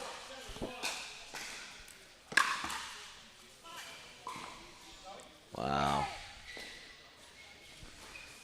A little fortunate there. It was a quality shot from Summers, but definitely clipped the tape, and I believe it was right on the sideline. Tough break. And are we tied up at 14? Is that what's happening right now? I believe so. My goodness. This has been neck and neck. It has been. What a match.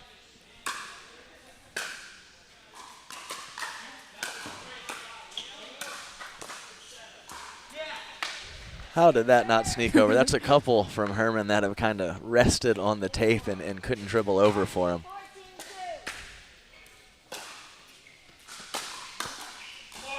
Great drive, great drive. Really nice. Usajoglu was a little bit on her heels there. I know it's tough when the ball's being driven at you, but I think if she was a little more on the balls of her feet, that would have helped her there.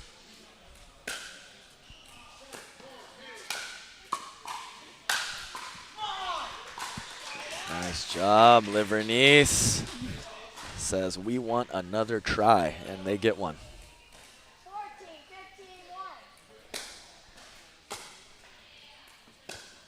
14-15-1. Went to the well one too many times. I still like the idea, but not always easy to execute. The shot behind the player.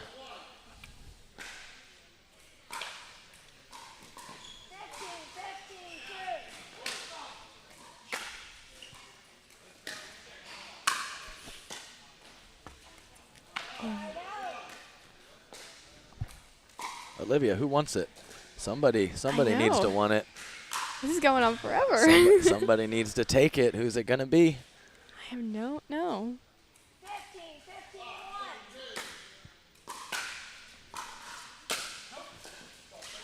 Good eye there. Good partner communication. The ball was struck at Usajoglu, but Livernice let her know, don't touch that thing, and she obliged.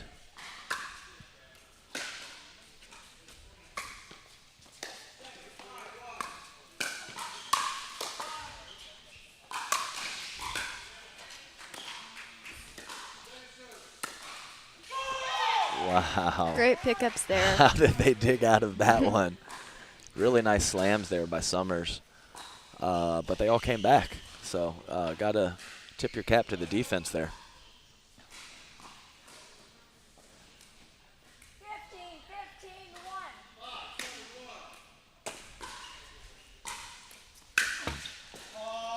15-15-1. Love the decision. Definitely got a high return because of that good spin serve. So I like him going for the drive there, but shoot.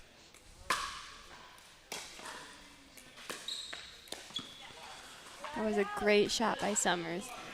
I agree. That's the second or third time we've seen her with that good topspin backhand angle dink.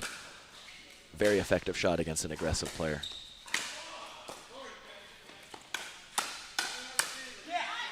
Second serve.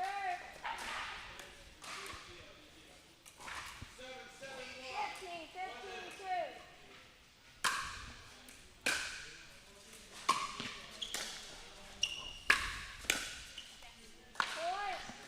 Perfectly placed by Summers, who had pulled, or not pulled the ball, but pushed that backhand up the line a couple previous shots in a similar situation. She played the middle that time, and that was a great decision by her.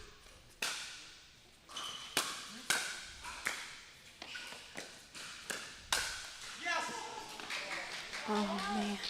Oh, that one was going to hit the back fence. Just clipped that, though. Yeah. He had backspin on that counterattack. Livernice did. Herman unable to get his paddle out of the way.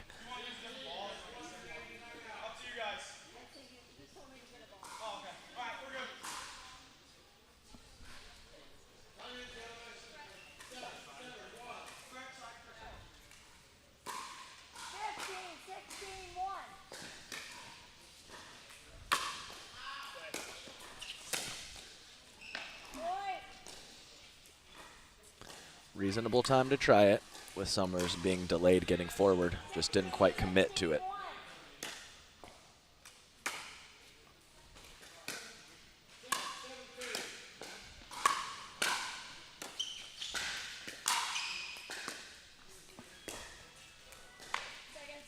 Nice dink by Summers. Who's going to take control? 16 all, guys. 16, 16,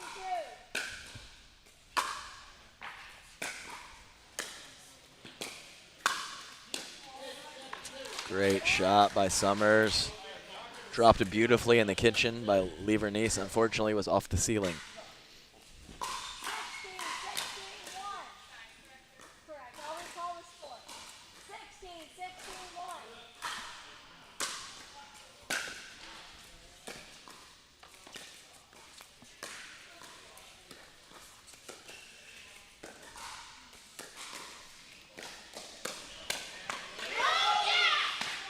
Usajoglu enjoyed that one. A little bit of an ambitious attack from her opponent, Summers, and she made her pay with a fantastic backhand counter down. Hitting down on it, always nice.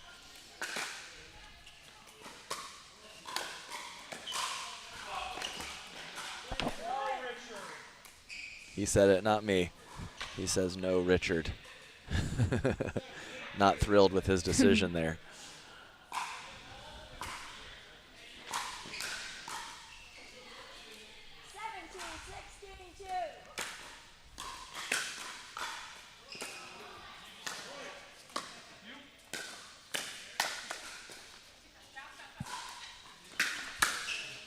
Oh my goodness, oh, what a way to end it. A very fortunate situation there for Herman. But hey, sometimes you paid for the whole paddle, you might as well use it, right? Sometimes you get fortunate with that, and total seesaw back and forth match there. 2 tight ones in a row. We'll take a commercial break and be right back.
I am on center court with the winners of our last match, Rachel Summers and Kenneth Herman.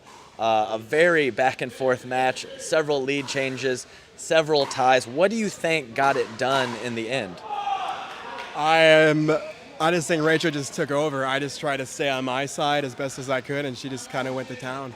Well, yes, it always helps to have some a partner that helps. So, Rachel, how do you, when you're playing mixed doubles against an opponent like Richard Livernice, who is really aggressive, does that kind of change some of your strategy in terms of maybe focusing on the girl or trying to go behind him a little bit?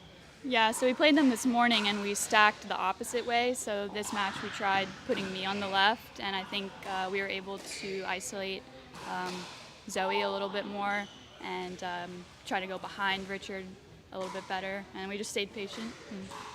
Excellent. Well, that's I'm glad to see you guys are making some adjustments. Always nice to get a little bit of revenge when you get the loss against the team the first time through. So you guys moving on to the bronze medal match against Amanda Hendry and Jack Foster. Looking forward to watching, and congratulations on this win, and good luck next round. Thank you, Adam.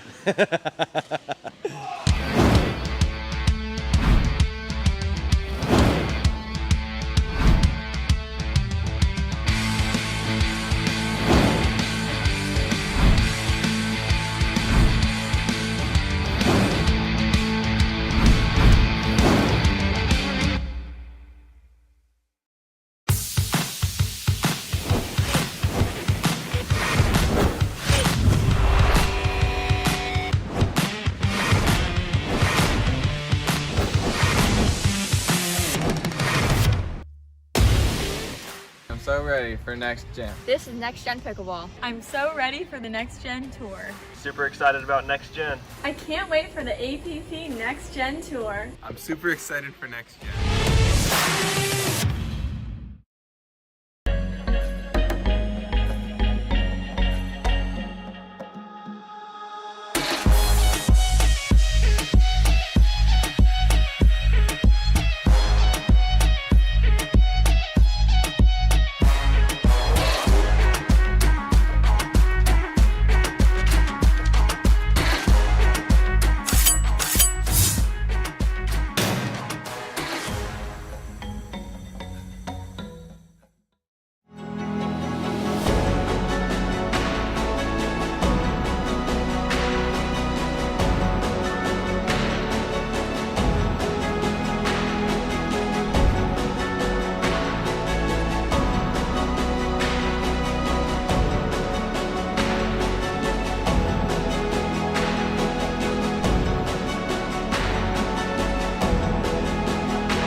If you like to dink, then Pickleball Magazine has what you're looking for. Our bi-monthly print publication will help you become a better player with instructional tips, drills, and articles from the top teaching pros in the sport. And you'll become a healthier, stronger player with psychological, nutritional, and wellness advice from experts in their fields. Finally, if it's product reviews or the latest news, we have that too. To learn more or to subscribe today, go to pickleballmagazine.com.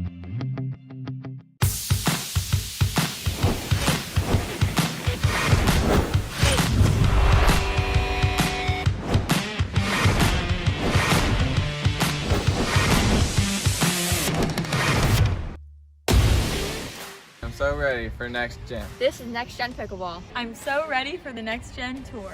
Super excited about Next Gen. I can't wait for the APP NextGen Tour. I'm super excited for Next Gen. Welcome back, ladies and gentlemen, to the APP Chicken and Pickle Next Gen Series at Chicken and Pickle, Oklahoma City. I'm Adam Stone, and I will be your commentator for this bronze medal match.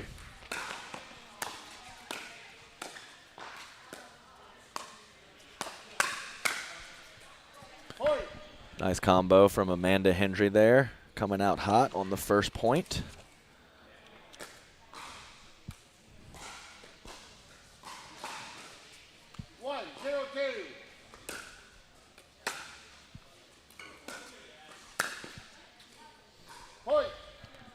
Good look there. I think that was the right play there from Herman.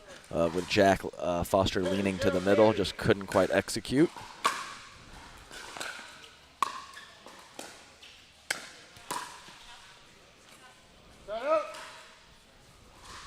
We'll see here, Summers and Herman just won a barn burner in the match to get to bronze and played a very aggressive male opponent. They'll be facing the same task here. See how they handle it.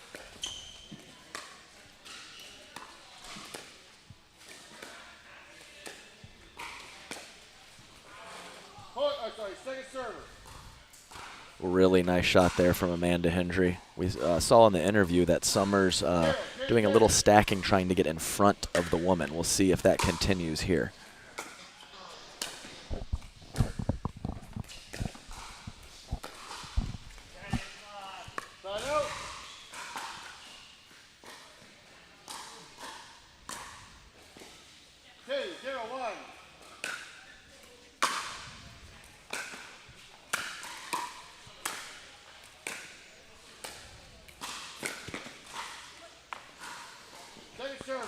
Solid deception there from Herman on the drop volley. I think Hendry got there a little quicker than she expected.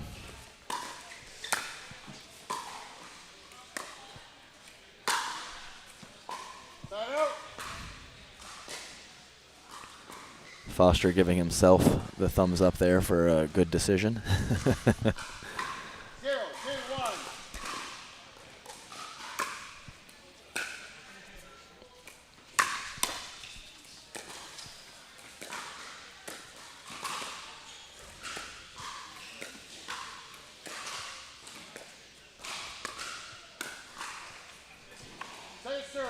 A couple great speed ups from Hendry to start this match. Always nice seeing a little bit different strategy here. Doesn't always have to be the females cross-court dinking. Mixing up the court positioning can create a lot of different opportunities.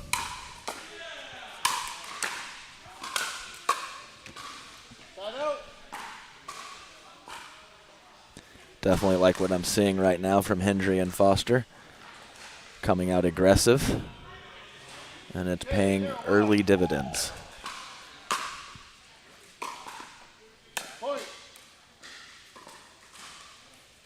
Just long on the return.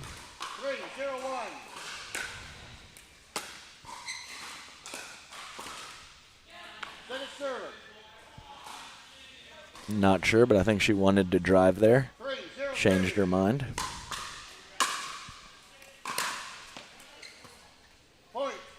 Very nice inside-out forehand from Foster. Placed beautifully.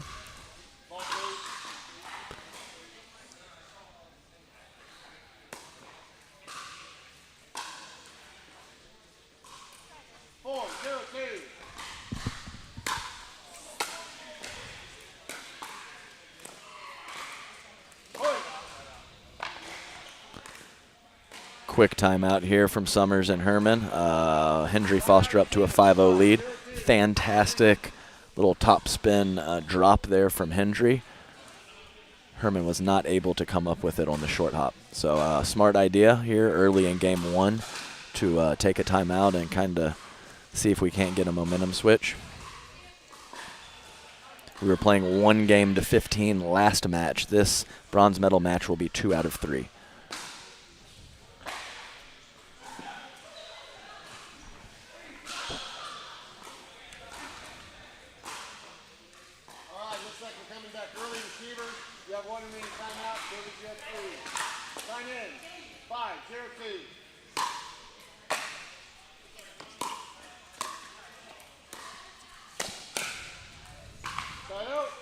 Nice shot by Herman. Getting the ball down after dink a little too high from Jack Foster.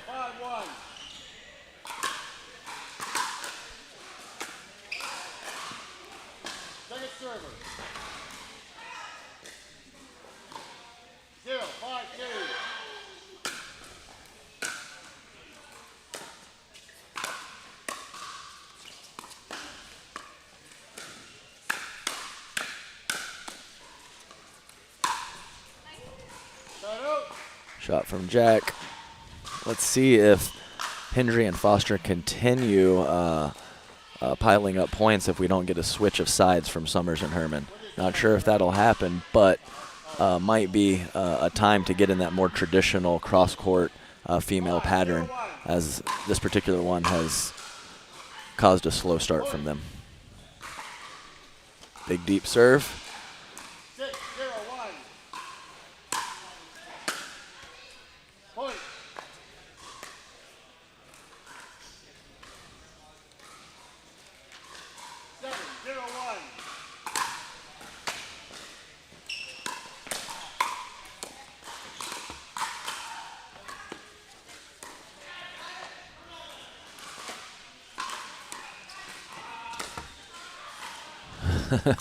A little clip off the tape there from Herman. Hendry tried to hit it and was unsuccessful, which was very good for her.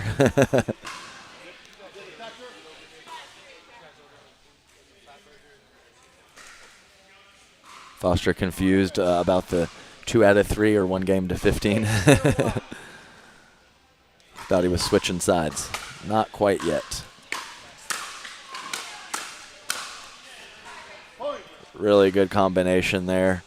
The shake and bake, the drive and poach has been a successful pattern for Hendry and Foster all day. I expect that to continue. I mean, that's a big shot. Inside in, a lot of accomplished singles players like that inside in forehand, and Foster is no exception.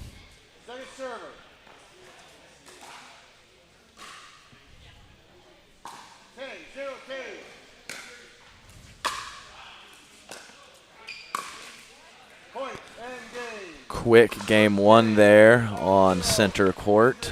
Goes to Hendry and Foster. We were going to take a quick commercial break and see if Summers and Herman can regroup for game 2.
All right, back for game 2 of our bronze medal match. Rachel Summers to serve.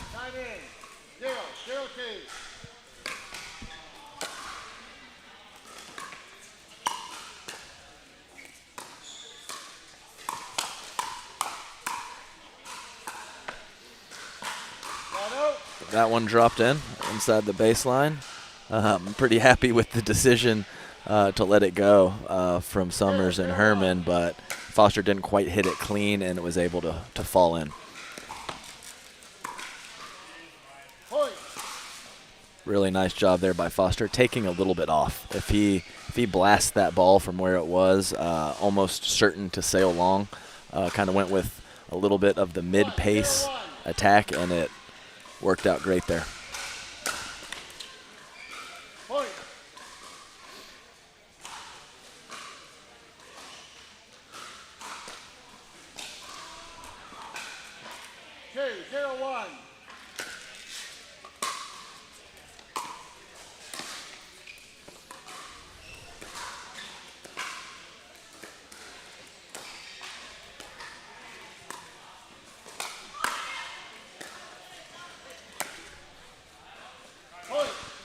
Nice shot. Another quick start here from Hendry and Foster. Great backhand overhead by Herman, but Foster dug it out, and then Hendry, as we've seen a couple times, with a really nice two-handed backhand up the line against the player in front of her. Executed it at least 4 or 5 times that I've seen today, and really picks her spots nicely with it. Doesn't do it too much, just kind of waits for the right time. So very impressive, obvious start here from Hendry and Foster, and not exactly sure what Summers and Herman should do to weather this storm, because Hendry's driving, Foster's driving. It's just a lot of pressure right now. Things can change quick in pickleball, though, so hopefully they come up with something here in the next few minutes to get themselves back in this match. Receivers, you have 1 remaining timeout. Servers, you have 2. Time in. 3, 0, 1.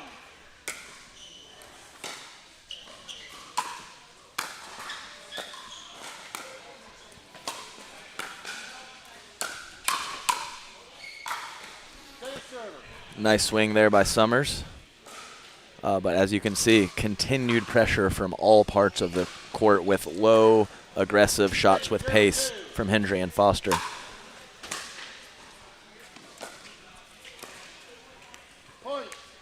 Yes, and it's a lot to handle when Hendry can hit that top spin drop, and then Foster just kind of stands in the middle of the court. You don't really know what to do. Nice shot from Herman. All right, it's go time. Need a little momentum switch. Let's see if they can string a few together here.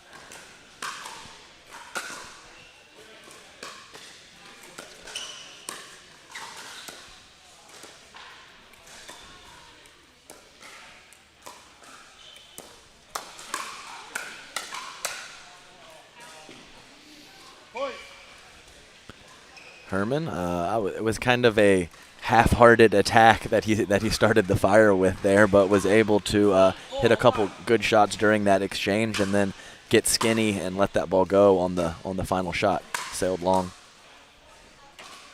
Second server.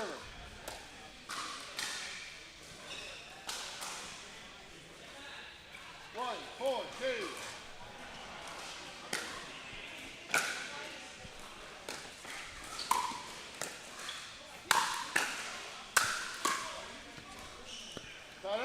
Nice job there. Continued pressure. You can really see it in the court positioning. Hendry and Foster much more frequently uptight to the line, hitting aggressive shots. So, always a recipe for success in pickleball, being a little closer to the kitchen line than your opponents.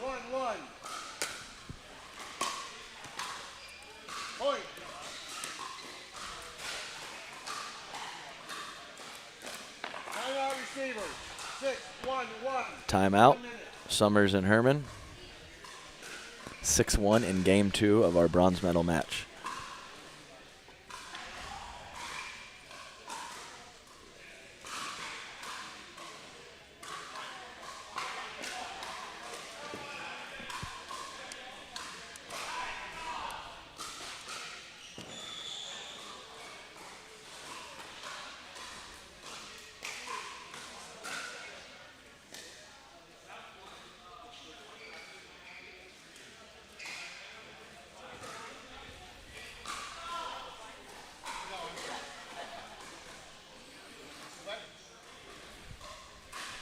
Really enjoying this beautiful facility. Chicken and Pickle, Oklahoma City. Obviously, pickleball is a big part, but there is plenty of things to do for everyone at these Chicken and Pickles. If you have one locally, really would recommend checking it out.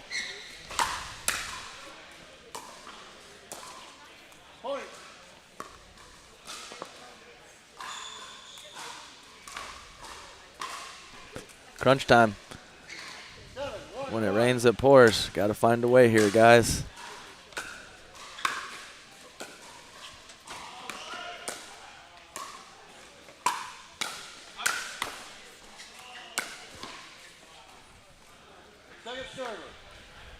Sailed it long on the mid-court attack or speed up or ground stroke, whatever you want to call it. But if I were Foster and Hendry, I'd keep on keeping on. No reason to change anything at this point. Hendry with the pump fake there. She thought Jack Foster was going to take that ball, and it slowly went in between both of them. So we'll see if maybe they can use that over on the other side to string a few points together.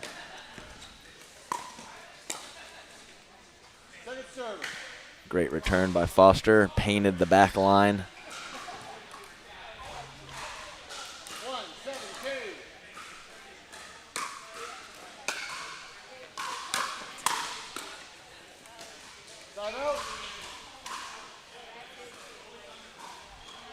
Two tough shots in the midcourt from Herman.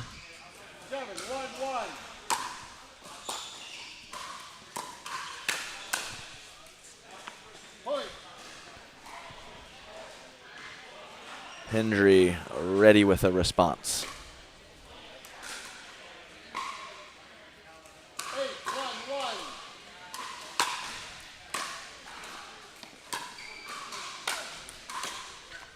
Nice overhead from Herman there.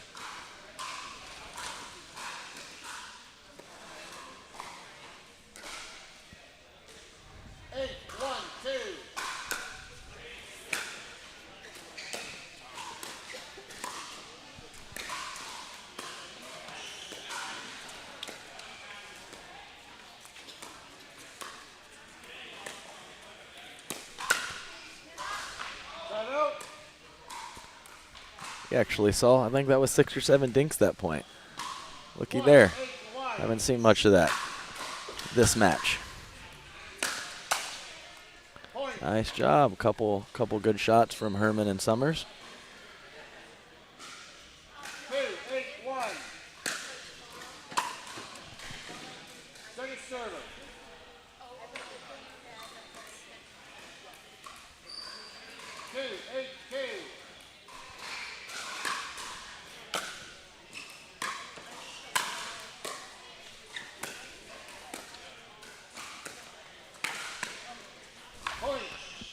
Nice job there from Herman. I've seen that shot out of him a couple times today, and from a couple of our players. One of my favorite shots personally as well. Little misdirect off a cross-court dink right at the line of the player in front of you.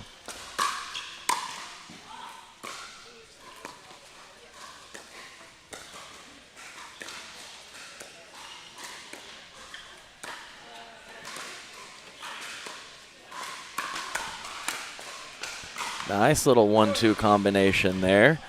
Summers with a nice topspin attack up the middle, and her partner Herman was ready to clean up for her. Really like that combination. See if we can't get a few more of those from Summers and Herman.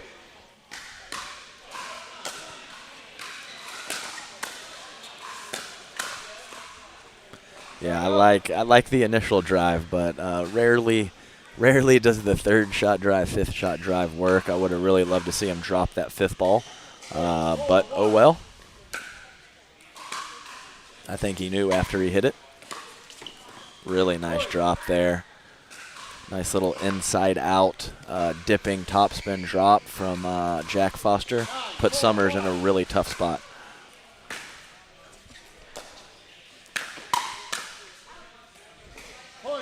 And a great adjustment there from Foster. He got caught last time from Herman on the exact same shot, held his ground more, was ready with that backhand for a counter.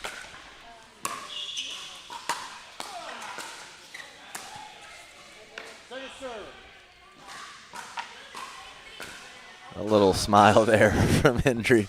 Foster letting her know it's all good. Happens to the best of us.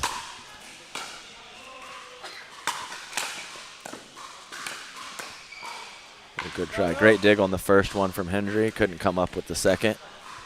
Way to stay on it from a pressure perspective from Herman. They get another chance here to tighten it up. That won't get it done.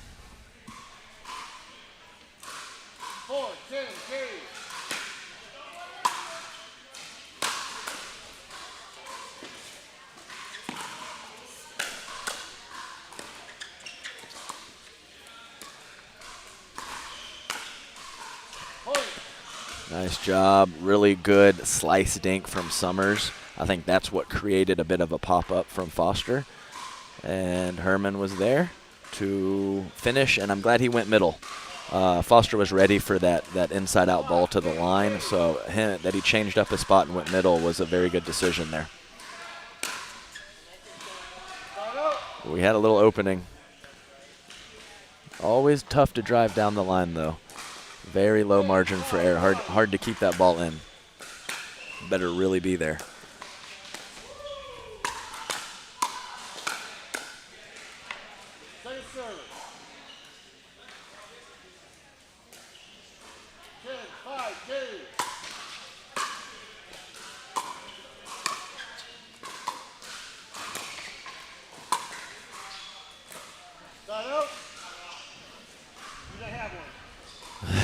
Herman tried to call out timeout. Unfortunately, Bob Swisshelm, our referee, laid the hammer down and let him know that he no longer had a timeout to work with. And I guess that Herman was a little rattled by that as he misses his serve on the next shot.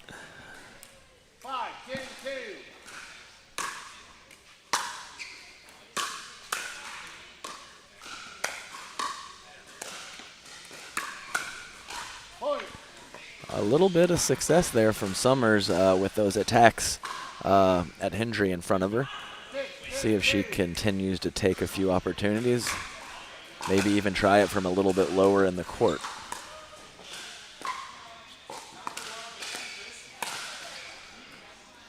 Shot by Foster, setting himself up there. I would have liked Herman to, go one behind Foster, maybe two, but I believe that was 3 straight ahead dinks. Go ahead and switch that pattern to cross court.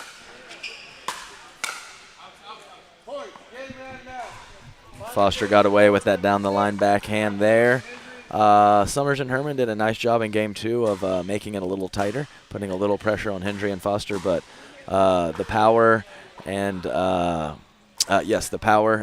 on the drives and the serves was a little too much for them to handle. We will take a quick commercial break and be back with a gold medal match.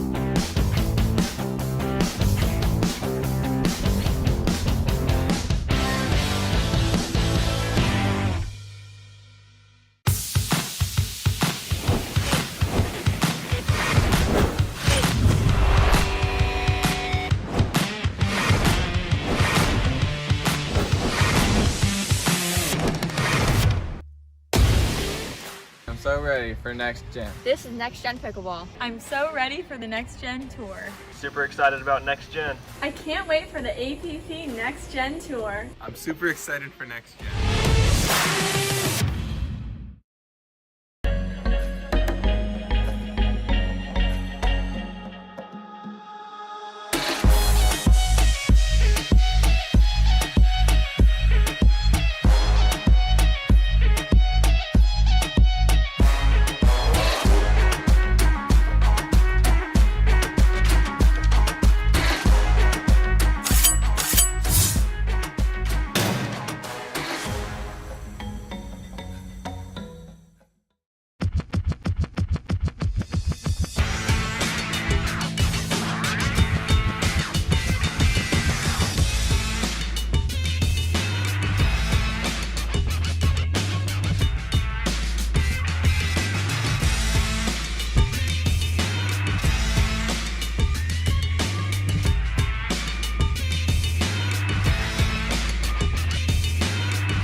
welcome back, ladies and gentlemen, to the APP Chicken and Pickle Next Gen Series at Chicken and Pickle in Oklahoma City.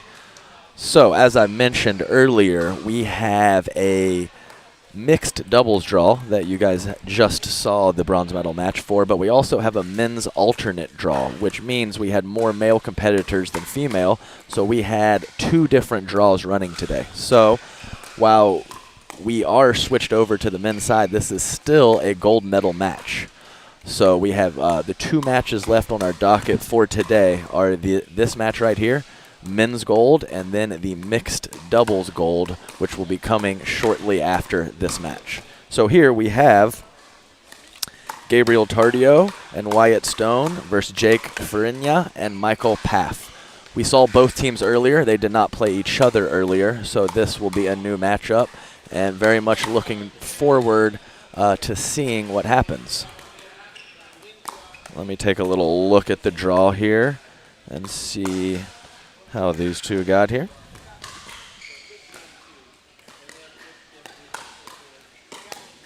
Oh, no, I made a mistake. Tardio and Stone did play Paff and Farinya earlier, and that did go to 3 games. 11-4 to Tardio and Stone in Game 3. So, yeah, my short-term memory needs a little work there. So this is a rematch. As I mentioned, the men's alternate gold medal.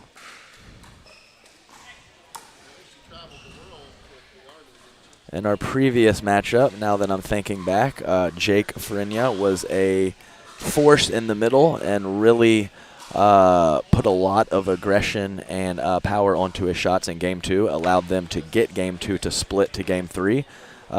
Paff and Farinya kind of ran out of gas a little bit, and Wyatt and Gabriel stepped up their game in Game 3 and got that one 11-4. Tardio and Stone had a little bit more of a solid, consistent strategy in that Game 3. Let's see if they start off this gold medal match the same way. Here we go.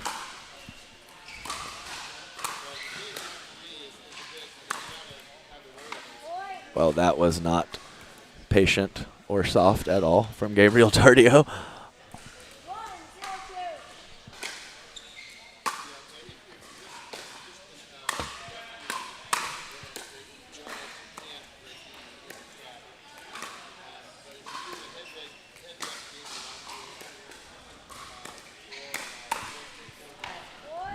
And yes, I remember Paff with several good mid-paced attacks from a little bit lower. Successful in that first matchup. I would expect that to continue as well. Obviously very comfortable hitting it.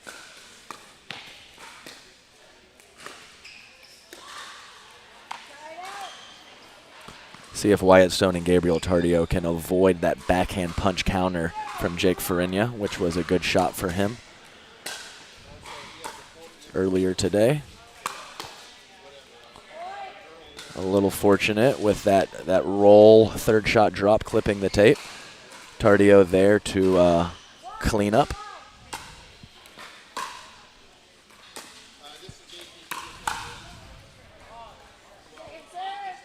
Wyatt Stone right there where he needed to be for that counter, but it was hit hard and low by Jake Farinya, so when it's hard and low, always more difficult. Nice two-handed drive from Wyatt. Well played there.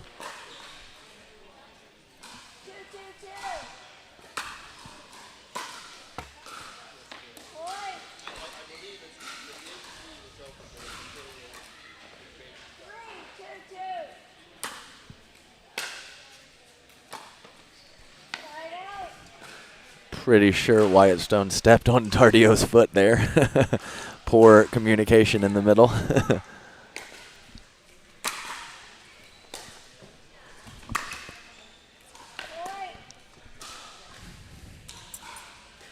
Oh man, I just got delivered a fried chicken salad and I'm very excited to dig in.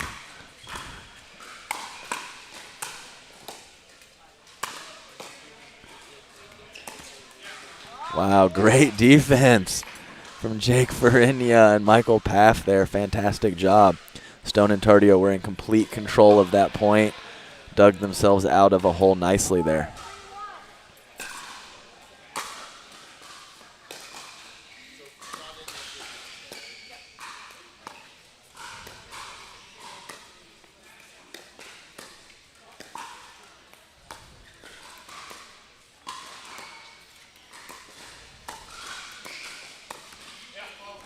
Nice patient battle there. Haven't seen many dink rallies go above 5 or 6 shots. So nice to see that patience from all 4 players.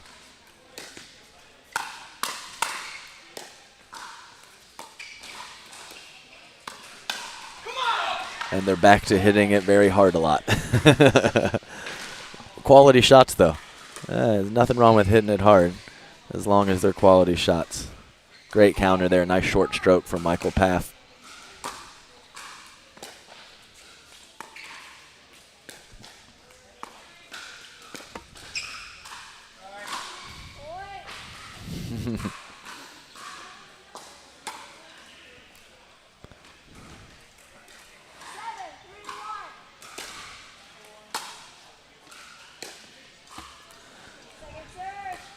Second serve, missed the drop. Quick early lead here. Frenya and Paff, the 3 seed.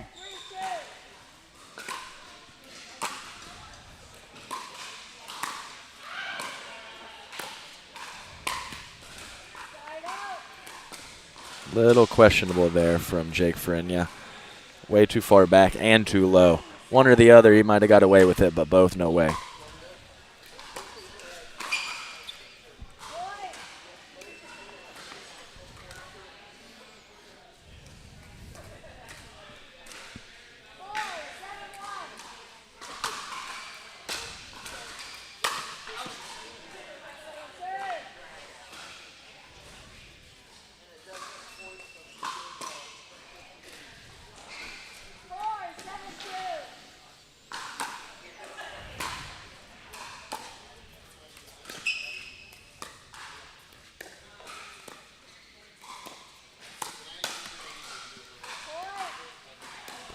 Nice slippery attack there from Wyatt Stone. A little bit lower than your standard attack, but created some good topspin there and pretzeled up his opponent.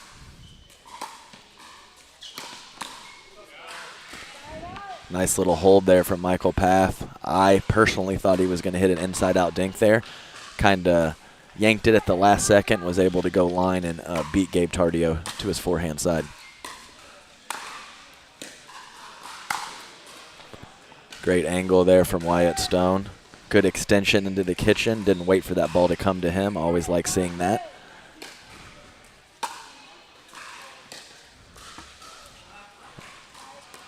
Had a couple of those. Paff giving it the body language.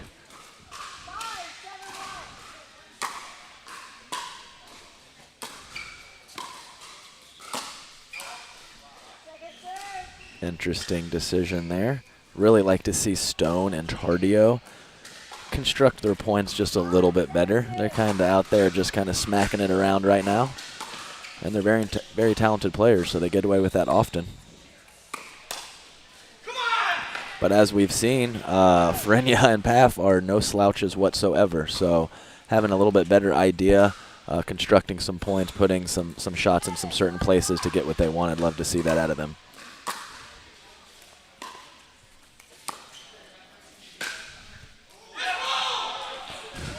Wow.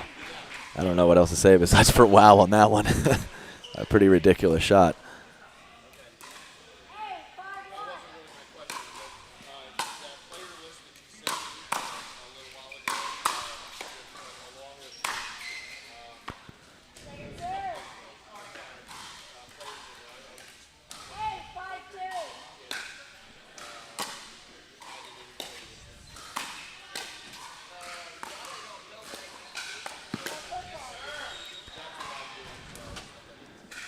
Referee Chris on the foot fault on the yes, I thought it was the takeoff, but it was actually the landing with Wyatt Stone's right foot.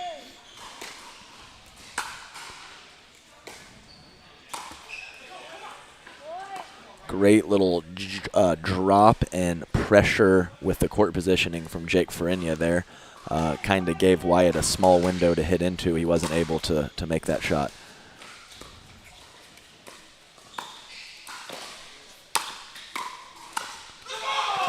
Wow, really nice play in game one from Paff and Frenya.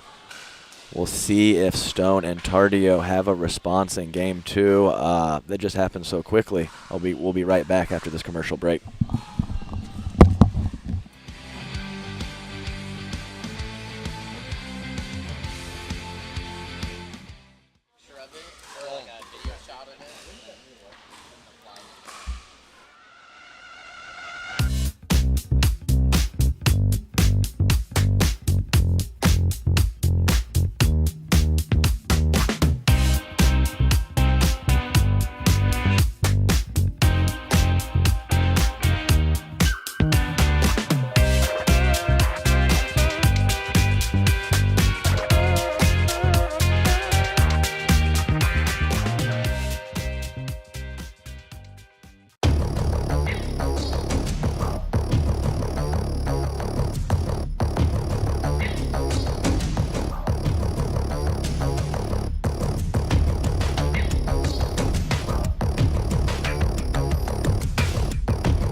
Back with game 2. Men's doubles gold medal match.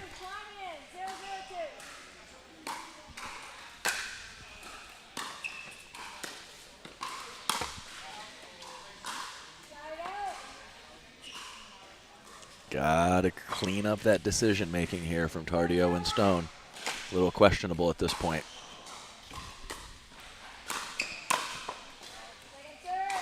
Jake Farinia says, I will match your questionable decision making right into the net. Let's construct some points, boys.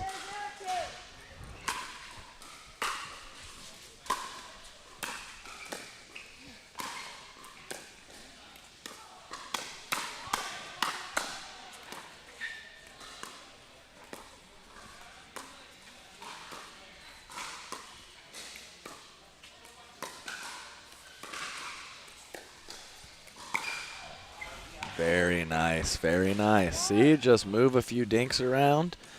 Wyatt Stone attacking off the bounce there, but to an absolutely perfect spot with Jake Farinia having to hold line. Right up the middle for the winner. Great shot.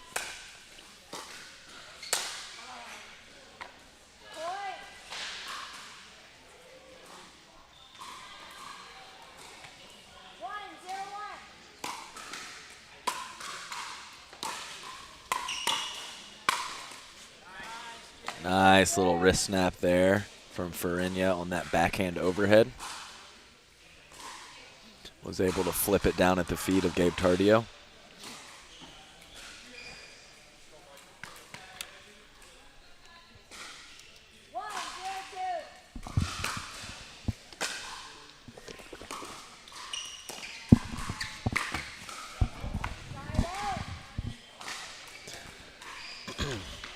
A handful of those step-back attacks from Tardio so far in this match.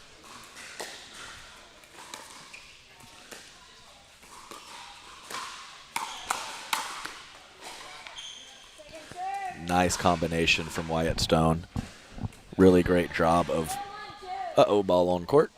But a great job of reloading and being ready for the second ball. So the initial speed up, solid, but to have that paddle back in position for the second one, not easy to do.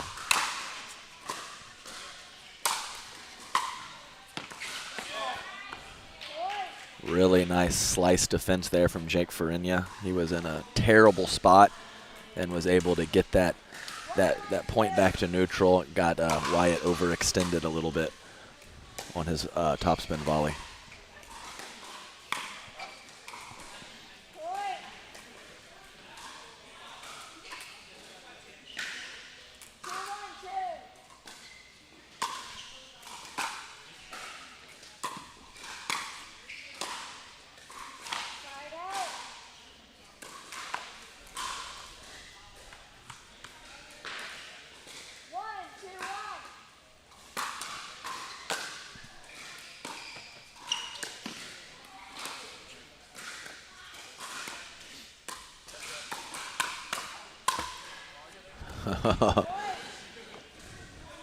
Michael Paff letting him know he was there, and he absolutely was.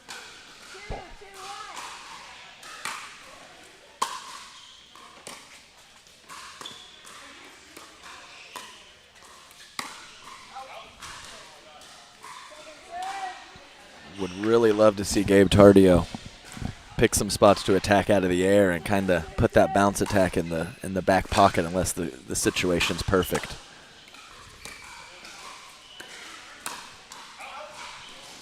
Completely fine with that one. Definitely think he should have attacked. He ended up sailing it a little bit long, but completely okay with that decision.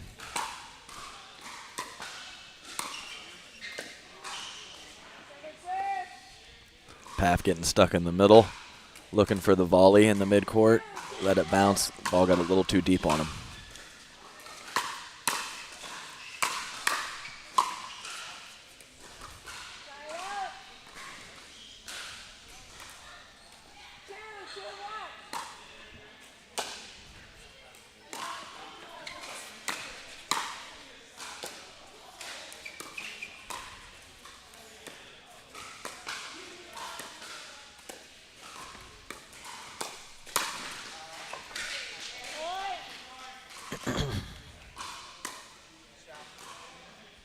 Gabe Tardio very ready for that one.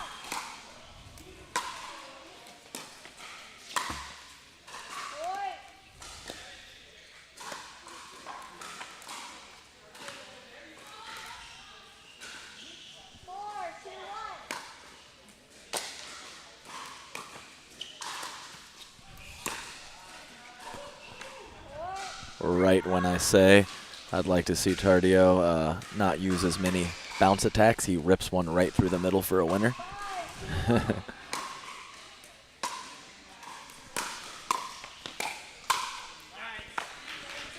We had a little question on chat why Hayden Patrick one of the best young up-and-coming players, was not here at NextGen, and he had a local tournament in his where he lives, so he was not able to make it. He's in Newport Beach playing this weekend. Nice counterattack there from Wyatt Stone. Things happening quickly in this match. Back and forth, quick points, short points, and we were close going through game one, and all of a sudden, Farinya and Paff, 2 minutes later, they're tapping paddles. Same thing here. We're just kind of hitting some shots, playing a few points, and all of a sudden it's a 6-2 lead for Tardio Stone in game two.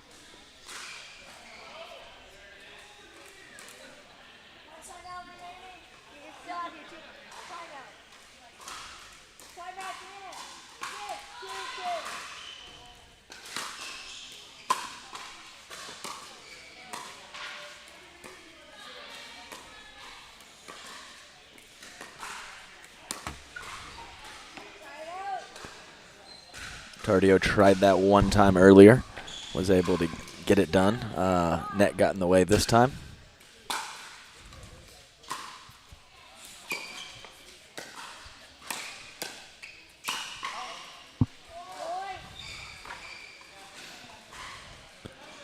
Struggling a little bit with that backhand flipper. Having a little trouble controlling it.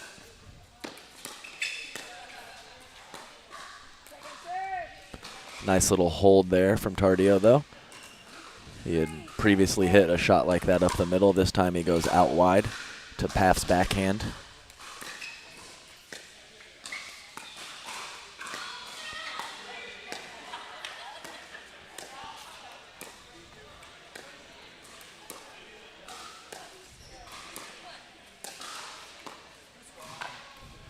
Nice job. Little dink battle there. I think Wyatt was thinking that Paff might speed up on that one, and when he decided to dink it, he was a little off balance.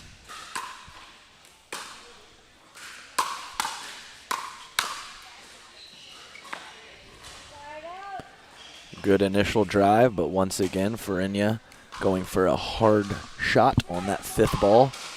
Very tough to do against talented competition. He's ready for the backhand punch that time, though. It was the opponents speeding up from the midcourt that time. He made them pay. Gabe Tardio with a nice spin serve there. He's been kind of alternating, doing a few spin serves, a few traditional serves.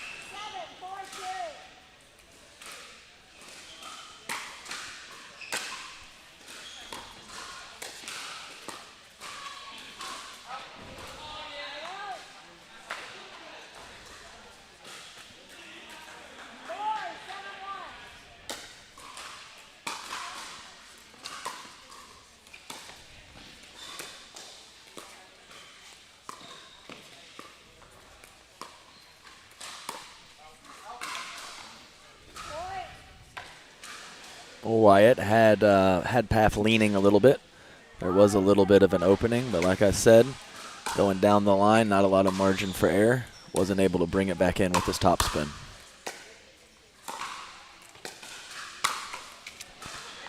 Good night, says Gabe Tardio. That one's definitely not coming back. A little bit above shoulder level. Nice loose arm there. Put it right at Jake Farinya's feet.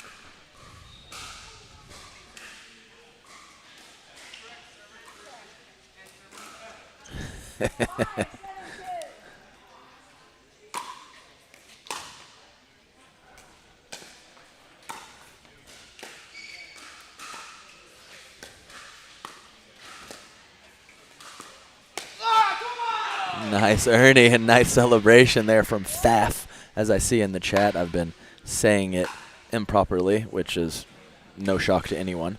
But yes, it's P-F-A-F-F, but apparently he prefers to be called Silent P.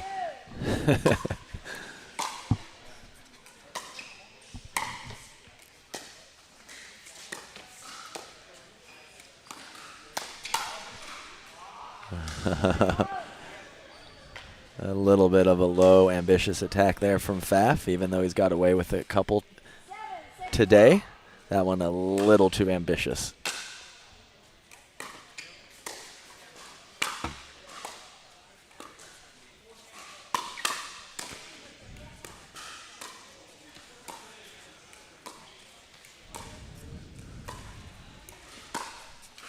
Oh, too bad. He had the angle there. Once again, probably couldn't quite be as patient as he wanted to with that fence right there. But definitely had the angle.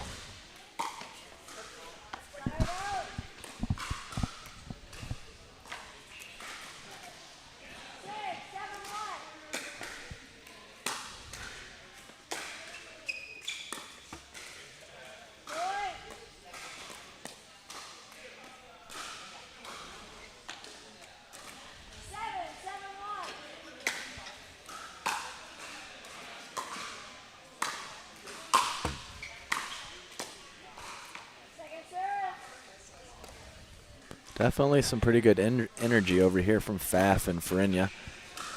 See if Tardio and Stone can get a little pep in their step as well.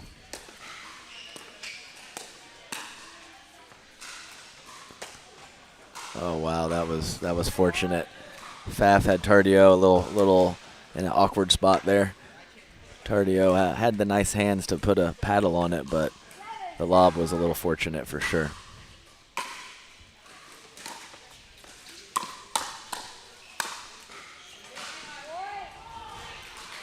I wish we had a nice stat keeper here for mid-court transition zone speed-ups and the success rate, because I don't think it's very good.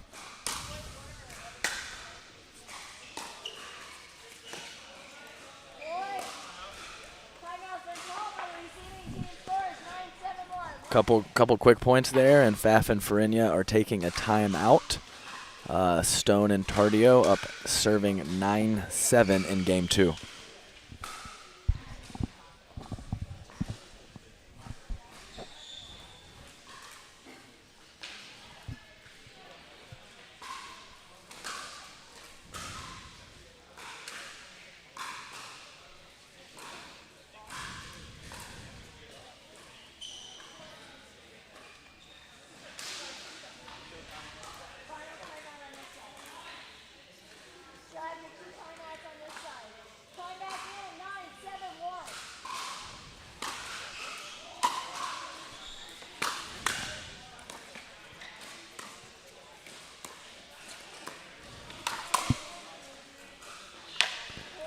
Nice attack by Wyatt. Full committing on the popped up dink.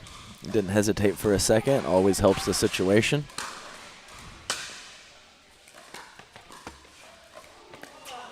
Oh, tough way to end game 2. But we are all tied up here. 1 game apiece in our gold medal match. Heading to a commercial break right now. We'll be back with game 3 after this.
So ready for Next Gen. This is NextGen Pickleball. I'm so ready for the NextGen Tour.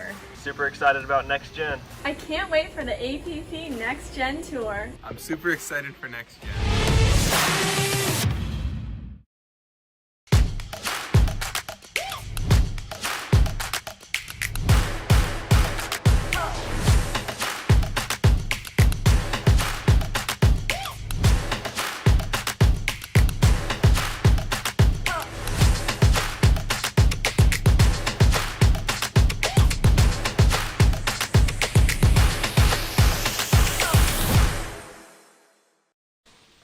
All right, welcome back, everyone.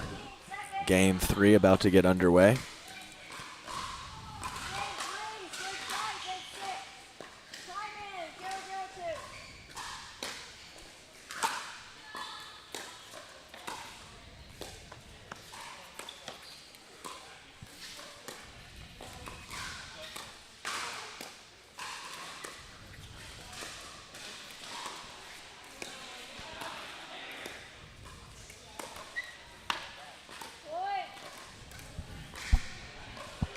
Just a reminder, if Pfaff and Farinya win this game 3, we will move to a 1-game to 15 tiebreaker.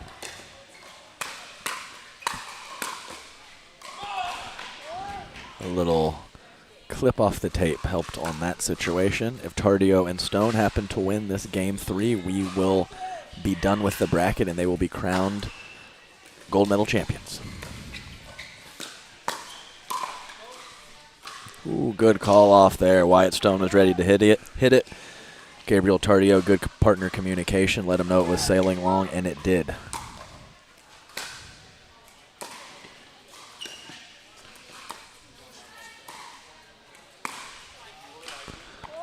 That was a beautiful job there from Tardio.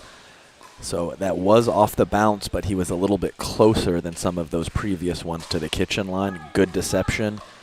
Didn't hit it at full power. Well executed.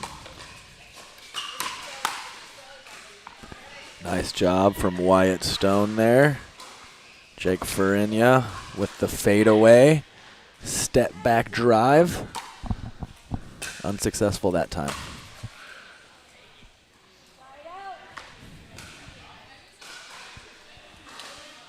Who's going to make better decisions in this game 3? I think that's what it's going to come down to.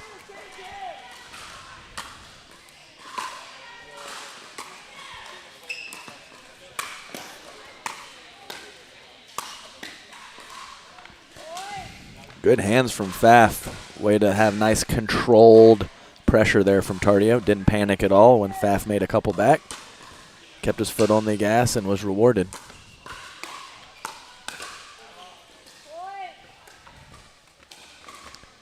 Pfaff definitely had Wyatt Stone a little bit off balance there, but Wyatt had good hands. Was able to get that ball back in a reasonable position.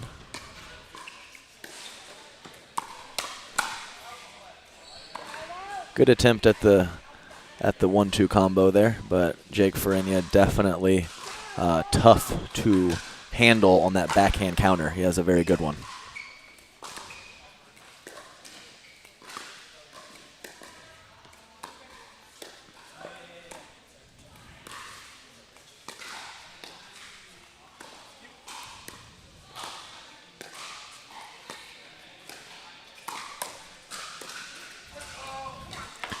Great hands from Jake Ferenia there. We'll also see if Tardio and Stone definitely have a little bit more big tournament experience on the Pro Tour, APP Tour, so we'll see if that comes into play to Game 3.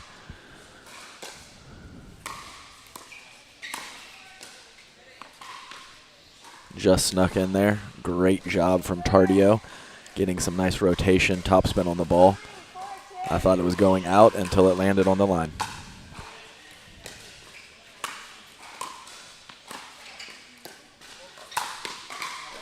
Nice job, Tardio, with a much better control on that backhand topspin shot out of the air. Sailed quite a few of those earlier in the match. The last handful have been much more controlled.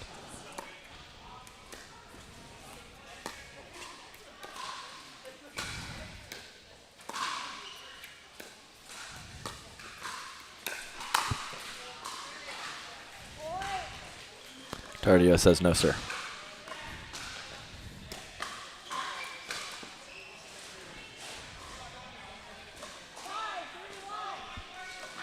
Five, 3-1. We're switching sides at 6. Oh, goodness gracious. Questionable decision making. Too tight. The talent's too close. The levels are too close. And in Game 3, you gotta lock it up mentally and make those good decisions.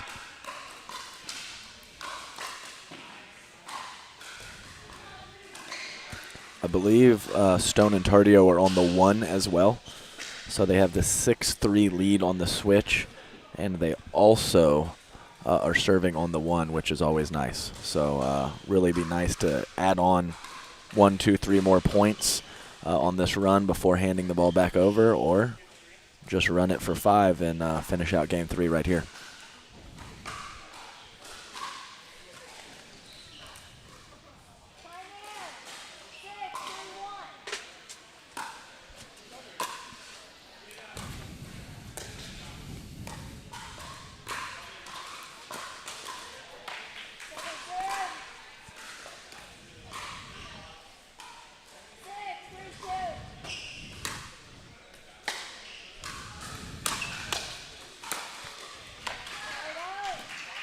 Definitely had to drive the first one with that weak response on the return.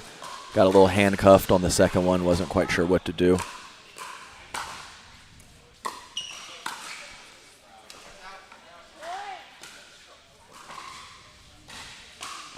Some positive self-talk over there from Faf and Ferenia. See if that can carry him to a few points here.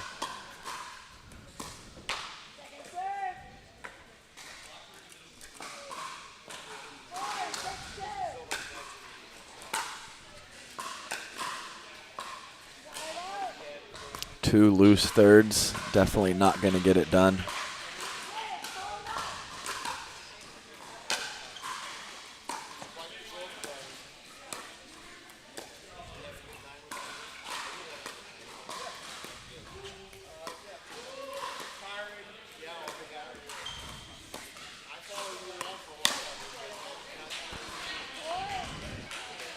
Gabe Tardio, ready for the speed up.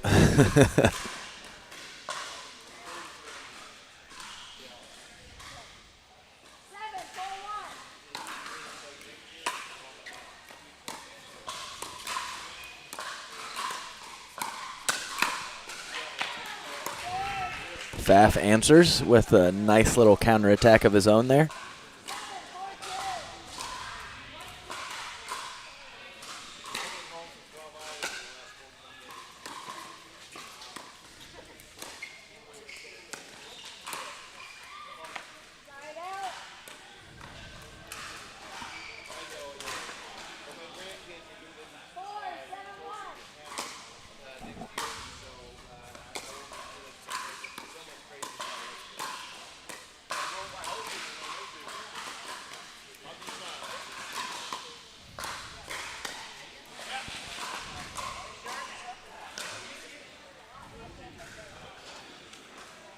Faf questioning whether his speed up was wide.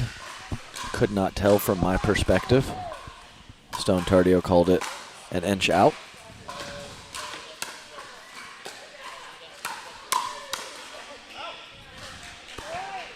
Ferenia got his big paw in there.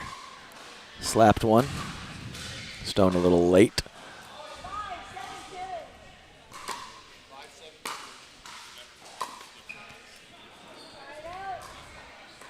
That's 3 of the last 4 points on their serve from Ferenia and Faf have ended in a missed third shot. Got to clean that up in game 3. Oh, Wyatt returned the favor. We got a friendly game going on here.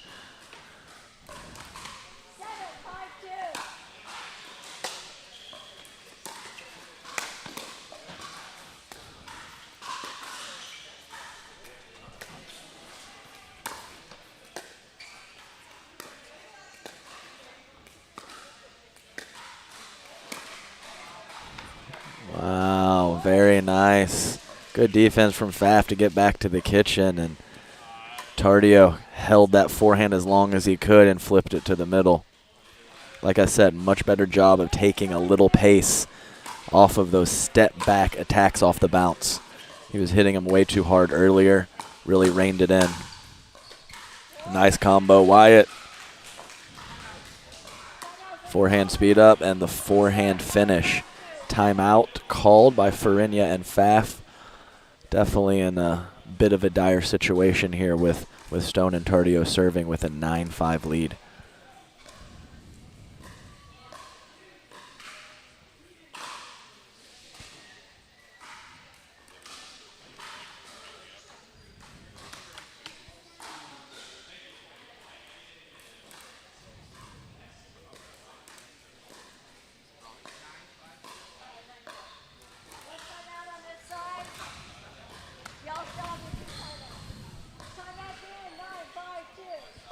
Timeout. 9-5-2, here we go.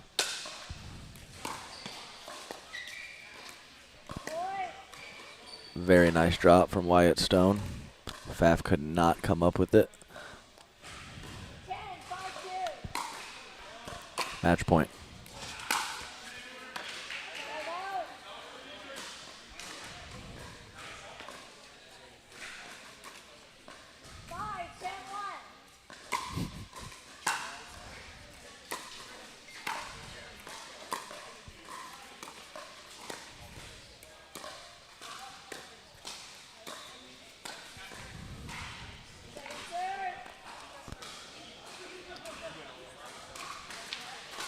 Nice dink by Gabe Tardio.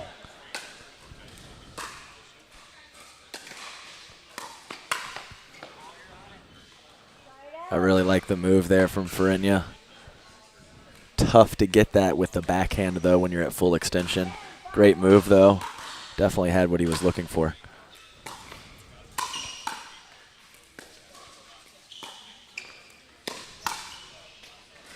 Wow, very interesting. Point game match there. I think the mid-court attacks did them in at the end, but still wonderful match by both times we saw these two teams compete. Congratulations to Wyatt Stone and Gabe Tardio for a gold medal. We'll be right back after this commercial break.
Hey guys, Adam Stone here with Wyatt Stone and Gabriel Tardio, our gold medal winners. And I was just wondering, guys, it seemed like you played those guys twice today. Both went to 3 games. Definitely had a loose game in each match, but in the third game you kind of tightened it up a little bit, made some better decisions, and were a little bit more consistent. How do you feel about those games that you ended up losing when you went to 3 games both matches, Wyatt?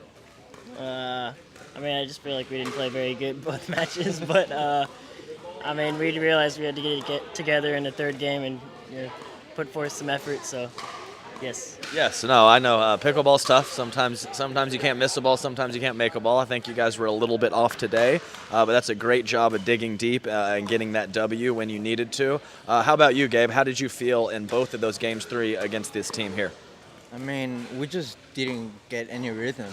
Like, I don't know, we were not playing our best, and maybe we should talk.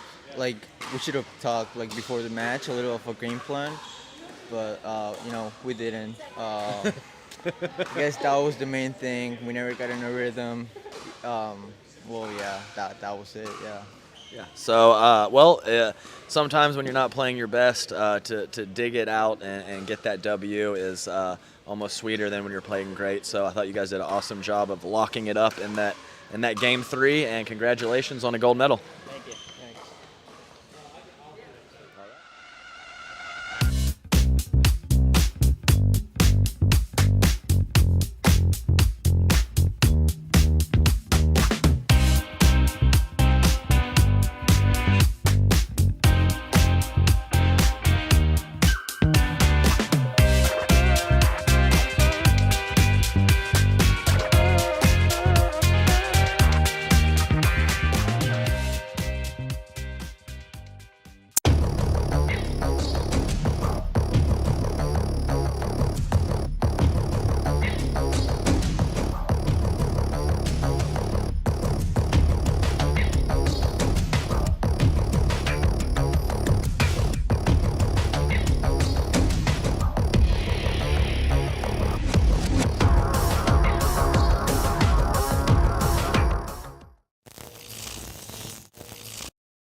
ready for next gen. This is Next Gen Pickleball. I'm so ready for the Next Gen Tour. Super excited about next gen. I can't wait for the APP Next Gen Tour. I'm super excited for next gen.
Ball sails long but clipped Amanda Hendry. So it'll be a quick side out to start the match.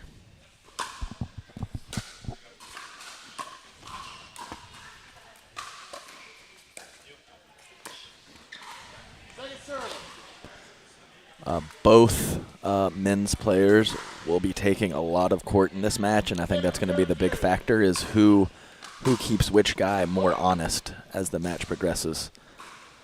It's definitely a delicate balance of when to try to force the ball to the girl and go behind the guy. Whoever does it better will probably win. Nice pressure there from Jack Foster. And we have Bonnert and Chikatalov coming out of the winner's bracket. So if they win the 2 out of 3 match, they will be crowned gold medal champions. And Amanda Hendry and Jack Foster coming out of the opportunity bracket will need to win 2 out of 3 and a game to 15. Bonnert's best shot, definitely that inside out forehand. Love to see her hit it.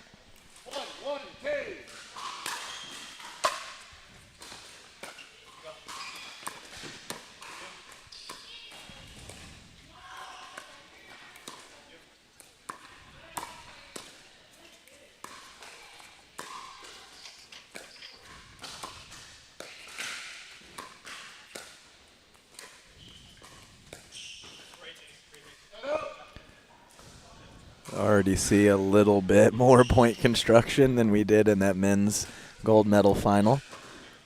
Kind of looked like the boys were swatting at flies at times. Congrats, though, to Tardio and Wyatt Stone, who kind of pushed through quite a few unforced errors to get the W.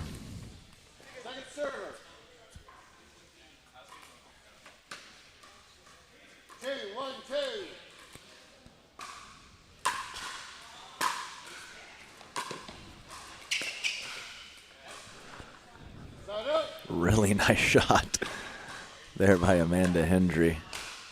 Knew that Chikatalov was going to be looking middle,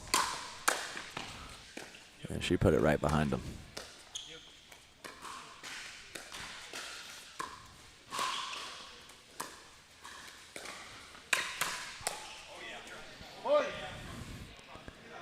Nice job by Jack Foster being ready. Like the attack from Bonner, but tough having to go at the guy on those down the line attacks.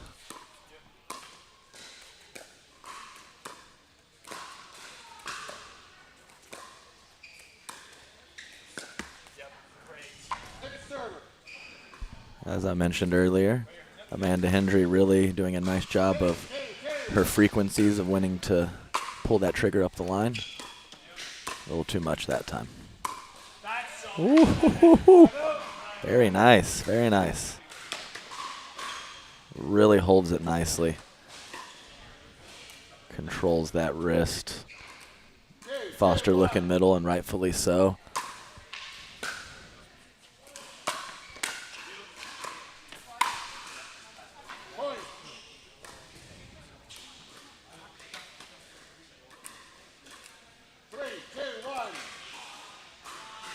Three, two, one, game one.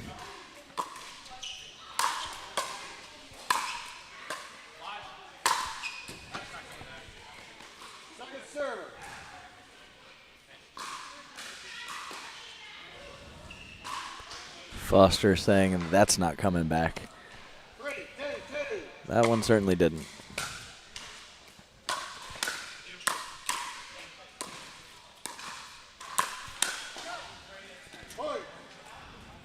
Nice job. Bonner was a little bit off the kitchen line, but Foster left that dink high enough she could step into an attack.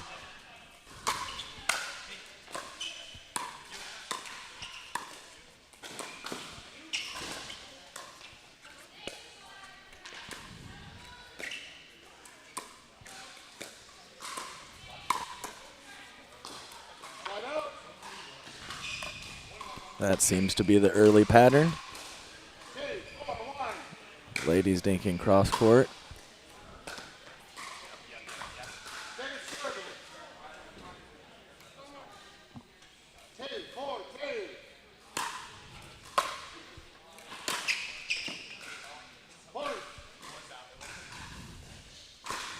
Nice drive by Foster. Bonner trying to get out of the way, just couldn't do it. Jack Foster a little more vocal to start this match. Definitely has the energy going.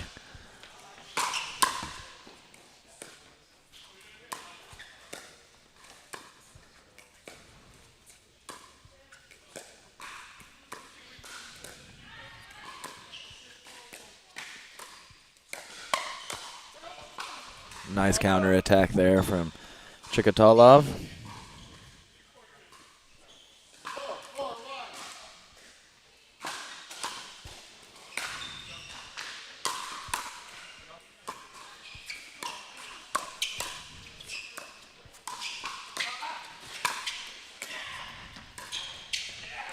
Wow, great scramble. Unbelievable. We saw earlier today. I'll talk about it after this point.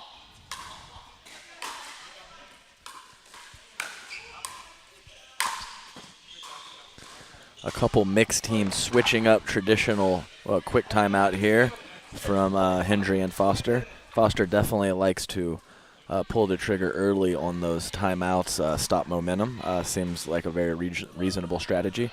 But we had a couple teams earlier in the day that switched from the traditional lineup of the man on the left and the woman on the right to kind of get a matchup of the girls heads up. I don't see that happening in this match. Both male players are very comfortable on the left side and really like to put as much pressure as possible. So I would imagine the situation would have to be very dire for there to be a change inside.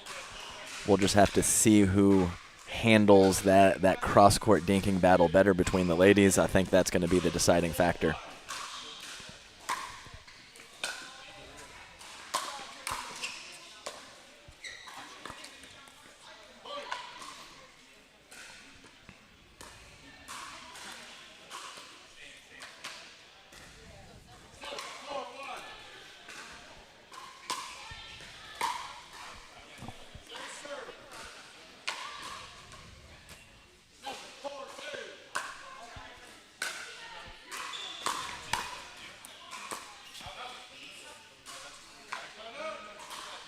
Just missed.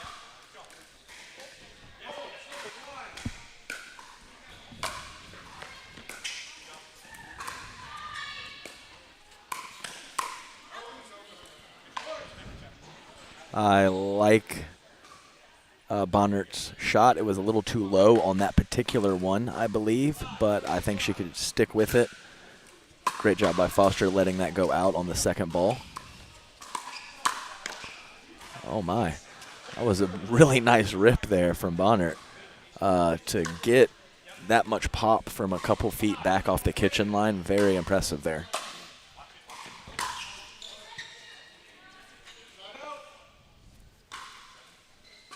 Just deep is the call.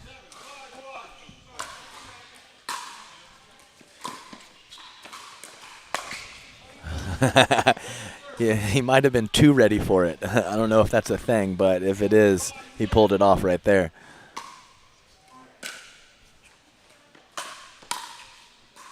Ooh, great eye. Really tough to get out of the way in that specific situation. Great job by her getting skinny.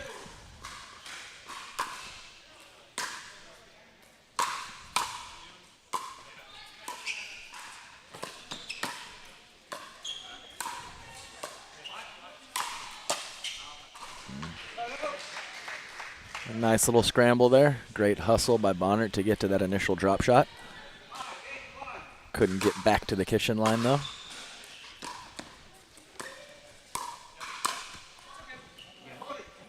Definitely a hair too far back there from Bonnert.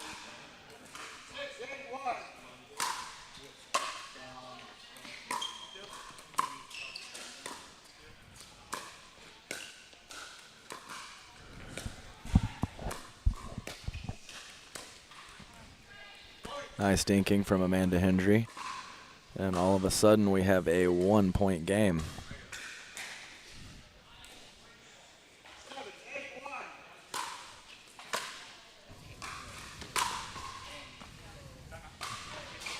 That one stayed in for Foster, and we have a timeout from Bonnert and Chikatalov. See, they're chatting in the corner. Nice little, I believe, a 3-point run to tie this up from Hendry and Foster. And that's about what I expected. They were tight earlier, and it's tight right now. See who can step up the end of this game one. Make a couple shots, make a couple good decisions, push their team over the top.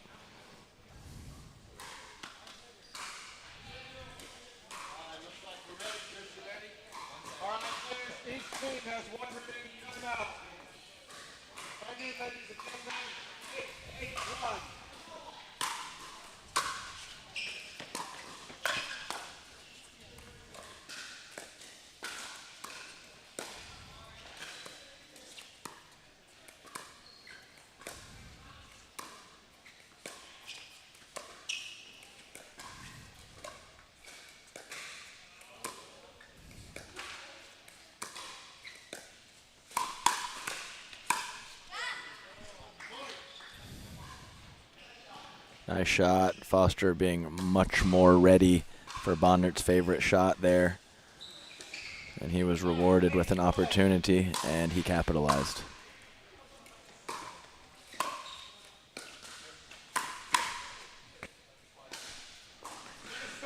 Good look. I like the idea there from Foster. Always tough to keep it in when you're at complete full extension. But I like the pressure with his court positioning.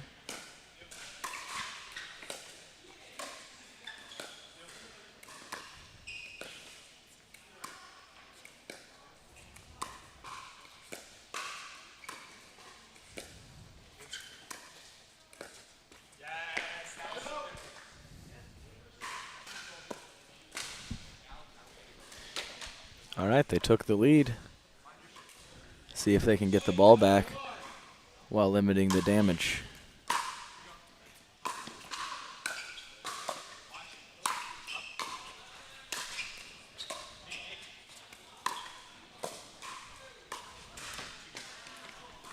Great shot by Jack Foster there. Talked about the deception earlier, having that high take back, whether he's hitting it hard or soft.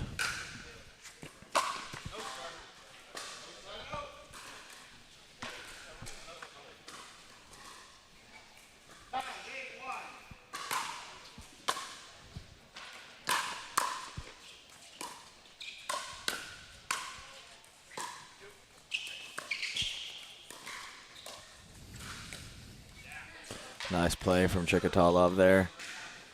Thought he's played really well today. Picking his spots, being aggressive, but not overdoing it. Right on cue, he overdoes it. I guess they call that the commentator curse. I haven't been doing this long enough to know, but I guess it's a real thing.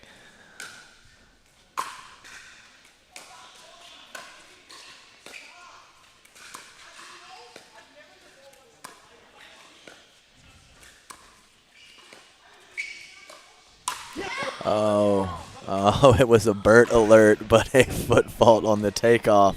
He had it lined up. I saw it coming from a mile away. Oh, yes, right toe on the takeoff. My goodness. Really good read and good anticipation from Foster there. Just, sometimes your toe's on the line.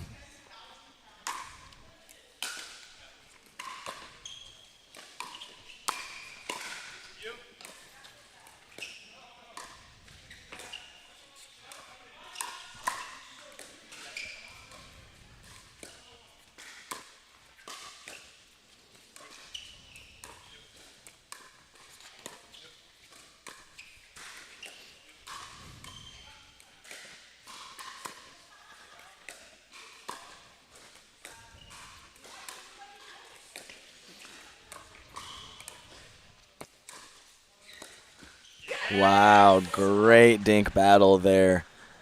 Fantastic soft shots, good movement. Looking for opportunities, none were there. You got to take what they give you. Great patience by both teams.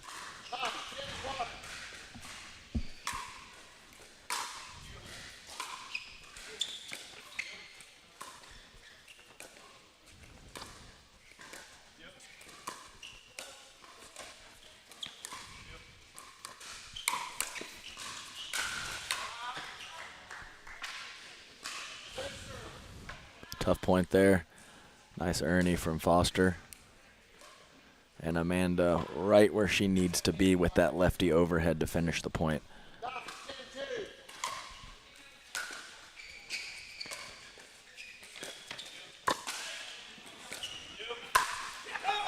Great put away, great put away. They tied it up. So important to get to that 10 number.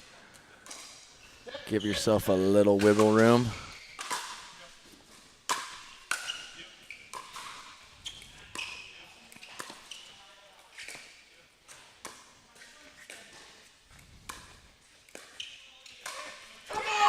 Great lean in there from Chikatalov. Fantastic job. Full extension. Hitting that ball so close to Hendry and Foster really takes their time away from him. Excellent job by him. Crunch time, 11-10. It's on their paddle. Let's see how they come out of this timeout. Had an earlier question in the chat is who has shorter shorts, Chikatalov or Tyson McGuffin? I'm not sure the answer to that question, but I have no doubt it's very close.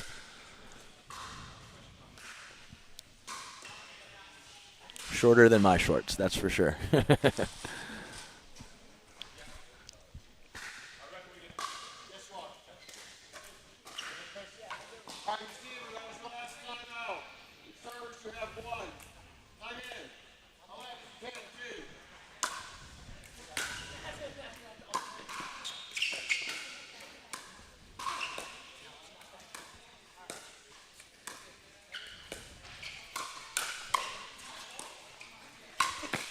Wow.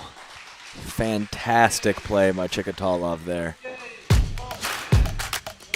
Handled, was a little bit ambitious on that initial attack and then cleaned it up with some good hands and a great Ernie. Fantastic game one. Let's head to a commercial break. We'll be back after this.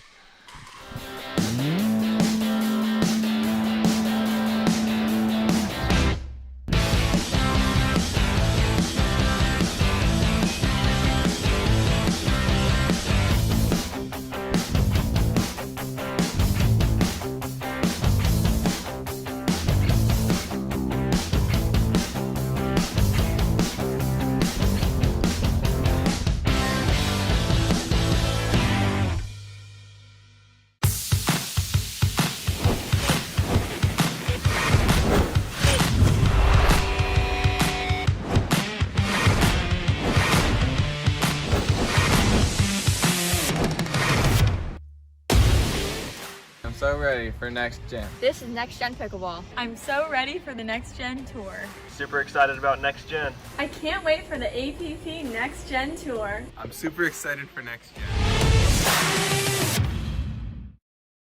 If you like to dink, then Pickleball Magazine has what you're looking for. Our bi-monthly print publication will help you become a better player with instructional tips, drills, and articles from the top teaching pros in the sport. And you'll become a healthier, stronger player with psychological, nutritional, and wellness advice from experts in their fields. Finally, if it's product reviews or the latest news, we have that too.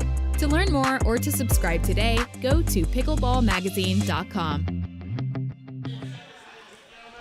Welcome back, guys. Game 2. We're ready to start up. Bob Swisshelm with the call. Here we go.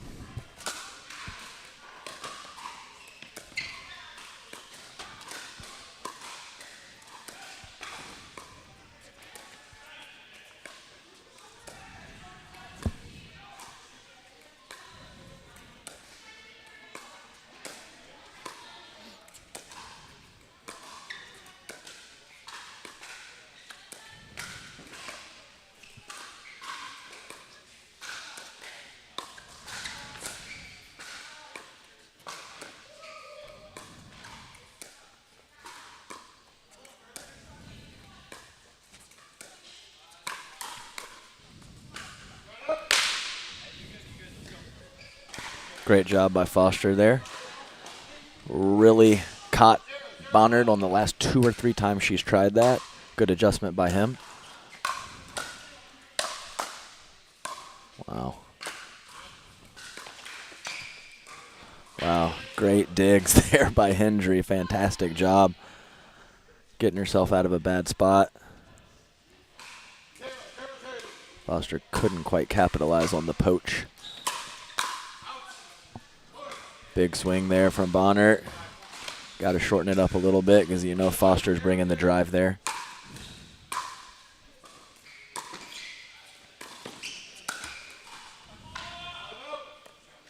Just didn't quite get up to the line. The ball floated definitely enough for Hendry to be aggressive, just couldn't quite get to it quick enough. Ooh.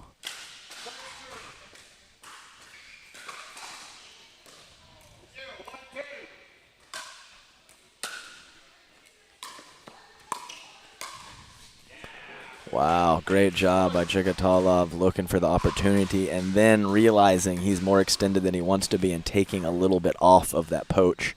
Really difficult to do.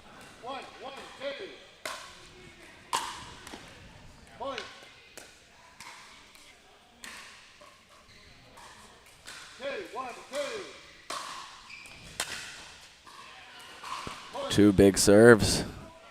Two big serves. Lots of pace. Lots of depth, lots of rotation on that ball. That one was a little bit shorter, handled it easier. Oh, goodness. When it rains, it pours. Really bad luck there for Hendry and Foster on the let cord.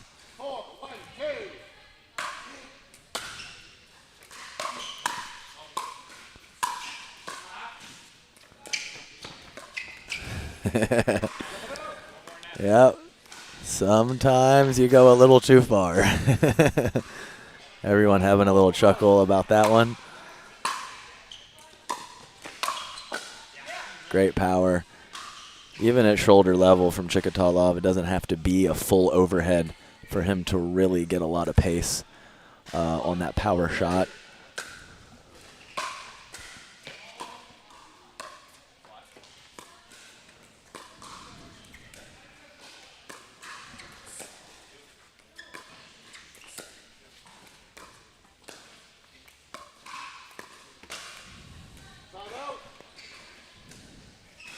Nice job there. Little dink behind Foster. Was able to create the dink error.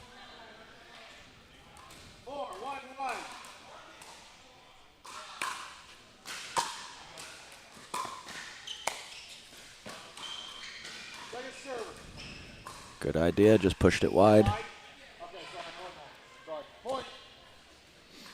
Nice little run here.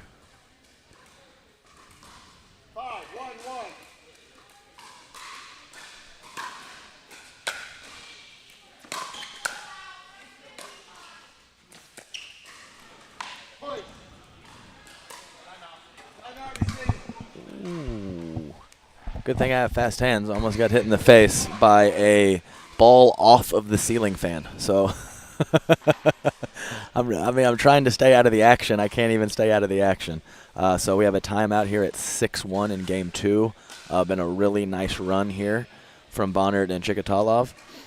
I believe it was 1-1 at one point, or possibly 0-1. So hit some nice shots, made some nice decisions, and of course a couple loose errors from Hendry and Foster help. So we'll see if they can keep it going here in the second half of game 2. Maybe put a couple more on the board.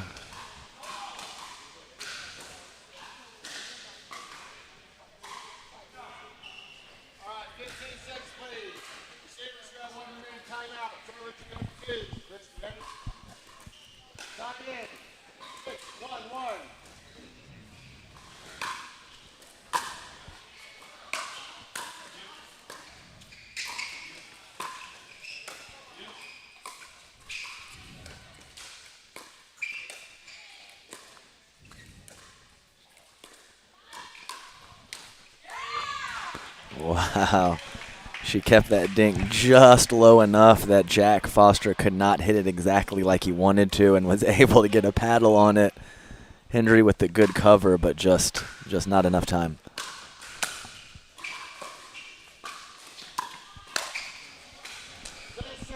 Oh, tough break there. Really good spot for Chikatalov there. He was where he needed to be. Probably had a bit too big of a swing.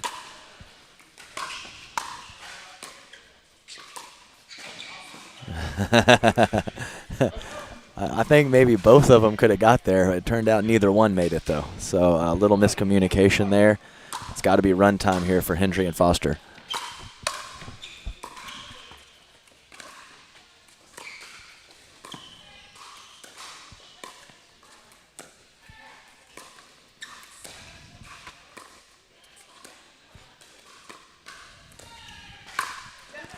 Fantastic job. Fantastic job by Bonnert. And when that ball goes up high, she has a killer cross-court put away. Loves the inside out when it's a little lower, but up high, she does whatever she wants to.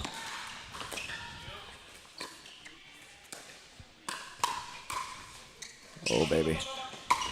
Oh, my goodness. Good hands. I mean, fortunate, but good hands. If she doesn't have the good hand, she doesn't get that first counter back from Foster. So great job by Bonnert.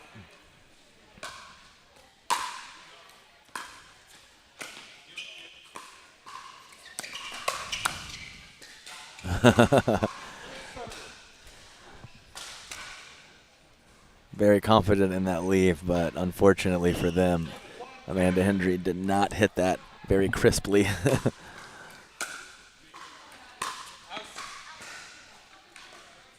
Good try on the drive, but no more damage done. So they get the Foster and Hendry get the ball back, and opponents still at 7.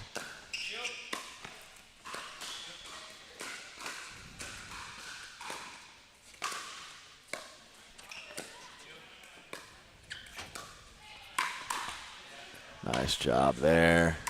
Foster was ready, but she's just been hitting quality shots like that up the line. He's had the last few back. It was time for her to catch him, I think.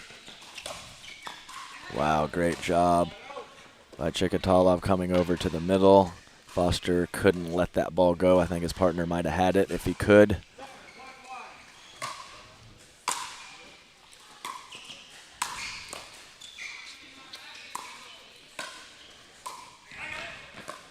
Oh, geez. My goodness. Couldn't get the slow one. He got the more difficult one, couldn't get the slow one. A little bit behind him, couldn't regain his balance.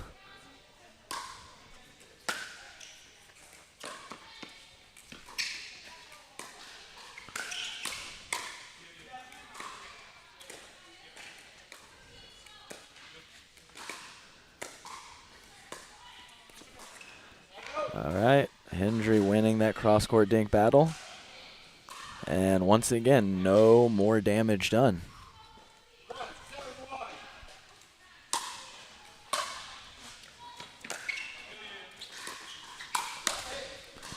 Yeah, she got stuck there, wasn't quite sure the best move, decided to go behind Foster, and he was very ready for it.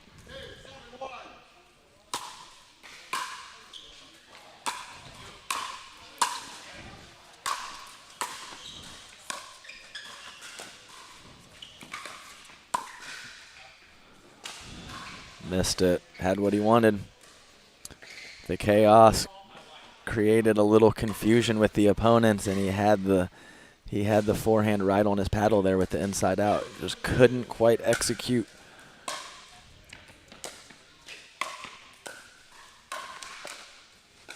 Good pressure there from Chikatalov. Wasn't able to fully release on either one of those forehands, but did a nice job of putting some form of pressure.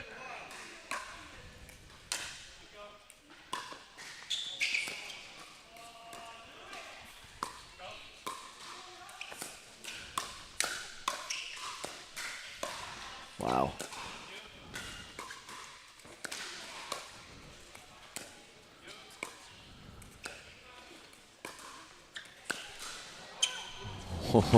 Wow. Wow. Crazy good defense there from Amanda Hendry. And able to put it past him up the line. Incredible point from her.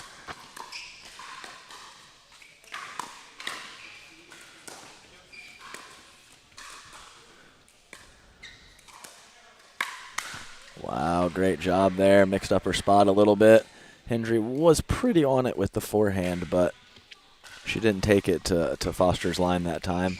Changing up your pattern a little bit sometimes helps.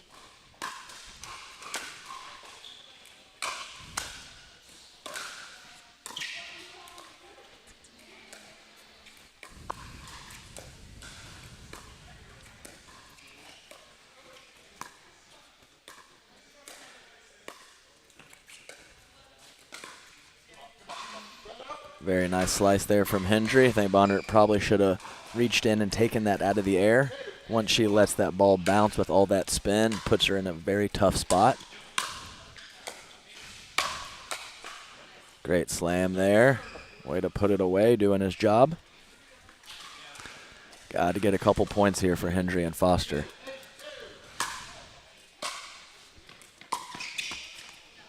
Oh, that was going to be a lot to handle.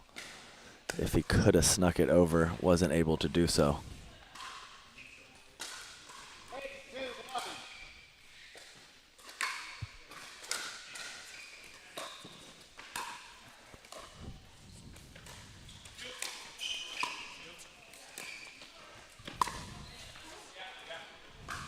Great shot there.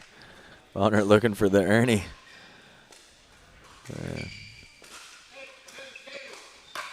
I don't know how it didn't hit her.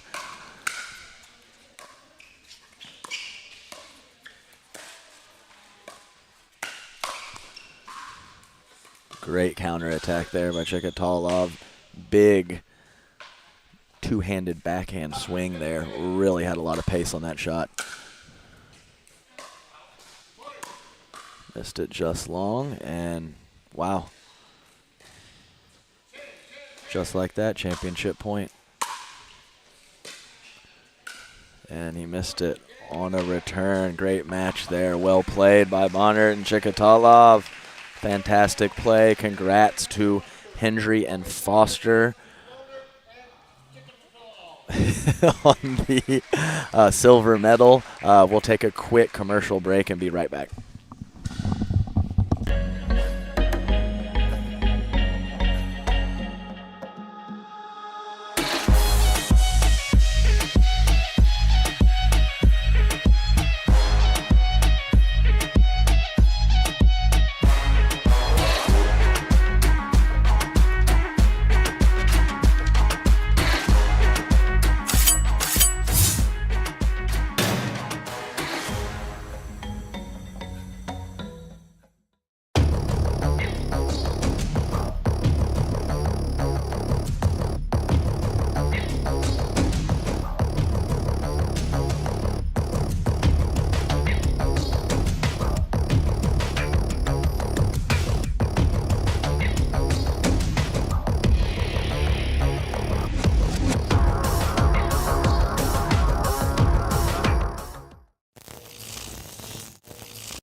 Adam Stone back with our gold medal champions, Riley Bonert and Austin Chikatalov. They played phenomenal all day. And what I was going to ask them, especially with that matchup with Amanda Hendry and Jack Foster, first I'll ask you, Austin, about being the guy in a mixed doubles team and knowing that you need to put pressure, and that's your role, but also having it be a fine line of not overextending too much. What was your thought process on that particular topic today?